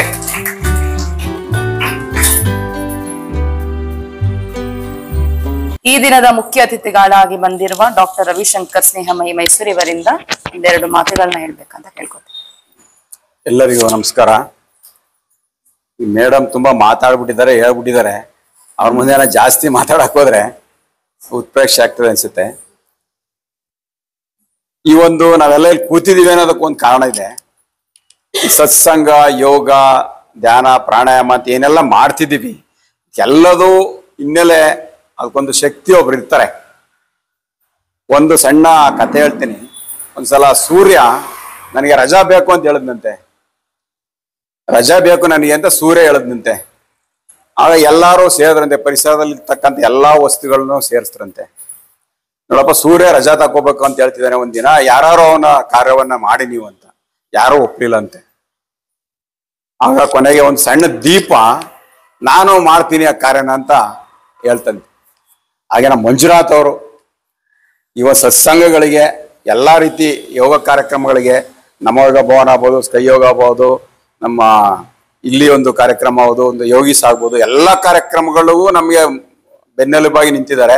ಅವರಿಗೆ ತಮ್ಮೆಲ್ಲರ ಪರವಾಗಿ ಹೃತ್ಪೂರ್ವಕ ವಂದನೆ ಸಲ್ಲಿಸ್ತಾರೆ. ಒಂದು ದೀಪ ಎಷ್ಟು ಕೆಲಸ ಮಾಡ್ತೇನೆ, ಅದನ್ನ ಎಷ್ಟು ಧೈರ್ಯ ಇರಬೇಕು ಅಂತ ಧೈರ್ಯನಕ್ಕಿಂತೇಳಿ ಆತ್ಮವಿಶ್ವಾಸ ಅದಕ್ಕೆ ಅಷ್ಟೇ ಸಣ್ಣ ಬೆಳಕು ಕೊಟ್ಟರು. ಅದು ಹಂಗಾಗಿ ಅವ್ರು ಹೇಳೋದ್ರಿಂದ ನಾವು ಇಲ್ಲಿ ಬರಕ್ ಸಾಧ್ಯ ಆಗಿದೆ. ಒಂದು ಮೇಡಮ್ ಹೇಳ್ತಾ ಹೇಳಿದ್ರು, ನಾವು ಯಾರನ್ನು ಹೊಗಳಬಾರ್ದು ತೆಗಳಬಾರ್ದು ಅಂತ. ಇವರು ಫೇಲು, ನಮ್ಮ ಪ್ರಕಾಶನ್ ಗುರೂಜಿ ಅವರು SLC ಫೇಲು ಅಂದ್ರು. Fail is not a fail, first attempt in learning ಅಂತ. ಯಾರು ಫೇಲ್ ಆಗಿ ಮುಂದೆ ಬರ್ತಾನೆ ಅವನು ಜಾಸ್ತಿ ತಿಳ್ಕೊಂಡಿರ್ತಾನೆ, ಅನುಭವಿಸ್ತಾನೆ. Fail, FAIL, fail is not a fail, first attempt in learning ಅಂತೇಳಿ. ಅವ್ರು ನೋ ಅಂದ್ಬಿಟ್ಟು ಏನೋ ಮೋದ್ಕೊಂಡು ಮುಂದೆ ಹೊಟ್ಟಾಗಿ ನಮ್ಗೆ ಸಿಕ್ತಿರ್ಲಿಲ್ಲ. ಇದಕ್ಕೊಂದು ಚಪ್ಪಾಳೆ ಹೊಡಿ, ಗೊತ್ತಾದ್ರು ಇಲ್ಲಿ ಕೂತ್ಕೊತಿರ್ಲಿಲ್ಲ. ಅವ್ರ SLC ಫೇಲ್ ಆಗಿಲ್ಲ ಅಂದ್ರೆ ನಮಗೂ ನಿಮಗೂ ಸಿಕ್ತಿರ್ಲಿಲ್ಲ. ಅವ್ರೇನೋ ಓದ್ಕೊಂಡು ಡಾಕ್ಟರ್, ಇಂಜಿನಿಯರ್ ಆಗಿ ಹೊಟ್ಟೋಗ್ಬಿಡ್ತಿದ್ರು. ಆ ಮೇಡಮ್ ಅವ್ರಿಗೂ ಅದನ್ನ ನೋಡಿ, ಎಷ್ಟು ಅವರು ಸಿಕ್ಕಿದ್ರು ಒಳ್ಳೆ ಆಧ್ಯಾತ್ಮಿಕ ಗುರುಗಳು. ಅವರು ಸಿಕ್ಕಿರೋದ್ಮೇಲೆ ಅವರು ಕೂಡ ಇಷ್ಟೊಂದು ಆಧ್ಯಾತ್ಮಿಕವಾಗಿ ಅನುಭವಿಸ್ಲಿಕ್ಕೆ ಸಾಧ್ಯ ಆಗಿದೆ. ಇನ್ನೊಂದೇನಂದ್ರೆ, ಇಲ್ಲಿ ತುಂಬಾ ಜನ ಯೋಗಿಗಳಿದ್ದೀರಾ, ತುಂಬಾ ಜನ ನನಗಿಂತನೂ ಅನುಭವಸ್ಥರಿದ್ದೀರಾ, ಪರಿಣಿತರಿದ್ದೀರಾ. ಅದರಲ್ಲಿ ನಾವು 3 ಜನ ಯೋಗಿಗಳಲ್ಲಿ ಗುರುಸ್ತೀವಿ. ಬ್ರಹ್ಮ, ವಿಷ್ಣು, ಮಹೇಶ್ವರ ಅಂತ ಹೇಳ್ತೀವಲ್ಲ. ನಮ್ಮ ಯೋಗ ಪ್ರಕಾಶ್ ಗುರೂಜಿ ಆಗ್ಬೋದು, ಮುಕುಂದನ್ ಗುರುಜಿ ಆಗ್ಬೋದು, ಗಣೇಶ ಆಗಿರ್ಬೋದು, ಒಂದು ವಾರದಿಂದ ನಮಗೆ ಸತತವಾಗಿ ಒಂದು ಒಳ್ಳೆ ಕಾರ್ಯಕ್ರಮ ಮಾಡಿಸಿ ಇಷ್ಟು ಜನ ಯಾರು ಇದುವರೆಗೂ ನಾನು ನೋಡಿದೆ ಯಾರು ಬಾವಿ ಆಕಳಿಸ್ತಾ ಇಲ್ಲ, ಯಾರು ನಿದ್ದೆ ಮಾಡ್ತಾ ಇಲ್ಲ. ಮತ್ತೆ ಎಲ್ಲೆಲ್ಲಿಂದನೋ ಬಂದಿದ್ದಾರೆ. ನಮ್ಮ ಗೋವಿಂದರಾಜ್ ಅವರು ಹಿರಿಯ ನಾಗರಿಕ ವೇದಿಕೆ ಕುಂಪನಗರದಿಂದ ಬಂದಿದ್ದಾರೆ, ನಮ್ಮ ಸರ್ರು ಇಲ್ಲಿದ್ದಾರೆ, ನಮ್ಮ ಬಂಗಾರಪ್ಪನವ್ರು ಬಂದಿದ್ದಾರೆ. ತುಂಬಾ ಜನರು ವಿಶೇಷವಾಗಿ ಇವತ್ತು ಏನೇನೋ ಕಾರ್ಯಕ್ರಮ ಇರ್ತವೆ ನಿಮ್ಗೆ, ಆದ್ರೂ ಕೂಡ ಇಷ್ಟೆಲ್ಲ ಕಾರ್ಯಕ್ರಮ ಬಂದಿದ್ರಿ ಅಂದ್ರೆ ನಮ್ಮ ಇವ್ರು 3 ತ್ರಿಮೂರ್ತಿ ಗುರು ಬ್ರಹ್ಮ ಮಹೇಶ್ವರ ಅಂತ ಏನ್ ಕರಿತೀವಿ, ಅವರು ನಮ್ಗೇನೋ ಹೇಳ್ಕೊಟ್ಟಿದ್ದಾರೆ, ಆ ಒಂದು ಬಳಸ್ಕೊಂಡಿದೀವಿ, ಅದನ್ನ ಉಪಯೋಗಿಸ್ಕೊತೀವಿ, ಅದನ್ನ ನಾವು ವಾಗ್ದಾನ ಮಾಡೋಣ ಆ ಮುಖಾಂತರ ಅಂತೇಳಿ ಎಲ್ಲರೂ ಬಂದಿದ್ದೀರಿ. ಅವ್ರು 3 ಜನ ತ್ರಿಮೂರ್ತಿ ಸೇನೆ ಹೇಳಿದೀವಿ. ನಮ್ಮ ಗುರುಪ್ರಕಾಶ್, ಶಿವಪ್ರಕಾಶ್, ನಮ್ಮ ಯೋಗ ಪ್ರಕಾಶ್ ಸ್ವಾಮೀಜಿ, ಮುಕುಂದನ್ ಸ್ವಾಮೀಜಿ, ಗಣೇಶ ಸ್ವಾಮೀಜಿ ಇವ್ರಿಗೆ ಮೊದಲನೇ ಧನ್ಯವಾದ ತಿಳಿಸೋಣ. ಅಂದ್ರೆ ಎಲ್ಲರೂ ಯೋಗಿಗಳಾಗಬೇಕು ಅಂತ, ಎಲ್ಲರೂ ಯೋಗಿ ಅಂತ ಎಲ್ಲ ಸಾಧನೆ ಮಾಡಬೇಕು ಅಂತ ಏನಲ್ಲ, ಸಣ್ಣ ಸಣ್ಣ ಕೆಲಸಗಳು. ನಾನು ಯಾರು, ನಾನೊಬ್ಬ ಯೋಗಿ ಅನ್ನೋದನ್ನ ಅವರು ನಮಗೆ ಮನವರಿಕೆ ಮಾಡಿದ್ದಾರೆ. ಯಾವ ರೀತಿ ಯೋಗಿ, ನಾನು ಯಾರು ಅಂದ್ರೆ ನಮ್ಮ ಅಪ್ಪನ ಮಗ, ನಮ್ಮ ಅಪ್ಪ ಇಂತವನು ಅಂತ ಹೇಳ್ತೀವಿ. ಬಟ್ ಈಗ ನೆಕ್ಸ್ಟ್ ಏನಾಗಬೇಕು ನಾವು ಅಂದ್ರೆ, ನಾನು ಯಾರು ಅಂದ್ರೆ ನಾನೊಬ್ಬ ಯೋಗಿ. ಯಾಕೆ ಬಂದೆ ಇಲ್ಲಿ, ಯಾಕೆ ಬಂದೆ ಸತ್ಸಂಗಕ್ಕೆ, ಯಾಕೆ ಬಂದೆ, ಒಂದು ವಾರದಿಂದ ಕಾರ್ಯಕ್ರಮ ಬಂದರೆ ಯಾಕೆ ಬಂದೆ, ಏನೋ ಯೋಗದ ಬಗ್ಗೆ. ಈಗ ಗುರು ಮುಕುಂದನ್ ಸರ್ ಹೇಳ್ತಾ ಇದ್ರು, ಯೋಗಾಸನ ಮಾಡ್ತೀವಿ ನಾವು, ಯೋಗ ಮಾಡಲ್ಲ ಆಸನ ಮಾಡ್ತೀವಿ ಅಂತ ಹೇಳಿದ್ರು. ಎಲ್ಲರೂ ನಾವು ಆಲ್ಮೋಸ್ಟ್ ಅದೇ ಮಾಡೋದು. ಯೋಗ ಅಂದ್ರೇನು, ಮನಸ್ಸು ಮತ್ತು ದೇಹವನ್ನ ಒಟ್ಟುಗೂಡ್ಸಕ್ಕಂಥದ್ದು ಅಂತ ಯೋಗ ಅಂತ ಕರಿತೀವಿ. ಅದನ್ನ ಮಾಡಿ ನೋಡಿ, ಇಷ್ಟು ಜನ ಬಂದಿದೀವಿ, ನಮ್ಮ ಮಕ್ಕಳುಗಳು ಯಾರು ಇಲ್ಲ ಇಲ್ಲಿ, ಅವರೆಲ್ಲೋ ಮೊಬೈಲ್ ನೋಡ್ಕೊಂಡು ಟಿವಿ ನೋಡ್ಕೊಂಡು ಇರ್ತಾರಲ್ಲಿ. ಅವ್ರನ್ನ ನಾವ್ ಹಿಂಗೆ ಬಿಟ್ರೆ ಮುಂದೊಂದು ದಿನ ಏನಾಗ್ಬೋದು ಅಂತ ಯೋಚನೆ ಮಾಡ್ಬೇಕು ನಾವು. ಅವ್ರನ್ನು ಕೂಡ ಈ ತರ ಕಾರ್ಯಕ್ರಮಗಳಿಗೆ ಅಳವಡಿಸ್ಬೇಕು, ಅವ್ರನ್ನು ಕರ್ಕೊಂಡ್ಬರ್ಬೇಕು. ಯಾವ್ದೋ ಡ್ಯಾನ್ಸ್ ಕಾರ್ಯಕ್ರಮ ಅಂತ ಹೋಗ್ತಾರೆ ಬೆಂಗಳೂರು ಮೈಸೂರಲ್ಲಿ JCನ ಮಾಡಿದ್ರೆ 12 ಗಂಟೆವರೆಗೂ ಸಾವಿರಾರು ಜನ, ಲಕ್ಷಾಂತರ ಜನ ಮಕ್ಕಳುಗಳು ಕುಣಿತಾ ಇರ್ತಾರೆ. ನಾವು ಒಳ್ಳೆ ಪ್ರತಿಷ್ಠಿತ ಕಾಲೇಜು ಅಂತೇಳಿ ಲಕ್ಷಾಂತರ ರೂಪಾಯಿ ಡೊನೇಷನ್ ಕೊಟ್ಟು ಅಲ್ಲಿ ಸೇರಿಸ್ತೀವಿ. ಅವ್ರಿಗೆ ಏನ್ ಕಲ್ಚರ್ ಕಲಿತಾರೆ, ಏನ್ ಸಂಸ್ಕಾರ ಕಲಿತಾರೆ ಅಂತ ಯೋಚನೆ ಮಾಡ್ತಾ ಇಲ್ಲ. ಅದೇ ಯಾವುದೋ ಒಂದು ಆಶ್ರಮ ಶಾಲೆ ಅಂತ ಇದೆ, ಮತ್ತೆ ಇನ್ನೊಂದು ಯಾವುದೋ ವಸತಿ ಶಾಲೆ ಅಂತ ಇದೆ, ಉಚಿತವಾಗಿ ಶಿಕ್ಷಣ ಕೊಡ್ತಾರೆ, ಅಲ್ಲಿ ನಾವು ಸೇರ್ಸೋದಿಲ್ಲ. ಅದಕ್ಕೆ ನಾನು ಹೇಳೋದು, education is tool for development ಆಗಬೇಕು. ಅದೇನಾಗಿದೆ, ಇನ್ವೆಸ್ಟ್ಮೆಂಟ್ ಆಗ್ಬಿಡ್ತಾ ಇದೆ. ನಮ್ಮ ಮಕ್ಕಳನ್ನ ಓದಿಸ್ತೀವಿ, ಫಾರಿನ್ ಕಳಿಸ್ತೀವಿ, ಅವನಲ್ಲೇ ಸೆಟ್ಲ್ ಆಗ್ಬಿಡ್ತಾನೆ. ನೆಕ್ಸ್ಟ್ ನಮ್ಮನ್ನ ತಗೊಂಡೋಗಿ ಅವನ ಆಶ್ರಮಕ್ಕೆ ಸೇರಿಸ್ತಾನೆ, ಅಲ್ಲಿ ಉಳ್ಕತಾನೆ, ಸತ್ತಾಗಲೂ ನಾವು ನೋಡಕ್ ಬರಲ್ಲ. ಅವನು ಅಲ್ಲಿ ವಿಡಿಯೋ ಕಾಲ್ ಮಾಡಿ ತೋರಿಸ್ಬಿಡಿ, ನಾನು ನೋಡ್ಕೊತೀನಿ ಅಂತ ಹೇಳ್ತಾನೆ. ಆ ಪರಿಸ್ಥಿತಿ ಆಗಿದೆ. ಅದು ಆಗ್ಬಾರ್ದು ಅಂದ್ರೂ ಕೂಡ ನಾವು ಯೋಗಿಗಳಾಗಬೇಕು. ಯೋಗಿಗಳಾಗಬೇಕಂದ್ರೆ ಪ್ರತಿದಿನ ಅಟ್ಲೀಸ್ಟ್, ಈಗ ನಮ್ಮ ಬಂಗಾರಪ್ಪನವರು, ಸರ್ರು, ಮತ್ತೆ ನಮ್ಮ ಗೋವಿಂದರಾಜ್ ಇವರೆಲ್ಲರೂ ಸುಮಾರು ಜನ ಇಲ್ಲಿ ಬೆಳಗ್ಗೆ ಬಂತಂದ್ರೆ ಈ ಪಾರ್ಕಿಂಗ್ ಇರ್ಲಿಲ್ಲ, ಇದೊಂಥರ ಅವ್ಯವಹಾರ ತಾಣ ಆಗ್ಬಿಡ್ತಿದ್ದು. ಈ ರೂಮ್ಗೆ ಬಾಗ್ಲೇ ಇರ್ಲಿಲ್ಲ, ಬಾಗ್ಲಿದ್ದು ಡೋರ್ ಇದ್ರು ಬೀಗ ಇರ್ಲಿಲ್ಲ, ಅಂತ ಪರಿಸ್ಥಿತಿ ಇತ್ತು. ಎಲ್ಲ ಸರಿ ಮಾಡಿದ್ದಾರೆ. ಬೆಳಗ್ಗೆ ಬಂದವರು ಏನಾದ್ರು ಒಂದಷ್ಟು ಕೆಲಸಗಳು ಮಾಡ್ತಾ ಇರ್ತಾರೆ. ನಾವು ಅವ್ರ ಜೊತೆ ಸೇರ್ಕೊಂಡು ಏನಾದ್ರು ಒಂದು ಸಣ್ಣ ಪುಟ್ಟ ಸೇವೆಗಳನ್ನ ಮಾಡ್ಬೇಕು. ನಮ್ಮ ಮಕ್ಕಳು ಕೂಡ ಅದಕ್ಕೆ ಇನ್ವಾಲ್ವ್ ಮಾಡ್ಬೇಕು. ಈ ಕೆಲಸಗಳನ್ನ ನಾವು ಮಾಡ್ಕೊಂತ ಬಂದ್ರೆ ಪ್ರತಿದಿನ simple to complex method learning ಅಂತ ಕರಿತೀವಿ. ನಮ್ಮ ಮಕ್ಕಳಿಗೆ ಕರ್ಕೊಂಬರೋದು, ಏನು ಸಣ್ಣ ಇಂಥ ಕಡೆ ಕೂರ್ಸೋದು. ಫಸ್ಟ್ ನಾನು ಕೂತ್ಕೊಂಡ್ಬಿಟ್ರೆ ಸಾಕು, ಉಳಿದವನು ಮಾಡ್ತಾನೆ. ಕೂರ್ಸೋ ಅಂತ ಕೆಲಸ ಆಗ್ಬೇಕು. ಹಾಗೆ ನೀವೆಲ್ಲರೂ ಕೂಡ ಆ ಕೆಲಸವನ್ನ ಮಾಡಿದ್ರೆ ಏನ್ ಇದುವರೆಗೂ ನಾವು ಮಾಡಿದೀವಿ, ಕಲ್ತಿದೀವಿ, ಅದನ್ನ ಒಂದು ಅಳವಡಿಸ್ಕೊಳ್ಳಿಕ್ಕೆ ಅನುಕೂಲ ಆಗುತ್ತೆ ಅಂತ ನಾನಾದ್ರೂ ಹೇಳಕ್ ಬಯಸ್ತೇನೆ. ತುಂಬಾ ಜಾಸ್ತಿ ಹೊತ್ತು ಹೇಳಿದ್ರೆ ನನಗೆ ಇನ್ನು ನಿಮ್ಗೂ ಸಮಾಧಾನ ಇರಲ್ಲ, ವ್ಯವಧಾನ ಇರಲ್ಲ. ನಾನೊಬ್ಬ ಆಕ್ಚುಲಿ ಅವ್ರು ಹೇಳ್ದಂಗೆ ನಮ್ಮ ತರಬೇತಿ ಅಧಿಕಾರಿ, ಸ್ಟೇಟ್ ಅವಾರ್ಡ್ NS ಅಧಿಕಾರಿ ಕೆಲಸ ಮಾಡ್ತೀನಿ. ಅಂತದ್ದು ವೃತ್ತಿಪರ ಮಾರ್ಗದರ್ಶನ, ಆಫ್ಟರ್ SLC ನೆಕ್ಸ್ಟ್ ವಾಟ್ ಅಂತೇಳಿ ಒಂದು ಪ್ರೋಗ್ರಾಮ್ ಇದೆ ಎಲ್ಲ ಎಜುಕೇಶನ್ ಡಿಪಾರ್ಟ್ಮೆಂಟ್ ಅಲ್ಲಿ. SLC ಆದ್ಮೇಲೆ ಏನ್ ಮಾಡ್ಬೇಕು ಅಂತ ನಮ್ಮ ಮನಸ್ಥಿತಿ ಏನಿದೆ, SLC ನಮ್ಮ ಮಕ್ಕಳು ಇಂಜಿನಿಯರ್ ಆಗಬೇಕು, ಡಾಕ್ಟರ್ ಆಗಬೇಕು ಅಂತ ಹೇಳಿ ಆ ಮನಸ್ಸು ತುಂಬ್ತೀವಿ. ಬಟ್ ಎಲ್ಲ ಇಂಜಿನಿಯರ್ ಡಾಕ್ಟ್ರೇ ಆದ್ರೆ ರೈತ ಆಗೋನ್ ಯಾರು, ಈ ತರ ಯೋಗಿ ಆಗೋನ್ ಯಾರು, ಸಮಾಜಕ್ಕೆ ಒಳ್ಳೆ ಉದ್ದೇಶವನ್ನ ಕೊಡೋನ್ ಯಾರು, ಅದನ್ನ ಯಾರು ಯೋಚನೆ ಮಾಡಲ್ಲ. ದುಡ್ಡು ಸಂಪಾದನೆ ಮಾಡಿದ್ರೆ ಎಲ್ಲಾನು ಬರಲ್ಲ. ದುಡ್ಡು ಸಂಪಾದನೆ ಮಾಡಿದ್ರೆ ಇವತ್ತು ಹೆಂಗಾಗಿದೆ ಅಂದ್ರೆ ತಗೊಂಡೋಗಿ ಸಂಪಾದನೆ ಮಾಡಿ ಡಾಕ್ಟರ್ ಆಗ್ಬಿಟ್ಟಿದೆ. ಒಂದು ಸಣ್ಣ ನಿದರ್ಶನ ಹೇಳ್ಬಿಡ್ತೀನಿ, ಲೈವ್ ಎಕ್ಸಾಂಪಲ್ ನಿಮ್ಗೆ. ನಾನು 2018ರಲ್ಲಿ ಒಂದು ಪ್ರಾಬ್ಲಮ್ ಆಗುತ್ತೆ. ಗಾಲ್ ಬಾಟರ್ ಸ್ಟೋನ್ ಅಂತ ಕರೀತಾರೆ, ಪಿತ್ತಕೋಶದ ಕಲ್ಲು ಅಂತೇಳಿ. ತುಂಬಾ ಜನಕ್ಕೆ ಅದನ್ನ ಆಪರೇಷನ್ ಮಾಡ್ಕೊಂಡಿರ್ತೀರಿ. ಯಾವುದೋ ಒಂದು ಪ್ರತಿಷ್ಠೆ ಹಾಸ್ಪಿಟ್ಲ್ಗೆ ಹೋಗ್ತೀನಿ, ಅಲ್ಲಿ ತೋರಿಸ್ತೀನಿ. ಅವ್ರು ಬೆಳಗ್ಗೆಯಿಂದ ಮಧ್ಯಾಹ್ನದವರೆಗೆ ನನಗೆ ECG, ಎಕೋ ಈ ಥರದೆಲ್ಲ ಮಾಡ್ತಾರೆ. ನಾನು ಹೇಳ್ತಾ ಇದ್ದೀನಿ ಅವ್ರಿಗೆ, ನನಗೆ ಊಟ ಮಾಡಿದ್ರೆ ಹೊಟ್ಟೆ ಬರ್ತಾ ಇದೆ, ಇಲ್ಲಿ ಲಿವರ್ ಫಂಕ್ಷನ್ ಅಲ್ಲಿ ಪ್ರಾಬ್ಲಮ್ ಇದೆ, ಹೊಟ್ಟೆಲ್ ಪ್ರಾಬ್ಲಮ್ ಇದೆ, ಜಠರದಲ್ಲಿ ಪ್ರಾಬ್ಲಮ್ ಇದೆ, ದಯಮಾಡಿ ಚೆಕ್ ಮಾಡಿ ಸರ್ ಅಂತ. ಅವರೇ ಹೇಳ್ತಾರೆ, ಇಲ್ಲ ನೀನ್ ಡಾಕ್ಟ್ರ ನಾನ್ ಡಾಕ್ಟ್ರಾ ಅಂತೇಳಿ ಬೆಳಗ್ಗೆಯಿಂದ ಮಧ್ಯಾಹ್ನದವರೆಗೂ ಎಕೋ, ಟ್ರೆಡ್ಮಿಲ್ ಎಲ್ಲ ಮಾಡ್ತಾರೆ. ಮಾಡ್ಬಿಟ್ಟು ಮಧ್ಯಾಹ್ನ ನಾನು ಹೇಳಿದ್ನಲ್ಲ ಅದನ್ನೇ ಮಾಡ್ತಾರೆ. ಲಿವರ್ ಫಂಕ್ಷನ್ ಟೆಸ್ಟ್ ಮಾಡ್ತಾರೆ ಮಧ್ಯಾಹ್ನ. 4 ಗಂಟೆಗೆ ರಿಪೋರ್ಟ್ ಬರುತ್ತೆ, 4:15 ಹಾಸ್ಪಿಟಲ್ ಕೋಸು ನನ್ ಕರೀತಾರೆ. ಕರೆದ್ಬಿಟ್ಟು, ನೋಡಪ್ಪ ನಿನಗೆ ಗಾಲ್ ಬಾಟರ್ ಸ್ಟೋನ್ ಇದೆ, ಇಮಿಡಿಯೇಟ್ ಆಪರೇಷನ್ ಮಾಡ್ಬೇಕು ಅಂತ ಹೇಳ್ತಾರೆ. ಮನೆಯವರೆಲ್ಲ ಇದಾರೆ, ನಮ್ಮ ಸಿಸ್ಟರ್ ಇದ್ದಾರೆ, ಮನೆಯವರೆಲ್ಲ ಇದ್ದಾರೆ. ಅವ್ರೇನೋ ಹೆಚ್ಚು ಆಗ್ಬಿಟ್ಟು ಸಮಸ್ಯೆ ಆಗ್ಬಿಡುತ್ತೆ, ಆಪರೇಷನ್ ಮಾಡಿಸ್ಬಿಡ್ಬೇಕು ಇವನಿಗೆ ಅಂತ ಅವರು. ನನಗೇನೋ ಏನಾದ್ರು ಒಂದು ಆಪ್ಷನ್ ಇಲ್ಲೋ ಬೇರೆ ಅಂತ ನಾನು ಹೆಂಗೋ ಬಿಡ್ಸ್ಕೊಂಬರ್ಬೇಕು ಡಾಕ್ಟರ್ ಹತ್ರ, ಏನೋ ಒಂದು ಹೇಳ್ತೀನಿ ಸರ್, ದುಡ್ಡು ಅರೇಂಜ್ ಮಾಡ್ಬೇಕು, ಒಂಚೂರು ಟೈಮ್ ಕೊಡಿ ಸರ್, ಹಂಗೆ ಏನೋ ಹೇಳಿ ಕನ್ವಿನ್ಸ್ ಆಗಲ್ಲ ಅವರು. ನೋಡಪ್ಪ ನಾಳೆ ಬಂದ್ರೆ ICU ಬರ್ತೀನಿ, ನೀನು ಅಡ್ಮಿಟ್ ಆಗ್ತಿಲ್ವ ಹೇಳು, ಅಷ್ಟೇ ಬೇಕಾಗಿರೋದು, ಅದು ಹಾಸ್ಪಿಟಲ್ ಕ್ಲೋಸ್ ಆಯ್ತು ಈಗ ಅಂತ ಹೇಳ್ತಾರೆ. ನಾನು ಹೆಂಗೋ ಮಾಡಿ ಸರ್ ನಾಳೆ ಅವ್ರು ಟೈಮ್ ಕೊಡಿ ಸರ್ ರಿಕ್ವೆಸ್ಟ್ ಮಾಡ್ಕೊಂಡ್ ಬರ್ತೀನಿ. ಬಂದ್ಬಿಟ್ಟು ನಾಳೆ ಇನ್ನೊಂದು ಲ್ಯಾಬ್ ಅಲ್ಲಿ ಚೆಕ್ ಮಾಡಿಸ್ತೀನಿ. ನಾನು ಆ ಹಾಸ್ಪಿಟಲ್ ಹೆಸರು ಹೇಳೋದಿಲ್ಲ, ಬೇರೆ ಡಾಕ್ಟರ್ ಹೆಸರು ಬೇರೆ ಲ್ಯಾಬ್ ಚೆಕ್ ಮಾಡಿಸ್ತೀನಿ. ರಿಪೋರ್ಟ್ ಅಡ್ವರ್ಸ್ ಬರುತ್ತೆ. 12/8/10 mm ಇರೋದು 6/4/3 ಬರ್ತದೆ ಒಂದೇ ದಿನಕ್ಕೆ ರಿಪೋರ್ಟ್ ಅಲ್ಲಿ. ಇದು ವಾಸ್ತವ, ನಿಜ. ನನ್ನ ಹತ್ರ ಇದೆ ರಿಪೋರ್ಟ್. ಅದು ಆಯ್ತು. ಅದಾದ್ಮೇಲೆ ನಾನು ಏನ್ ಮಾಡ್ತೀನಿ, ಮೈಸೂರಲ್ಲಿ 10 ಜನ ಡಾಕ್ಟರ್ ಹತ್ರ ಹೋಗ್ತೀನಿ. 10 ಜನ ಡಾಕ್ಟರ್ ಗಾಲ್ ಬ್ಯಾಡರ್ ತೆಗಿಬೇಕಾದ್ರೆ, ಅನ್ವಾಂಟೆಡ್ ಆರ್ಗನ್ ಅದು, ಗಾಲ್ ಬ್ಯಾಡ್ರನ್ನ ತೆಗಿಬೇಕು, ಗಾಲ್ ಬ್ಯಾಡ್ರ್ ತೆಗೆದ್ರೆ ಮಾತ್ರ ನಿಮಗೆ ಸಮಾಜಕ್ಕೆ ಸಾಲ ಹೋಗುತ್ತೆ ಅಂತಾರೆ. ಆದ್ರೂ ನನಗೇನೋ ಬಂಡ ಧೈರ್ಯ, ಒಂದು ಆತ್ಮವಿಶ್ವಾಸ. ಕೊನೆ ಎಲ್ಲೋ ಒಂದ್ ಕಡೆ ಡಾಕ್ಟರ್ ಹತ್ರ ಬೆಂಗಳೂರಿಗೆ ಹೋಗ್ತೀನಿ. ಅವ್ರು ಏನ್ ಮಾಡ್ತಾರೆ, ಜಸ್ಟ್ ಹಿಂಗ್ ಹಿಡಿತಾರೆ. ನಾನು ಯಾವ ರಿಪೋರ್ಟ್ ನೋಡಲ್ಲ ಅವರು. ಈಗ ನೋಡಿದ್ಬಿಟ್ಟು ಅವ್ರು ರವಿಶಂಕರ್ ಗುರೂಜಿ ಆಶ್ರಮ ಡಾಕ್ಟರ್, ಅವರು ಪತಂಜಲಿ ಇದಿರೋದು, ರವಿಶಂಕರ್ ಗುರೂಜಿ ಬೆಂಗಳೂರಲ್ಲಿ ಡಾಕ್ಟ್ರು. ಹಿಂಗ್ ನೋಡ್ತಾರೆ, ಜಸ್ಟ್ ನಾಡಿ ನೋಡ್ಬಿಟ್ಟು ನನ್ ಬಾಡಿ ಕಂಡೀಷನ್ ಹೇಳ್ತಾರೆ ಅವರು. ನಿಮ್ ಬಾಡಿನಲ್ಲಿ ಕಿಡ್ನಿ ಸ್ಟೋನ್ ಇದೆಯಾ, ಗಾಲ್ಬಾರ್ ಸ್ಟೋನ್ ಇದೆಯಾ, ಎಲ್ಲ ನಿಮ್ಗೆ BP ಇದೆಯಾ, ಶುಗರ್ ಇದೆಯಾ, ಟೋಟಲಿ 1 ನಿಮಿಷ ಇಲ್ಲಿ ಹಿಡಿದು ನನ್ನ ಬಾಡಿ ಕಂಡೀಷನ್ ಹೇಳ್ಬಿಟ್ಟು 3 ಕಾಲಮ್ ಹಾಕ್ತಾರೆ, ಪಿತ್ತ, ವಾತ, ಕಫ ಅಂತೇಳಿ. ಅದಕ್ಕೆ ಟ್ರೀಟ್ಮೆಂಟ್ ಕೊಡ್ತಾರೆ. ಅದು 6 ತಿಂಗಳು ತಗೊಳ್ಳಿ ಅಂತ 6 ತಿಂಗಳು ವಾಸ ಆಗ್ಬಿಡ್ತು, 6 ಮಂತ್ ಕ್ಲಿಯರ್ ಆಗ್ಬಿಡ್ತದೆ. ಇಲ್ಲಿ ಎಷ್ಟು ಹೇಳಿದ್ರು, ಆಪರೇಷನ್ಗೆ 1 ಲಕ್ಷ ಹೇಳಿದ್ರು. ನಾನು 6 ತಿಂಗಳು ತಗೊಂಡೆ, ಬಟ್ ನಾನು ಬಾಡಿನಲ್ಲಿ ಆರ್ಗನ್ ಹುಡ್ಕತ್ತು. ಅಂದ್ರೆ ಯೋಗ ಮಾಡೋದ್ರಿಂದ. ಆಮೇಲೆ ನಾನು ಬರ್ತೀನಿ ಇಲ್ಲಿ ಯೋಗ ಭವನಕ್ಕೆ ಬರ್ತೀನಿ. ಸರ್ ಗುರುಜಿ, ನಮ್ಮ ಗುರುಪ್ರಕಾಶ್, ನಮ್ಮ ಯೋಗ ಪ್ರಕಾಶ್ ಗುರುಜಿ ಸಿಗ್ತಾರೆ. ಆಮೇಲೆ ಯೋಗ ಸೇರ್ಕೊಂತೀನಿ. ಬೆಳಗ್ಗೆ ನಾನು ಎದ್ದೇಳೋದ ಲೇಟ್ ಆಗ್ತಿತ್ತು, ಸಿಸ್ಟಮ್ ಎಲ್ಲ ಬೇರೆ ಬೇರೆ ಇರ್ತಿತ್ತು. ಸ್ವಲ್ಪ ಸಂಜೆ ಟೈಮಲ್ಲಿ ಬೇಗ ಮಲಿಕೊಂಡ್ರೆ, ಒಂದು 10 ಗಂಟೆ ಮಲಗಿದ್ರೆ ಬೆಳಗ್ಗೆ ಒಂದು 5 ಗಂಟೆಗೆ ಎದ್ರೆ ನಮ್ಮ ಬಾಡಿ 50% 90% ಸರಿ ಆಗ್ಬಿಡುತ್ತೆ. ನಾವು ನೈಟ್ ಎಲ್ಲ ಏನ್ ಮಾಡ್ತೀವಿ, ನಿದ್ದೆಗೆ ಇರ್ತೀವಿ, ಮೊಬೈಲ್ ನೋಡ್ಕೊಂಡಿರ್ತೀವಿ. ನಮ್ಮ ಮಕ್ಕಳು ಕೂಡ ಕಲಿಸ್ಬೇಕಾಗಿದೆ. ಇವತ್ತಿನ ಮಕ್ಳೇನ ಹೊಡೆದ್ರೆ ಮಲಿಕತಿ ಅನ್ಬಿಟ್ಟು ರಗ್ ಮುಸ್ಕೊಂಡ್ಬಿಟ್ಟು ಮೊಬೈಲ್ ನೋಡ್ತಾರೆ. ಅದಕ್ಕೆ ನಾನು ಹೇಳೋದು, 10 ಗಂಟೆ ಮೊಬೈಲ್ ಇಸಿಟ್ಬಿಡಿ, ಅವ್ರ ಟೈಮ್ ಟೇಬಲ್ ಹಾಕೊಟ್ಬಿಡಿ ಒಂದು. ಯಾಕೆಂದ್ರೆ ನಾವು ಎಲ್ಲ ಮಾಡ್ತಾ ಇರೋದು ಮಕ್ಳಿಗೋಸ್ಕರನೇ, ನಮ್ಮ ಮುಂದೆ ಜನರೇಷನ್ ಚೆನ್ನಾಗಿರ್ಲಿ ಅಂತಾನೆ. ಅದನ್ನ ಮಾಡ್ಬೇಕು ಅಂತ ಟೈಮ್ ಟೇಬಲ್ ಹಾಕೊಡ್ಬೇಕು ಅವ್ರಿಗೆ. ಬೆಳಗ್ಗೆ ಎಷ್ಟು ಗಂಟೆಗೆ ಎದ್ದು ಹೇಳ್ತೀಯ, ಏನ್ ಮಾಡ್ತೀವಿ, ಮೊಬೈಲ್ ನೋಡೋಕೊಂಡು ಟೈಮ್ ಕೊಡ್ಬೇಕು, ಊಟ ಮಾಡೋಕೊಂಡು ಟೈಮ್ ಕೊಡ್ಬೇಕು, ಟಿವಿ ನೋಡೋಕೊಂಡು ಟೈಮ್ ಕೊಡ್ಬೇಕು, ಓದೋಕೊಂಡು ಟೈಮ್ ಕೊಡ್ಬೇಕು, ಆಟನೂ ಆಡೋಕೊಂಡು ಟೈಮ್ ಕೊಡ್ಬೇಕು, ಎಲ್ಲದಕ್ಕೂ ಟೈಮ್ ಕೊಡ್ಬೇಕು. ಆಟ ಆಡ್ಲಿಲ್ಲ ಅಂದ್ರೆ ಬರೀ ಓದೋದೇ ಹೋದ್ರೆ ಅವ್ನ ಮೈಂಡ್ ಅಲ್ಲಿ ರಿಫ್ರೆಶ್ಮೆಂಟ್ ಇರಲ್ಲ. ಎಲ್ಲವೂ ಕೊಟ್ಟು ಮಾಡಿದಾಗ ಏನಾಗುತ್ತೆ, ಅವನು ಕೂಡ ಮುಂದಿನ ದಿನಗಳು ಉತ್ತಮ ಪ್ರಜೆ ಆಗ್ತಾನೆ. ಹಂಗಾಗಿ ನಮ್ಮ ಮುಕುಂದನ್ ಗುರೂಜಿ ಮಗಳಿಂದ ಮೇಲ್ ಕುಣಿಸ್ಬಿಟ್ಟು ಕೆಳಗಡೆ ಹಾಕುತ್ತಾರೆ ಅಂದ್ರೆ, ಅವಳು ಉತ್ತಮ ಪ್ರಜೆ ಆದ್ರೆ ಒಂದಷ್ಟು ಜನಕ್ಕೆ ಮುಂದಿನ ಜನರೇಷನ್ ಅಲ್ಲಿ ಒಳ್ಳೇದನ್ನ ಮಾಡ್ತಾಳೆ ಅನ್ನೋದು ಅವ್ರ ಉದ್ದೇಶ. ನಮ್ಮ ಯೋಗ ಪ್ರಕಾಶ್ ಗುರೂಜಿ ಶಿಷ್ಯನಲ್ಲಿ ಕುಣಿಸ್ಬಿಟ್ಟು ಅವ್ರ ಯಾಕೆ ಅಲ್ಲಿ ನಿಂತಿದ್ದಾರೆ ಅಂದ್ರೆ, ಇವನೇನೋ ಒಂದಷ್ಟು ಸಾಧನೆ ಮಾಡ್ತಾ ಇದ್ರೆ, ಒಂದಷ್ಟು ಜನಕ್ಕೆ ಅವೇರ್ನೆಸ್ ಕೊಡ್ತಾ ಇದ್ದಾನೆ, ಅವ್ನು ಮುಂದಿನ ದಿನಗಳಲ್ಲಿ ಕಲ್ಟಿವೇಟ್ ಮಾಡ್ಕೊಂಡು ಹೋಗ್ಲಿ ಅಂತ ಒಂದು ಉದ್ದೇಶ. ಆ ಒಂದು ಸಣ್ಣ ನೆನಪತ್ತದೆ. ಮೊನ್ನೆ ನನ್ನ ಶಿಷ್ಯೊಬ್ಬನು ಒಂದು ಇಂಡಸ್ಟ್ರಿಯಲಿಸ್ಟ್ ಇದ್ದಾನೆ, 44 ವರ್ಷ ಅವನಿಗೆ. ಮೊನ್ನೆ ಶಿಕ್ಷಕರ ದಿನಾಚರಣೆ ದಿನ ನನ್ನ ಕಾಲೇಜಿಗೆ ಬಂದ. ಸರ್, ನಾನು ನಿಮಗೆ ಒಂದು ಸನ್ಮಾನ ಮಾಡಬೇಕು, ಮತ್ತೆ ನಿಮ್ಮ ಕಾಲೇಜ್ಗೆ ಒಂದು ಏನಾದ್ರು ಒಂದು ಗಿಫ್ಟ್ ಕೊಡ್ಬೇಕು ಸರ್ ಅಂತ ಬಂದ. 400 ಜನ ಮಕ್ಳಿದ್ದಾರೆ ಕಾಲೇಜಲ್ಲಿ. ನಾನೇನ್ ಮಾಡಿದೆ ಅಂದ್ರೆ, ಸುಮ್ಮನೆ ಸನ್ಮಾನ ಮಾಡಿಸ್ಕೊಳ್ಳೋದು, ನಾನು ಮಾಡಿಸ್ಕೊಂಡು ನನಗೆ ಒಂದು ಉತ್ಪ್ರೇಕ್ಷೆ ಅದು.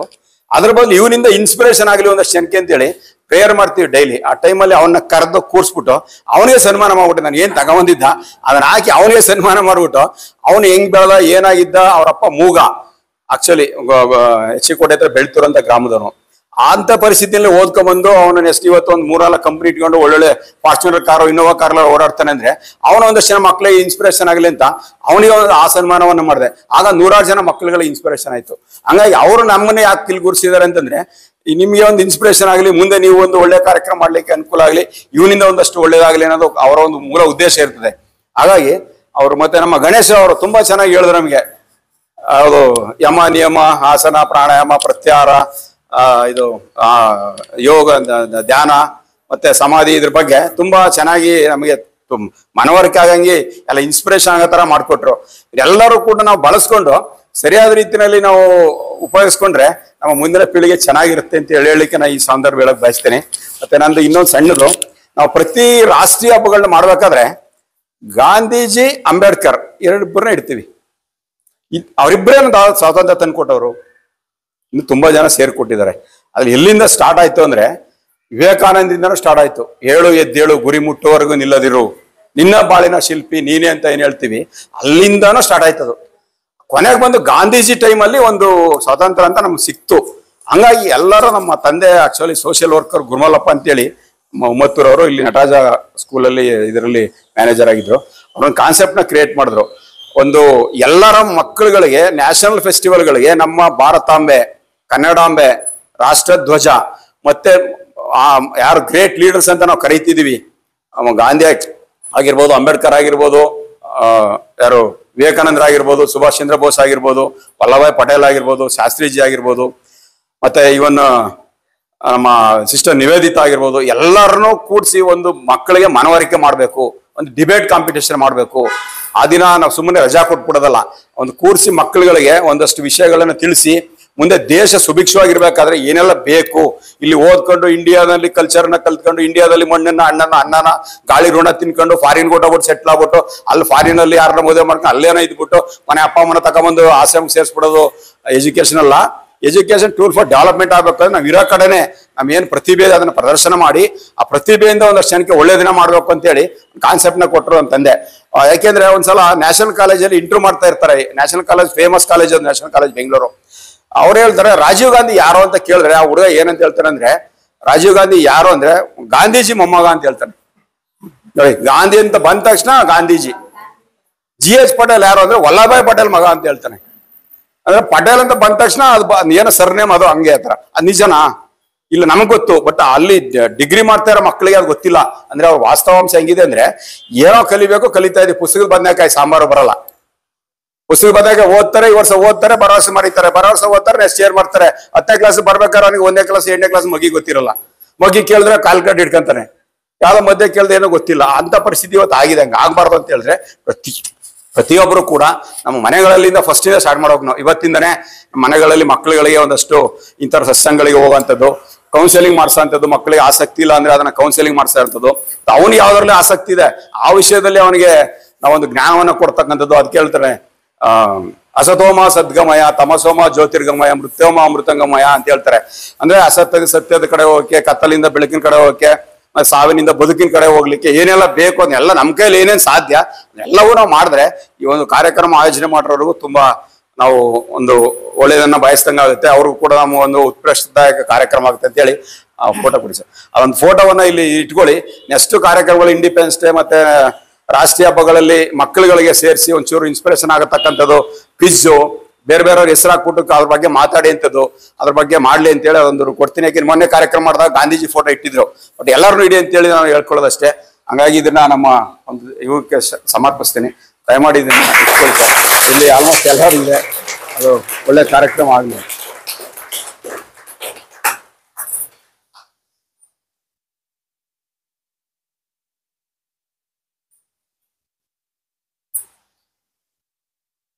ಮತ್ತೆ ಕಡೆಯದಾಗಿ ನಮಗೆ ಒಂದು ವಾರ ನಾವು ಚೆನ್ನಾಗಿ ಕಲ್ತ್ಕೊಂಡ್ವಿ. ಏನೋ ಒಂದಷ್ಟು ನೆಕ್ಸ್ಟ್ ಅಭ್ಯಾಸ ಮಾಡ್ಲಿಕ್ಕೆ ಏನ್ ಬೇಕು ಅದನ್ನ ಪ್ರಾಕ್ಟೀಸ್ ಮಾಡ್ಕೊಂಡ್ವಿ, ಅದನ್ನ ಅಳವಡಿಸ್ಕೋತೀವಿ.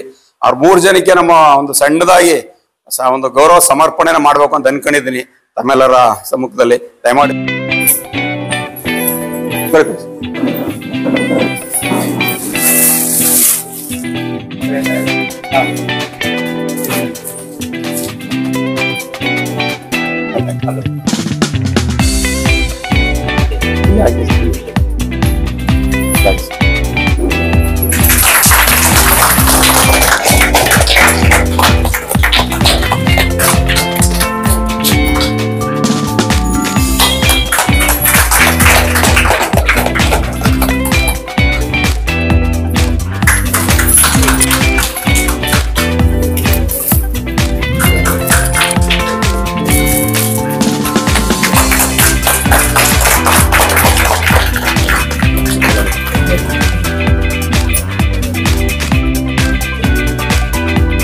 ಬನ್ನಿ ಸರ್.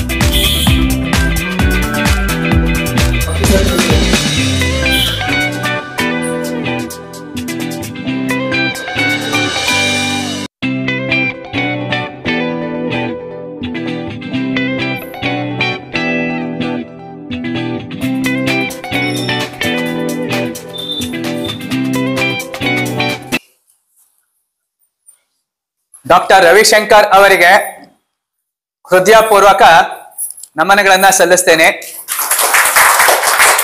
ಕೋಟಿ ವಿದ್ಯೆಗಳಲ್ಲಿ ಮೇಟಿ ವಿದ್ಯೆಯೇ ಮೇಲು, ಮೇಟಿಯಿಂ ರಾಟಿ ನಡೆಯುವುದಲ್ಲದೆ ದೇಶ ಕೆಡುವುದೇ ಸರ್ವಜ್ಞ ಅಂತ ಮುಕುಂದನ್ ಗುರೂಜಿ ಅವರು SSLC ಮಾಡಿದ್ದಾರೆ.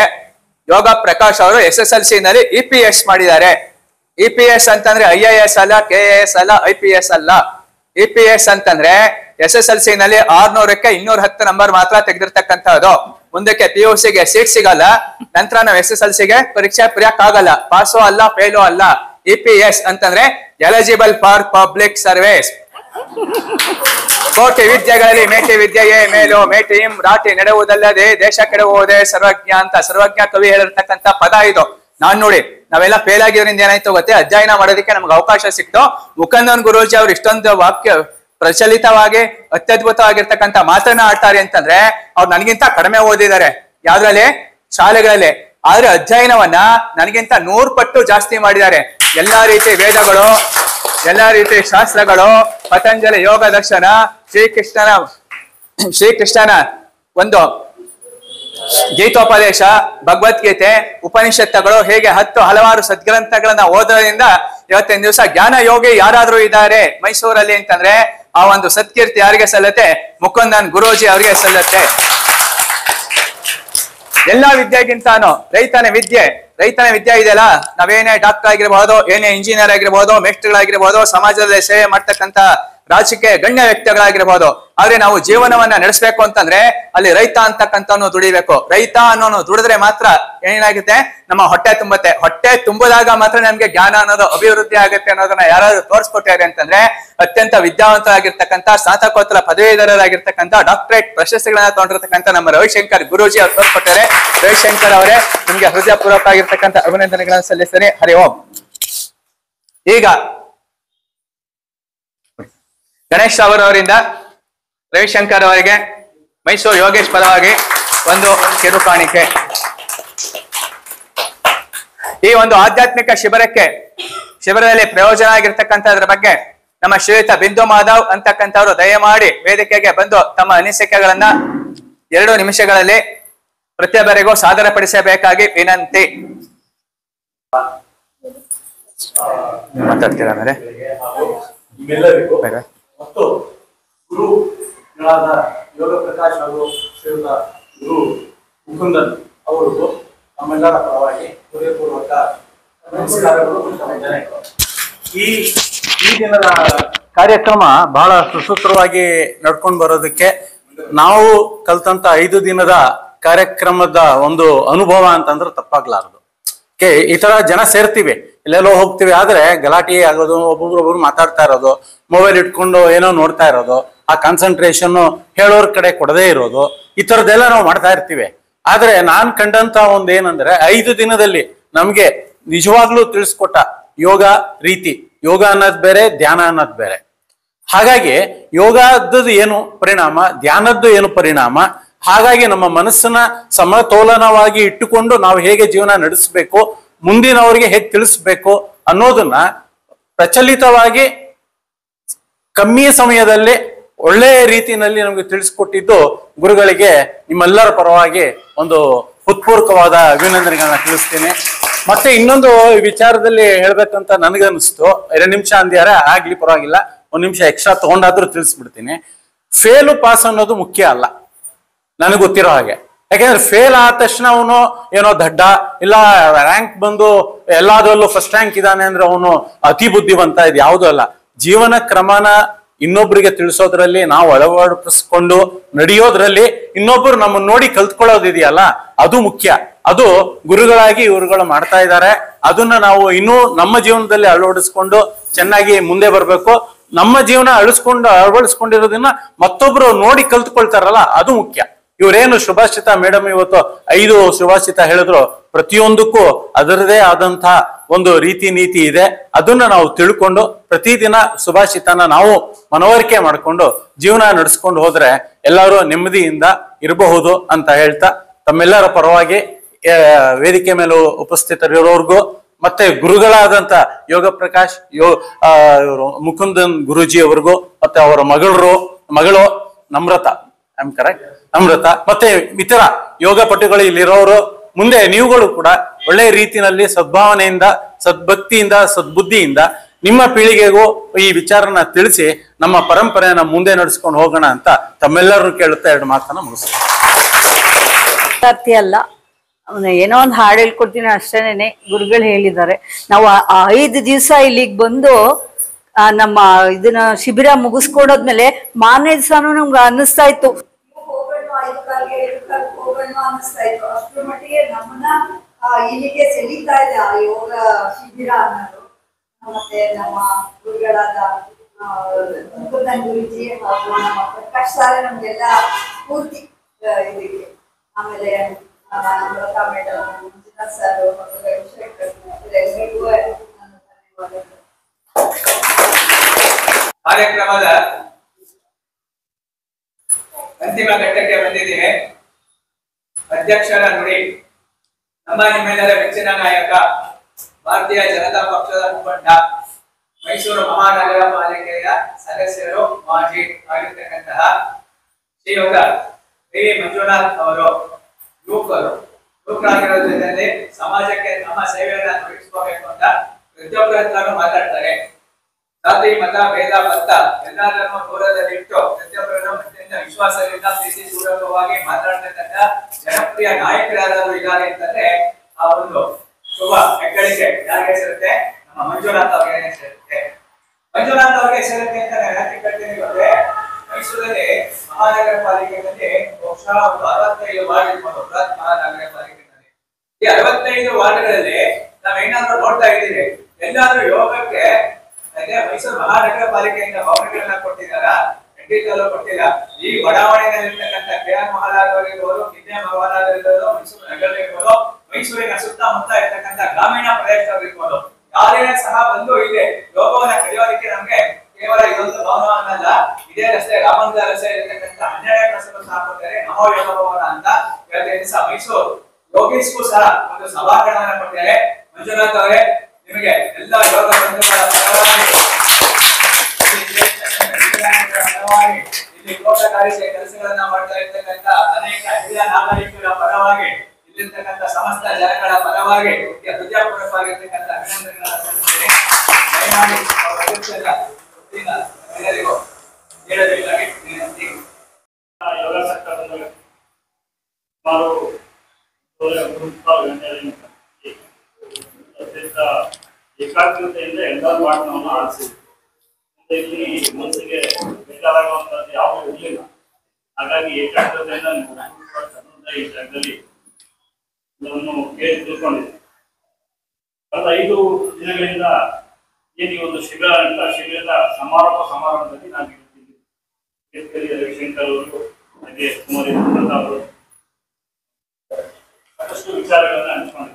5 ದಿನದ ಶಿಬಿರದಲ್ಲಿ ಮುಕುಂದನ್ ಗುರುಜಿಯವರು ನಮ್ಮ ಜೀವನದಲ್ಲಿ ಸಾಕಷ್ಟು ಬದಲಾವಣೆಯನ್ನು ತಂದಿದ್ದಾರೆ ಅಂತ ಹೇಳಿದ್ರೆ ತಪ್ಪಾಗಲ್ಲ. ಎಲ್ಲಕ್ಕೂ ಪ್ರಮುಖವಾಗಿ ಕಾರಣ ಆಗುವಂಥದ್ದು ಸಹಕಾರ ಮನೋಭಾವ. ಯೋಗ ಅಂತಕ್ಕಂಥದ್ದು ಒಂದು ಸಂಸ್ಕೃತದ ಪದ. ಯೋಗ ಅಂತಂದ್ರೆ ಒಂದು ಒಗ್ಗಟ್ಟು, ಜೋಡಣೆ. ನಮ್ಮ ದೇಹದಲ್ಲಿ ವಿವಿಧ ಆಕಾರಗಳಲ್ಲಿ ನಾವು ದೇಹವನ್ನ ಕೂಡಿಸುವುದೇ ಅದು ಯೋಗ ಅಂತ ನಾವು ತಿಳ್ಕೊಂಡಿದ್ದೀವಿ. ಆದ್ರೆ ಆ ಯೋಗಾಸನದ ಹಿಂದೆ ಇನ್ನೂ ಅಪಾರವಾದಂತಹ ಅರ್ಥಗಳಿರ್ತಕ್ಕಂಥ ನಾವು ಶಕ್ತಿ ಇರ್ತಕ್ಕಂಥ ನಾವು ಮನಗಾಣಬಹುದು. ಯೋಗದ ಹಿಂದೆ ಏನೋ ಸಾರ್ಥಕತೆ ಇದೆ. ಯೋಗದ ಹಿಂದೆ ನಮ್ಮ ಆರೋಗ್ಯ ಇದೆ. ಯೋಗದ ಹಿಂದೆ ಸಮಾನತೆ ಇದೆ. ಯೋಗದ ಹಿಂದೆ ಸ್ವಚ್ಛತೆ ಇದೆ. ಯೋಗದ ಹಿಂದೆ ಸಹಕಾರ ಇದೆ. ಈ ರೀತಿ ಎಲ್ಲವನ್ನೂ ಸೇರಿದಾಗಲೇ ಅವರು ಯೋಗಿ ಆಗಲಿಕ್ಕೆ ಕಾರಣ. ಅಂತಹ ಒಂದು ಮೈಸೂರು ಯೋಗೀಸ್ ಅಂತಕ್ಕಂತಹ ಟ್ರಸ್ಟ್ ನ ಮಾಡಿಕೊಂಡು ಇದನ್ನೆಲ್ಲ ಇಲ್ಲಿ ಕಲೆ ಹಾಕಿ ಸಮಾಜದ ಸಮಾನತೆಗಾಗಿ, ಸರಳತೆಗಾಗಿ ಕೆಲಸವನ್ನ ಮಾಡ್ಕೊಂಡಂತವರು ಈ ಸಂದರ್ಭದಲ್ಲಿ ಈ ಒಂದು ಕಟ್ಟಡವನ್ನ ಈ ರೀತಿಯ ಕಾರ್ಯಕ್ರಮಕ್ಕೆ ಅನುವು ಮಾಡಿಕೊಟ್ಟಿದ್ದು ಅಂತ ಹೇಳಿ ನನ್ನ ಬಗ್ಗೆ ಅವ್ರು ಹೇಳಿದ್ದಾರೆ. ಆದ್ರೆ ನನ್ನಲ್ಲಿ ನೆಪ ಮಾತ್ರ. ಇದಕ್ಕೂ ಸ್ವಲ್ಪ ಹಿಂದೆ ಹೋಗಿರಬೇಕಾಗುತ್ತೆ. ಮೊದಲೇ ಈ ಒಂದು ಜಾಗ ಇರ್ತಕ್ಕಂಥದ್ದು ಖಾಸಗಿ ವ್ಯಕ್ತಿಗೆ ಸೇರಿದಂತ ಜಾಗ. ನಾವ್ ಯಾರೂ ಕೂಡ ಆ ವ್ಯಕ್ತಿಯನ್ನ ನೋಡಿಲ್ಲ. ಅವ್ರ ಹೆಸರು ಶ್ರೀಮತಿ ಅಕ್ಕಮಣಿ. ಶತಮಾನಗಳ ವರ್ಷದ ಹಿಂದೆ ಇಲ್ಲೇ ಇದೆ, ಮೈಸೂರಿನಲ್ಲೇ ವಾಸ ಇದ್ರು. ಅವರು ಸಮಾಜದ ಏಳಿಗೆಗೋಸ್ಕರವಾಗಿ ಈ ಜಾಗವನ್ನ ಸರ್ಕಾರಕ್ಕೆ ಕೊಡ್ತಾರೆ. ಸರ್ಕಾರ ಕೊಟ್ಟು ಏನಾದ್ರೂ ಒಂದು ಆಸ್ಪತ್ರೆಯನ್ನು ತೆರಿಬೇಕು, ಮಿಕ್ಕಿದಂತಹ ಜಾಗದಲ್ಲಿ ಏನಾದ್ರೂ ಅಭಿವೃದ್ಧಿಪಡಿಸಬೇಕು ಅಂತೇಳಿ ತಮ್ಮ ಸ್ವಂತ ಆಸ್ತಿಯನ್ನ ಸಮಾಜಕ್ಕೆ ಕೊಟ್ಟು ಹೋಗ್ತಾರೆ. ಆ ನಂತರದಲ್ಲಿ ಇಲ್ಲೊಂದು ಅಕ್ಕಮಣಿ ಆಸ್ಪತ್ರೆ ಅಂತೇಳಿ ಆಗುತ್ತೆ. ಅಲ್ಲಿ ಉಚಿತವಾಗಿ ಸರ್ಕಾರದ ಸೇವೆಗಳು ದೊರೀತಾರೆ. ಉಳಿದಂತ ಭಾಗದಲ್ಲಿ ಏನಾದ್ರೂ ಒಂದು ಮಾಡಬೇಕು ಅಂತಕ್ಕಂಥ ಹಂಬಲದಲ್ಲಿ ನಾನು ನಗರಪಾಲಿಕೆ ಬರ್ತೀನಿ. ಬಂದ ನಂತರದಲ್ಲಿ ಈ ಒಂದು ವಾತಾವರಣದಲ್ಲಿ ಇವತ್ತಿಗೆ ಅಂದ್ರೆ ಕಂಪನಿಯವರು ಈ ಸ್ಥಳವನ್ನು ದಾನ ಕೊಟ್ಟದ್ರಿಂದ ನಾನಾದ್ರೂ ಇಲ್ಲಿ ಒಂದು ಪಾರ್ಕ್ ಆಗಿ ಅಥವಾ ಒಂದು ಕಟ್ಟಡ ಆಗಲಿ ಒಂದು ಹಾಸ್ಪಿಟಲ್ ಆಗಿ ಪಬ್ಲಿಕ್ ಕಾರಣ ಆಯ್ತು. ನಾನು ಬಂದಿದ್ದಕ್ಕೆ ಆಗಿದ್ದಿಲ್ಲ. ನನ್ನನ್ನು ನೀವೆಲ್ಲರೂ ಸೇರ್ಕೊಂಡು ಚುನಾಯಿತನಾಗಿ ಮಾಡೋದಕ್ಕೆ ಶಕ್ತಿ ತುಂಬೋದಕ್ಕೆ ಈ ಕೆಲಸ ಮಾಡ್ಲಿಕ್ಕೆ ಸಾಧ್ಯ ಆಯ್ತು. ನಾನು ಈ ರೀತಿ ಈ ಕಟ್ಟಡವನ್ನ ಮಾಡಿ ಪಾರ್ಕ್ ಅನ್ನ ಮಾಡಿದ್ದಕ್ಕೆ ಇಲ್ಲಿ ವಾಕಿಂಗ್ ಬರೋದಕ್ಕಾಯ್ತು ಅಥವಾ ಇಲ್ಲಿ ಸತ್ಸಂಗ ತರಗತಿಗಳನ್ನ ಯೋಗ ತರಗತಿಗಳನ್ನ ನಡೆಸಲಿಕ್ಕೆ ಅಂತವ್ರು. ಅಂದ್ರೆ ಈಗ ನಾವೆಲ್ಲರೂ ಬರ್ತಕ್ಕಂಥವ್ರೆಲ್ಲರೂ ಕೂಡ ನೆಪ ಮಾತ್ರ. ನಾವು ನಮ್ಮ ಜವಾಬ್ದಾರಿಯನ್ನ ಮಾಡಿ ಮುಂದೆ ಹೋಗ್ತಾ ಇರ್ತೀವಿ. ಬದಲಾವಣೆ ಅಂತಕ್ಕಂಥದ್ದು ಜಗದ ನಿಯಮ ಅದು. ಸಂದರ್ಭಕ್ಕೆ ಅನುಗುಣವಾಗಿ ಬದಲಾಗ್ತಾ ಇರುತ್ತೆ. ಮಣಿಯವರು ಬಂದ್ರು, ಅನಂತರದ ಆಸ್ಪತ್ರೆ ಬಂತು, ಅನಂತರದಲ್ಲಿ ನಾನು ಬಂದೆ, ಉದ್ಯಾನವನ ಬಂತು. ಈ ಉದ್ಯಾನವನ ಶುಚಿತ್ವವಾಗಿ ಹಲವಾರು ನಮ್ಮ ಬಾಬು ಅವರು, ರಮೇಶ್ ಅವರು, ಗಂಗಾರಪ್ಪನವರು, ಲೋಕೇಶ್ ಅವರು ಬಂದ್ರು. ಅನಂತರ ಕಟ್ಟಡದ ಬಗ್ಗೆ ನಮ್ಮ ಯೋಗ ಪ್ರಕಾಶ್ ಅವರು ಬಂದ್ರು, ಮುಕುಂದನ್ ಗುರುಜಿಯವರು ಬಂದ್ರು. ಈ ಸತ್ಸಂಗ ಮತ್ತು ಈ ಯೋಗ ಪ್ರಾಣಾಯಾಮ ಕಲಿಕೆಗೆ ನೀವೆಲ್ಲರೂ ಬಂದ್ರಿ. ಎಲ್ಲರಿಗೂ ಒಂದಷ್ಟು ವಿಚಾರಗಳನ್ನ ಸಂಸಾರದಲ್ಲಿ ಜೀವನದಲ್ಲಿರ್ತಕ್ಕಂಥ ಸಾರವನ್ನ ತಿಳಿಸ್ಲಿಕ್ಕೆ ನಮ್ರತಾ ಮೇಡಮ್ ಅವರು ಬಂದರು. ಈ ರೀತಿಯಾಗಿ ನಾವೆಲ್ಲರೂ ಸೇರಿ ಸಮಾಜವನ್ನ ಕಟ್ಟಲಿಕ್ಕೋಸ್ಕರ ಪ್ರಯತ್ನ ಮಾಡ್ತಿರ್ತಾರೆ. ಇದು ಯಾವೇನು ಹೆಚ್ಚಲ್ಲ, ಯಾವೇನು ಕಡಿಮೆ ಅಲ್ಲ. ಎಲ್ಲರೂ ಕೂಡ ಅವರದೇ ಆದ ರೀತಿಯಲ್ಲಿ ತಮ್ಮದೇ ಆದಂತಹ ಪ್ರಯತ್ನಗಳನ್ನ ಮಾಡ್ಕೊಂಡು ಹೋಗ್ತಾರೆ. ಆ ನಿಟ್ಟಿನಲ್ಲಿ ಹಲವಾರು ವಿಚಾರಗಳನ್ನ ನಮ್ರತಾ ಮೇಡಮ್ ಅವರು ತಿಳಿಸಿದ್ದಾರೆ. ಅಂದ್ರೆ ನಾವು ನಮ್ಮ ಮುಂದಿನ ಭವಿಷ್ಯವನ್ನ ಮಕ್ಕಳಿಗೆ ಯಾವ ರೀತಿ ದಾರಿ ಹಾಕೊಡ್ಬೇಕು, ಯಾವ ರೀತಿ ಅವ್ರಿಗೆ ರೂಟ್ ಕೊಡ್ಬೇಕು ಅನ್ನೋದ್ರ ಬಗ್ಗೆ ನಾವು ಎಲ್ಲರೂ ಪೇರೆಂಟ್ಸ್ ಗಳಿಗೆ ಸೇರಿದ್ರೆ ಅದನ್ನ ನಾವು ಬಹಳಷ್ಟು ಹೋಗ್ಬೇಕಾಗುತ್ತೆ. ಭವಿಷ್ಯದವರು ಹೇಳಿದ್ರು, ಈಗಿನ ಶಿಕ್ಷಣದ ವ್ಯವಸ್ಥೆಯಲ್ಲಿ ಪುಸ್ತಕದಲ್ಲಿ ಇರ್ತಕ್ಕಂಥದ್ದನ್ನು ಮಾತ್ರ ಕಲಿತು ಅಂಕಗಳಿಗೆ ಮಾತ್ರ ಪ್ರಾಮುಖ್ಯತೆಯನ್ನು ಕೊಡ್ತಾ ಹೋದ್ರೆ ಏನು ಪ್ರಯೋಜನ ಇಲ್ಲ ಅಂತಕ್ಕಂಥದ್ದು ನಾವು ಇಲ್ಲಿ ಎಲ್ಲಾ ಮಾತುಗಳಲ್ಲಿ ಕೇಳಿಬಿಟ್ಟಿದ್ವಿ. ನಮಗೆ ಜೀವನ ಕರೆಕ್ಟಾಗಿ ರೂಪಿಸ್ಕೋಬೇಕು ಅಂತಂದ್ರೆ ಸಾಮಾನ್ಯ ಜ್ಞಾನ ಅಂತಕ್ಕಂಥದ್ದು ಅತ್ಯಂತ ಇಂಪಾರ್ಟೆಂಟ್ ಅಂತೇಳಿ ನಮ್ಗೆ ಅನಿಸ್ತಾ ಇದೆ. ಆ ನಿಟ್ಟಿನಲ್ಲಿ ನಮ್ಮ ಸೀಮಾ ಮೇಡಮ್ ಅಂತಾರೆ, ಅವರು ಯೂಟ್ಯೂಬ್ ಚಾನಲ್ ಮುಖಾಂತರ ಹಲವಾರು ಸೇವಾ ಕಾರ್ಯಗಳನ್ನು ಮಾಡ್ತಿರ್ತಕ್ಕಂಥದ್ದು ನಾವು ಗಮನಿಸ್ಕೋಬೇಕು. ಈ ರೀತಿಯಾಗಿ ನಮ್ಮ ಮಕ್ಕಳಿಗೆ ಸಾಮಾನ್ಯ ಜ್ಞಾನವನ್ನ ಕಲಿಸೋದ್ರ ಮುಖಾಂತರ, ಸೇವಾ ಮನೋಭಾವವನ್ನ, ಸಹಕಾರ ಮನೋಭಾವವನ್ನ ಕಲಿಸೋದ್ರ ಮುಖಾಂತರ ಈ ರೀತಿಯ ಒಂದು ಸಮಾಜವನ್ನ ನಾವು ಕಟ್ಕೊಂಡು ಹೋಗ್ಬೇಕಾಗುತ್ತೆ. ಆ ನಿಟ್ಟಿನಲ್ಲಿ ನಾವೆಲ್ಲರೂ ಸೇರಿ ಒಂದು ವಿಶೇಷವಾದ ಪ್ರಯತ್ನವನ್ನು ಮಾಡಿ ಈ ಒಂದು ತರಗತಿಯಲ್ಲಿ 5 ದಿನ ಶಿಬಿರವನ್ನು ಮುಗಿಸಿದ್ದೇವೆ.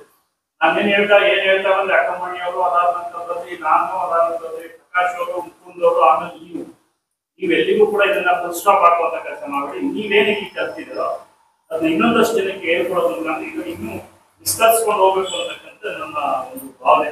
ಅದನ್ನ ದಯವಿಟ್ಟು ಮಾಡಿ, ಇಲ್ಲಿಗೆ ನಿಲ್ಲಿಸ್ಬೇಡಿ, ಮುಂದುವರಿಸಿ, ಮತ್ತೆ ಅದನ್ನ ಬೇರೆ ಇನ್ನೊಬ್ಬರಿಗೆ ಹೇಳ್ಕೊಡೋಂಥದ್ದು ಮಾಡಿ. ಶಿಕ್ಷಣವನ್ನು ಮಾತ್ರ ನಾವು ಉಚಿತವಾಗಿ ಎಷ್ಟು ಪ್ರಕಾರ ಹೇಳ್ಕೊಡ್ಬೋದು. ನಾವು ಹೇಳ್ಕೊಟ್ಟಂತ ಶಿಕ್ಷಣವನ್ನು ಯಾರು ಮರೆಯಲಿಕ್ಕೆ ಸಾಧ್ಯ ಇಲ್ಲ. ಅವ್ರ ಜೀವನದಲ್ಲಿ ಅಳವಡಿಸ್ಕೊಂಡು ಅದೊಂದು ಬೆಳಗಲಿಕ್ಕೆ ಒಂದು ಮಾರ್ಗ ಆಗುತ್ತೆ. ಅದು ಎಲ್ಲಿವರೆಗೂ ಬೆಳೆಯುತ್ತೆ ಅಂತಕ್ಕಂಥದ್ದು ನಮ್ಗೆ ಗೊತ್ತೇ ಆಗಲ್ಲ. ಸಮಾಜದ ಹಿಂದೆ ಕೊಟ್ಟಂತಹ ಆ ಒಂದು ಅಕ್ಕಮಣಿಯವರ ಒಂದು ಉದ್ದೇಶ ಇವಾಗೆಲ್ಲ ಈಡೇರ್ಕೊಂಡು ಹೋಗ್ತಾರೆ ಅಂತಂದ್ರೆ ನಿಜವಾಗ್ಲೂ ಅದೊಂದು ಆಶ್ಚರ್ಯಕರ. ಈ ರೀತಿಯಾಗಿ ನಾವೆಲ್ಲರೂ ಒಗ್ಗಟ್ಟಾಗಿ ಒಂದು ಸಮಾಜವನ್ನ ಕಟ್ಟಬೇಕು.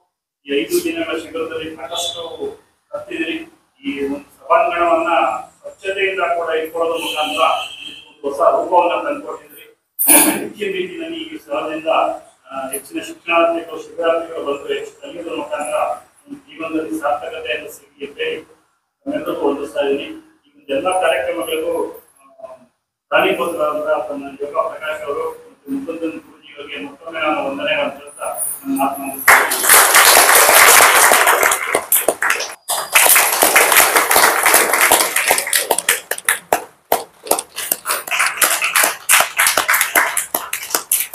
ಬಂದಿದ್ದೀವಿ. ವಂದನಾರ್ಪಣೆಯ ಕಾರ್ಯಕ್ರಮದ ನಂತರ ಈ ಶಿಬಿರವನ್ನು ನಡೆಸಿಕೊಟ್ಟಿರ್ತಕ್ಕಂಥ ಗುರೂಜಿ ಅವರು ಯಾರು ಅಂತಂದ್ರೆ ನಮ್ಮ ಮುಕುಂದನ್ ಗುರೂಜಿ ಅವರು. ಇರ್ತಕ್ಕಂಥ ಎಲ್ಲಾ ಶಿಬಿರಾರ್ಥಿಗಳಿದ್ದಾರೆ, ಅವರೆಲ್ಲ ಯಾರು ಅಂದ್ರೆ ಮುಕುಂದನ್ ಗುರೂಜಿ ಅವರ ಶಿಷ್ಯರು, ನೇರವಾಗಿರ್ತಕ್ಕಂಥ ಶಿಷ್ಯರು. ಹಾಗಾಗಿ ಮುಕುಂದನ್ ಗುರೂಜಿ ಅವರಿಂದಾನೇ ಪ್ರತಿಯೊಬ್ಬರು ಸಹ ಸರ್ಟಿಫಿಕೇಟ್ ಅನ್ನ ಸಹ ವಿತರಿಸಲಾಗುತ್ತೆ. ದಯಮಾಡಿ ಅತ್ಯಂತ ನಿಧಾನವಾಗಿ ತಾಳ್ಮೆಯಿಂದ ಸರ್ಟಿಫಿಕೇಟ್ ಸ್ವೀಕಾರವನ್ನ ಮಾಡಬೇಕು ಅಂತ ಹೇಳ್ತಾ ವಂದನಾರ್ಪಣೆಯ ಕಾರ್ಯಕ್ರಮವನ್ನ ನಮ್ಮ ಶ್ರೀಮತಿ ಸೀಮಾ ಸ್ನಾತಕೋತ್ತರ ಪದವಿಯಿದ್ದಾರೆ, ಉತ್ತಮವಾಗಿರ್ತಕ್ಕಂಥ ಯೋಗ ಶಿಕ್ಷಕರು ಅವ್ರು ನಡೆಸ್ಕೊಡ್ಬೇಕು ಅಂತ ಗೊಳಿಸಲು ವಂದನಾರ್ಪಣೆ ನಾನು ನಿಮ್ಮಗಳಿಗೆ ಫಸ್ಟ್ ಮಾಡ್ತೀನಿ. ಕಾರ್ಯಕರ್ತರಾದ ನೀವೆಲ್ಲರೂ, ಆಮೇಲೆ ಮುಖ್ಯಸ್ಥರಾದ ಡಾಕ್ಟರ್ ರವಿಶಂಕರ್ ಸರ್ ಮತ್ತು ಮಂಜುನಾಥ್ ಸರ್ ಮತ್ತು ನಮ್ರತಾ ಮೇಡಮ್ ಅವ್ರಿಗೆ ಧನ್ಯವಾದಗಳು. ನಮ್ಮ ಎಲ್ಲರ ಪರವಾಗೂ ಧನ್ಯವಾದಗಳು. ಸರ್ ಆಗ್ಲೇ ಹೇಳಿದ್ರು, ತ್ರಿಮೂರ್ತಿಗಳಾದ ಯೋಗ ಪ್ರಕಾಶ್ ಸರ್ ಮತ್ತೆ ಮುಕುಂದನ್ ಗುರುಜಿ ಮತ್ತೆ ನಮ್ಮ ಲಯನ್ ಸುರೇಶ್ ಸರ್ ಅವರು 3 ಜನ ಸೇರಿ ಮಾಡಿರ ಈ ಮೈಸೂರು ಯೋಗೀಸ್ ತಂಡಕ್ಕೆ ನಮ್ಮೆಲ್ಲರ ನಮನಗಳು.